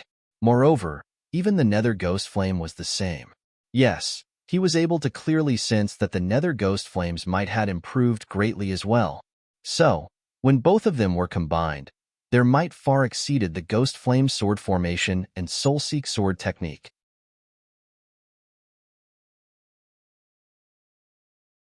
Chapter 380, The Spirit Realm. This sword technique is called Sword Thread, and it was created by the Sixth Sword Emperor. The sword spirit spoke slowly. Sword thread refers to compression sword chi repeatedly, like the process of forging a sword. The iron is ceaselessly compressed, and the more it is compressed, the greater its quality would be. The sword thread technique follows the same principle. Moreover, you can utilize the nether ghost flame in the same way. The more adept you become at controlling it, the greater its might would become. Sword thread? Yang Yi's eyes flickered with a glow of excitement as he said, "What rank is this sword technique?" The sword spirit pondered deeply for a moment before she said, "Mid-grade heaven rank. However, its strength is absolutely not inferior to a high-grade heaven rank technique at this moment in time." "That's enough. Teach it to me right now." Yang Yi was slightly impatient. Sword techniques had always been a weakness of his. It wasn't because he lacked the required natural talent, and it was instead because he didn't have a good sword technique. Even if he tried to seize one, it was still impossible to obtain unless he robbed one of those formidable sections. But robbing them was no different than courting death. The sword spirit nodded slightly and said, "Close your eyes and concentrate while I pass down the technique to you." Yang Yi closed his eyes slightly, and in next to no time, a string of information surged into his mind. After around an hour had passed, Yang Yi's eyes finally opened slowly. He clenched his palm and dragon bone appeared in his grasp. He swung it lightly, and a strand of sword chi shot out explosively from its tip. The sword chi blasted onto the ground not too far away from him, and it caused countless rocks to shoot into the air. Yang Yi frowned when he witnessed this scene, and then he shook his head. According to the description of the technique, his compression of sword chi wasn't very ideal because there seemed to be no change in his sword chi. The sword spirit spoke slowly. More haste, less speed. You possess the enlightened sword heart, so when compared to an ordinary profounder, you possess many more advantages when cultivating sword techniques. However, you must remember to avoid getting impatient. It's impossible to instantly master any sword technique. The reason I demonstrated the sword thread technique and control of the nether ghost flame to you wasn't so that you would cultivate painstakingly right now and immediately attain mastery of them. After all, that isn't realistic. My objective was to allow you to obtain a clear understanding of some of the flaws in your cultivation. Understand? Yang Yi was stunned when he heard this, and then he nodded and said, "I understand." Indeed, he was a bit too impatient. It was impossible to instantly master a sword technique. Presently, his main objective was to cultivate properly and step foot into the spirit realm as soon as possible. As for the sword technique and nether ghost flame, he could only put them aside for now. Yang Yi sat down cross-legged and started madly absorbing the energy in the surroundings. The sword spirit nodded lightly when she witnessed this scene. Even though this fellow before me has a slightly extreme character, he was able to realize his mistakes and rectify them, and he didn't act obstinately. In short, he isn't a bad person, and it's easy to get along with him so long as he isn't rubbed the wrong way.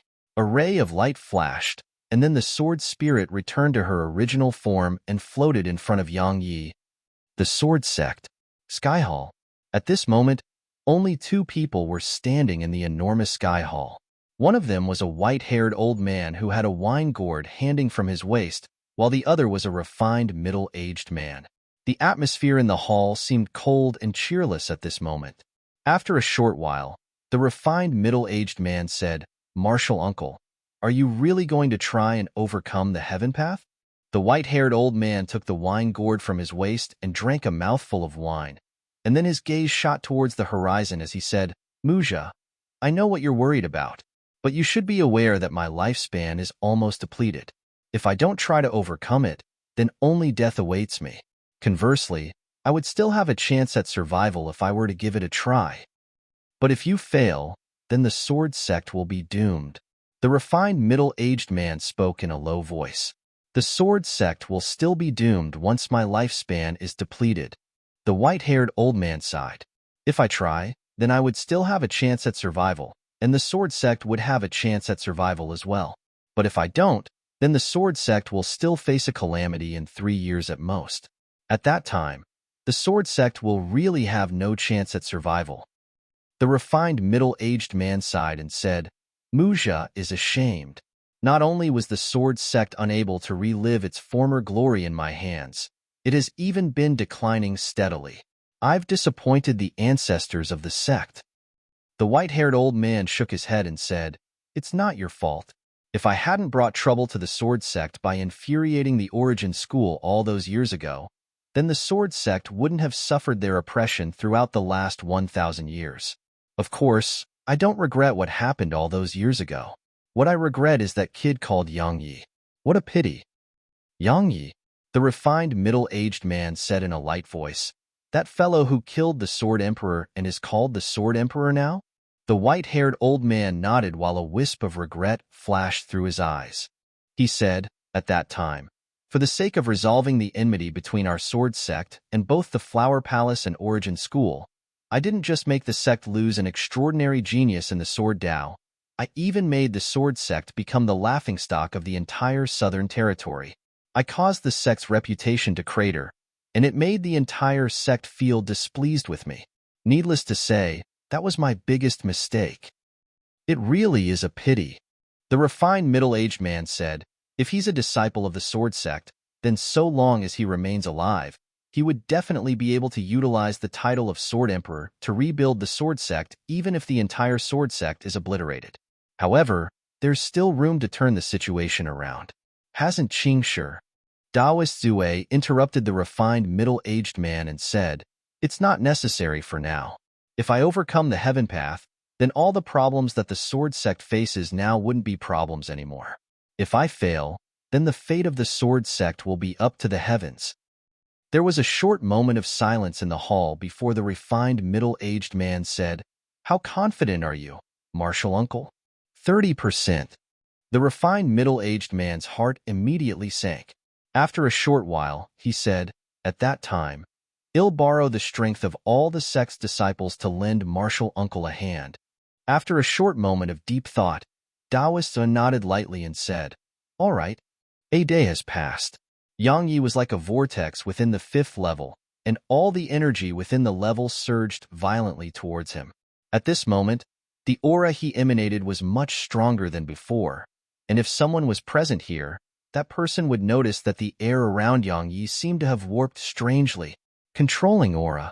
This was the symbol of a spirit realm expert. In other words, Yang Yi wasn't far from the spirit realm.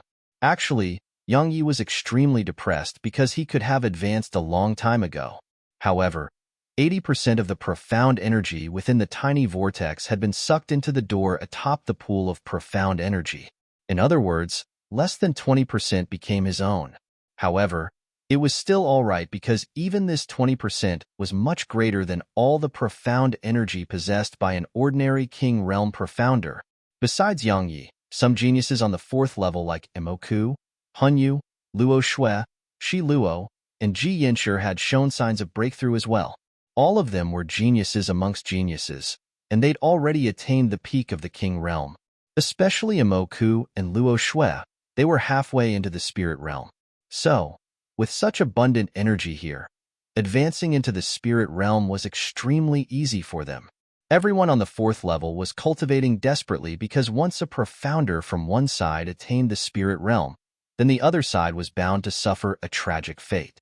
All of them didn't want to suffer a tragic fate, so they were cultivation desperately. On the other hand, the profounders on the 1st, 2nd, and 3rd level, none of them dared to immerse themselves and cultivate properly. Why? Because everyone around them was an enemy, so anyone who immersed themselves in their cultivation would die. If the killing from before was carried out for the sake of seizing a spot, then the killing now was because of hatred. Yes, all of them were blinded by slaughter. Every single person they looked at was like an enemy to them, so how could they cultivate peacefully? They wouldn't dare do that no matter how bold they were. Something worthy of mentioning was that Nanjing had walked over to stand in front of the hidden dragon steel after she left the 5th level. However, when everyone thought she would challenge the rankings of the peerless geniuses from throughout the history of Profounder Continent, she didn't move at all. She just stood there silently while her gaze had descended onto the name of the first martial god. Just like that, she stood there for an entire day. Of course, no one dared to disturb her. What a joke. If she didn't look for trouble with them, then it was something worthy of praising the heavens and the earth for. So, who would dare to look for trouble with her? Even Luo Shui revealed a trace of a solemn expression in his eyes as he gazed at Nanjing. Time flowed by slowly, and another day passed by. Bang! Early in the morning on the 3rd day, a shocking, imposing aura suddenly surged out from within Luo Shui's body, and the masked figures around him were instantly forced backward repeatedly by this imposing aura.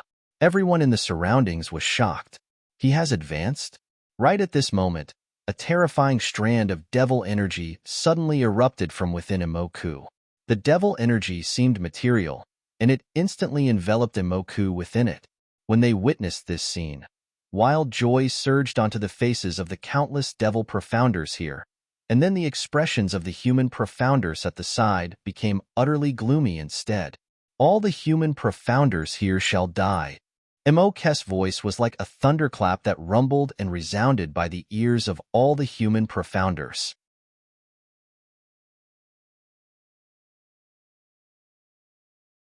Chapter 381 Madness. And Nanjing turned her head to glance indifferently at Emoku, who was covered in devil energy, and then she withdrew her gaze and shot it towards the stone steel again. A wisp of an arc arose on the corners of Luo Shui's mouth, and then he shook his head lightly as he gazed at the human profounders. However, right at this moment, an unexpected event suddenly occurred. Right when Emoka spoke those words, two black shadows had suddenly appeared by Emoka's sides, and then two blades that glowed coldly suddenly appeared by Emoka's neck. They were swift like bolts of lightning, and their appearance exceeded the expectations of all the profounders in the surroundings. It was none other than Zhonglu, and Yi Yun Hood launched this attack. Yang Yi had asked them to pay attention to the members of the Nether, Devil, and Demon race when he ascended into the 5th level. Of course, they'd made this decision to attack on their own because Yang Yi wasn't here, and they were utterly unable to seek Yang Yi's permission. As for the reason they decided to attack, it was actually because they had no other choice, as they hadn't expected that Emoku would actually advance so quickly. So, if they didn't make a move now, then they wouldn't have another chance. Moreover, they'd even utilize their full strengths as soon as they attacked. The members of the devil race were astounded, yet a wisp of ridiculing crept up onto the corners of his mouth. He didn't seem to move at all, yet those two daggers suddenly changed direction when they were about to touch his neck, and they shot swiftly towards the two black shadows. Zhang Lu and Yi Yun's expressions changed, and their figures flashed with the intention of concealing themselves. However, right at this moment, Emoku smiled with disdain and said, "Fleeing?" As soon as he finished speaking, the air in an area of over 10 m around Emoku had suddenly warped, whereas Zhang Lu and Yi Yun's figures that had just started to become concealed were exposed by the warped air. Bang! Bang! Emoku instantly appeared in front of them before his fists smashed directly onto their stomachs, causing them to be instantly blasted flying. However, their figures suddenly vanished in midair when they were about to collide with the stone wall, and they'd concealed themselves once more. Emoka frowned. The human profounders in the surroundings were astounded. Is this the strength of a spirit realm expert? At this moment, both Zhang Lu and Yi Yun were shocked while they remained in the shadows, because they noticed that they couldn't assassinate Emoku after he advanced into the spirit realm. They only had a single advantage in a battle with Emoku, and it was their movement techniques. Yet now, that advantage had ceased to exist before Emoku Hood attained the spirit realm. Emoku grunted coldly and glanced coldly at the spot which both Zhang Lu and Yi Yun had vanished from, and then he turned around to look at the human profounders before slowly walking towards them. "Let's fight him to the death." Shi Luo spoke in a low voice. Besides Yang Yi, none of the other human profounders was a match for Emoku, and now that Emoku and even advanced into the spirit realm, he felt that it was probably impossible to go against Emoku even if he joined forces with Ji Yanshi. Even though he could surmount a realm of cultivation to do battle, it depended on the target. Emoku himself was a monstrous genius who could surmount a realm of cultivation to do battle, so it was undoubtedly unrealistic to try to fight Emoku, who was at a higher realm of cultivation. All the human profounders stood up, and then they withdrew their dark treasures. At the same time, the profound energy in their bodies surged out from within them. "You're overestimating your ability." Emoku grunted coldly and spoke in a ghastly tone. "Kill them. Spare no one." As soon as he finished speaking, the countless devil profounders here flashed and pounced towards the human profounders, whereas the nether race and demon race followed closely behind them. Meanwhile, Emoku's figure flashed explosively towards Shi Luo and Ji Yanshi, and his speed was so swift that they weren't even able to react before Emoku had arrived in front of them. After that, the nether god's spear carried a strand of dazzling light as it swept horizontally towards them. The two of them were horrified and blocked it hastily. Bang! Bang! The enormous force within the nether god's spear caused the two of them to be directly swept flying by over 100 m. He blasted them flying with a single strike. The expressions of all the human profounders in the surroundings changed. His strength has actually become formidable to such an extent upon advancing into the spirit realm. Who would even be able to resist a single strike from him now that Yang Yi isn't here?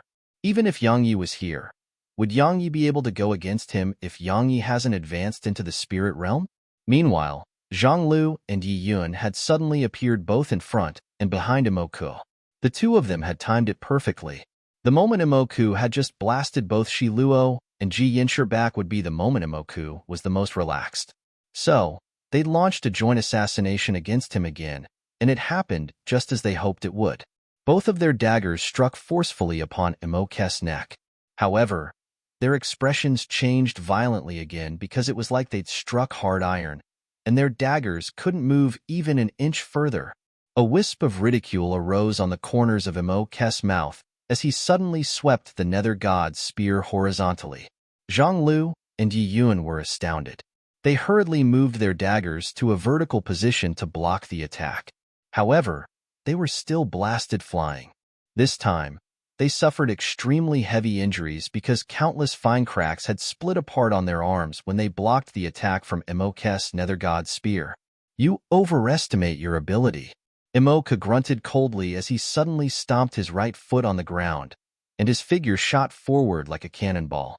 He instantly arrived in front of Zhang Lu, and Yi Yun had been blasted flying, and then the nether god's spear glowed coldly as it swept forward horizontally. Zhang Lu and Yi Yun's pupils constricted, because they were in midair right now and their internal organs had been severely injured. So how could they possibly have any remaining strength to resist this shocking attack that Imoku had executed? At this critical moment, an enormous axe suddenly tore through the air and instantly struck the nether god's spear. Clang! An enormous bang resounded as the spear shook violently, and it was instantly obstructed.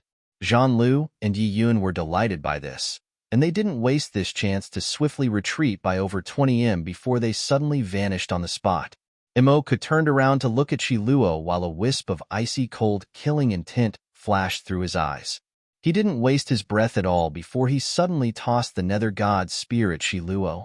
The spear carried a ghastly glow as it arrived before Shi Luo in an instant. Shi Luo's expression changed, and his figure flashed with the intention of evading. However, it was still a little too late, and it directly pierced through his left shoulder and nailed him to the stone wall behind him. Ji Yanshi's heart sank when he witnessed this. Imoku's strength was truly too terrifying. All four of them who were Peak King Realm Profounders were actually unable to resist a single strike from Imoku after Imoku had advanced into the spirit realm. Ji Yanshi glanced towards the side, and then his face fell, because over 30 human Profounders had already perished in this very short period. There were only two choices left in front of him: fight or flee. If he fought, then he would absolutely have no chance of victory because Imoku was at the spirit realm, so he didn't have the slightest chance. If he fled, then he would have a chance at survival. But how could he, Ji Yanshi, a dignified human, a dignified sword cultivator, and a dignified elite disciple of an 8th-rank sect, be someone who abandoned his companions and fled by himself? Ha ha ha! Ji Yanshi suddenly roared madly with laughter. He laughed for a short while before he gazed at Imoku, and his eyes were filled with a savage expression. He didn't waste his breath at all, and then his stomach suddenly started to expand. Meanwhile, the sword in his hand suddenly erupted with dazzling and resplendent light, and then an aura that wasn't inferior to a spirit realm expert surged madly from within him. Moreover, it surged endlessly like waves. The human Profounders in the surroundings were delighted when they witnessed this scene. Is Ji Yanshi about to advance into the spirit realm? On the other hand, the expressions on Imoku and Shi Luo's faces had changed rapidly. Because Ji Yanshi wasn't advancing into the spirit realm, he was detonating himself. Retreat. There was a solemn expression in Imoku's eyes as he issued this instruction to the Devil Profounders. The might of the detonation of a Peak King Realm Profounder, who was even a sword cultivator, would cause the Devil Profounders to suffer heavy injuries even if they were able to resist it. Had naturally thought about stopping Ji Yanshi. Unfortunately, it was too late now, because Ji Yanshi had accumulated the profound energy within his body to a certain extent. So, The right course of action right now was to increase the distance between them and Ji Yanshi, and then help the Devil Profounders resist the terrifying consequences of Ji Yanqi's self-detonation. Shi Luo's lips parted. He wanted to stop Ji Yanshi, but he didn't say anything in the end, because he knew that it was useless even if he did say something. If there was any other choice, Ji Yanshi would definitely not choose to detonate himself. After all, self-detonation equaled death. So, how could anyone be willing to suffer such a fate? But if Ji Yanshi didn't detonate himself right now, then they wouldn't have even the slightest chance, and they would be slaughtered by Emoku. If he did detonate himself, then perhaps he would still be able to drag his enemies down with him.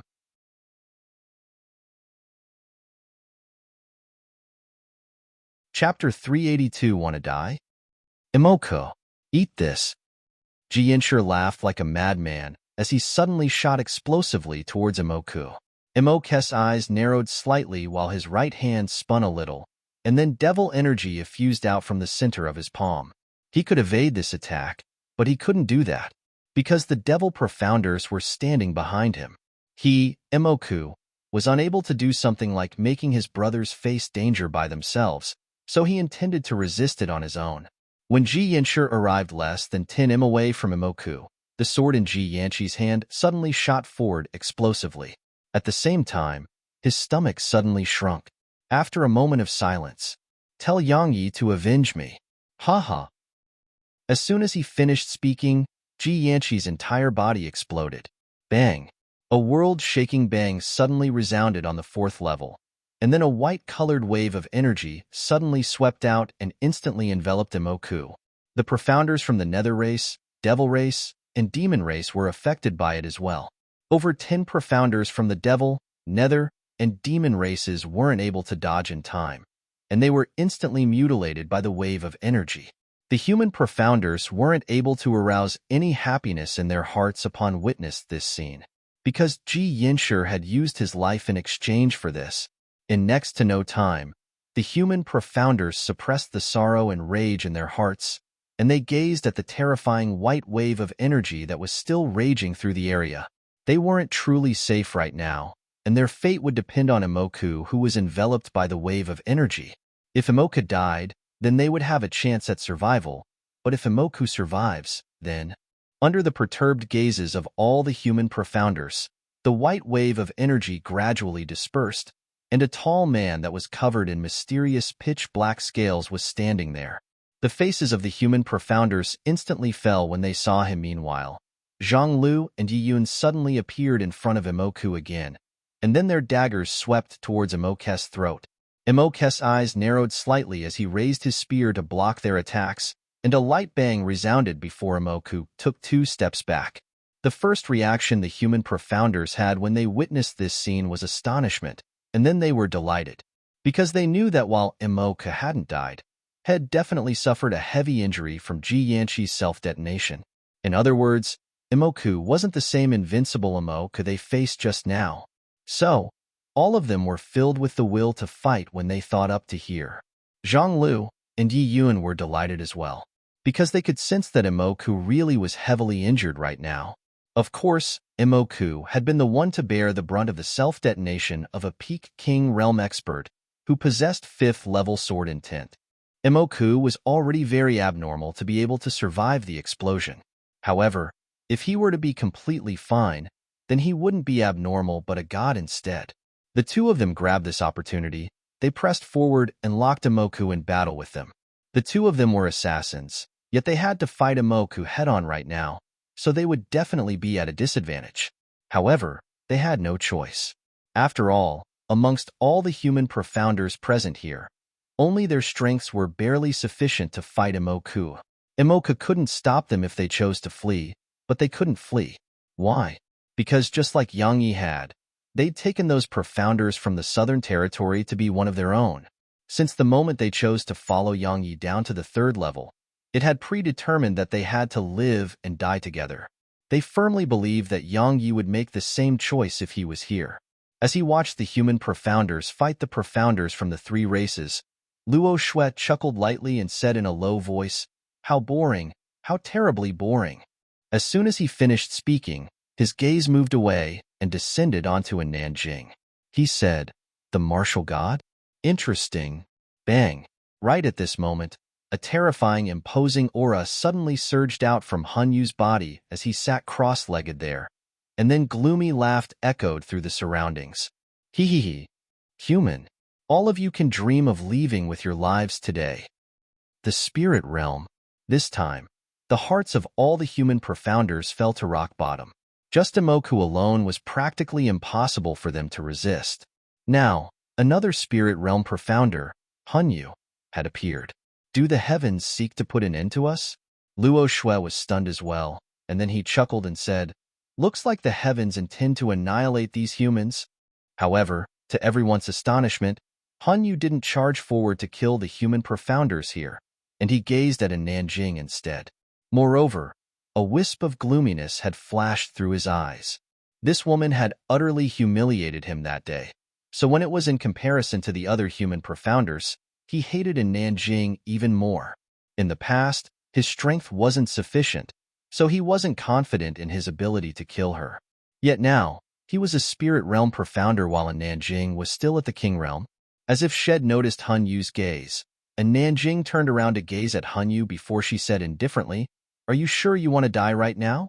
Han Yu's eyelids twitched, and then he laughed coldly and said, "A Nanjing, I thought Emoku was extremely arrogant, but now it would seem like you're 1,000 times more arrogant than he is. Kill me? Do you think you're qualified or possess the strength to do that? I'm a spirit realm profounder right now, but what about you? As the martial god, don't you know of the gap between the spirit realm and the king realm? Why don't you give it a try?" And Nanjing's tone was calm, and it fully displayed her confidence and how she disregarded him. All right. Han Yu's figure shot forward explosively and instantly arrived in front of a Nanjing. A pitch-black chain shot out like a bolt of lightning, and it practically instantly arrived in front of a Nanjing's forehead before it pierced through the center of it. Han Yu was delighted when he witnessed this scene. However, his delight transformed into astonishment at practically the exact same moment, because the Nanjing who stood before him was merely an afterimage. How laughable! Right at this moment, her voice suddenly resounded from behind him. Han Yu's expression changed, and he didn't hesitate to utilize his movement technique to its limits and appeared over 60 m to the right. However, right when he heaved a sigh of relief in his heart, and Nanjing's voice resounded once more from behind him. "Do you know why I haven't killed you? Because I'm afraid it would dirty my hands." As soon as she finished speaking, a Nanjing had appeared in front of the stone steel again. Luo Shui and Mu Jun's faces turned grim when they witnessed this scene. Her strength really is quite formidable. She was actually able to surmount a realm of cultivation to do battle, and she even completely suppressed Han Yu. Cold sweat instantly seeped out from Han Yu's body. Isn't she a little too terrifying? Is she really just at the king realm and not the exalt realm? After feeling astounded, it was a feeling of extreme humiliation that surged through him. Yes, because when a Nanjing said that she was afraid it would dirty her hands, it was a blunt form of contempt towards him. I, Han Yu, don't even have the qualifications to make her kill me? When he thought up to here, a savage expression suddenly surged onto his face. However, Imoke's voice resounded right when he was about to attack again. Han Yu, deal with the human profounders here first. A wisp of hesitation flashed through his eyes when he heard this. After a short while, he gave up on looking for trouble with a Nanjing, and his figure flashed into the group of human profounders. The black chain in his hand swished forward like a bolt of lightning, and then the hearts of a few human profounders were instantly shattered into pieces. It was a slaughter. Yes, a complete slaughter. Not a single one of the human profounders here was able to resist Han Yu, whereas Han Yu seemed as if he was venting. The hearts of heads of every single human profounder was transformed into countless pieces by him. Moreover, he didn't even let their souls go. His methods were extremely cruel and bloody. Shi Luo took a deep breath, hesitated for a moment, and then a wisp of a vicious and firm expression flashed through his eyes. He stretched out his hand and made a grasping motion, and then the enormous axe flew into his grasp. As he held the axe in hand, the profound energy within his started to surge madly, And just like Ji Yanshi, his stomach had gradually started to expand. He was going to detonate himself as well. This wasn't the end of it. When they saw that Hanyu had advanced into the spirit realm as well, some of the human profounders here had fallen into despair. However, despair didn't represent that they would submit, and it gave them boundless courage instead. Because what was there to fear when they were going to die anyway? So, when Shi Luo was about to detonate himself, another 5 human profounders had successively chosen to detonate themselves as well. When he witnessed this scene, Imok's eyelids twitched while he fought intensely with Zhang Lu and Yi Yun in the distance. Earlier, Head fully resisted the might of Ji Yanshi's self-detonation to protect the devil profounders who were standing behind him. Even though Head been successful, Head suffered some injuries as well. Otherwise, he wouldn't have allowed these 2 human profounders to lock him into battle with them. Yet now, the human profounders intended to detonate themselves again, and it was more than one this time. When did the human profounders have such guts? Aren't all human profounders afraid of death? You're tuning in to the Warrior Lore YouTube channel. Don't forget to subscribe and join us on this journey to catch the most captivating stories.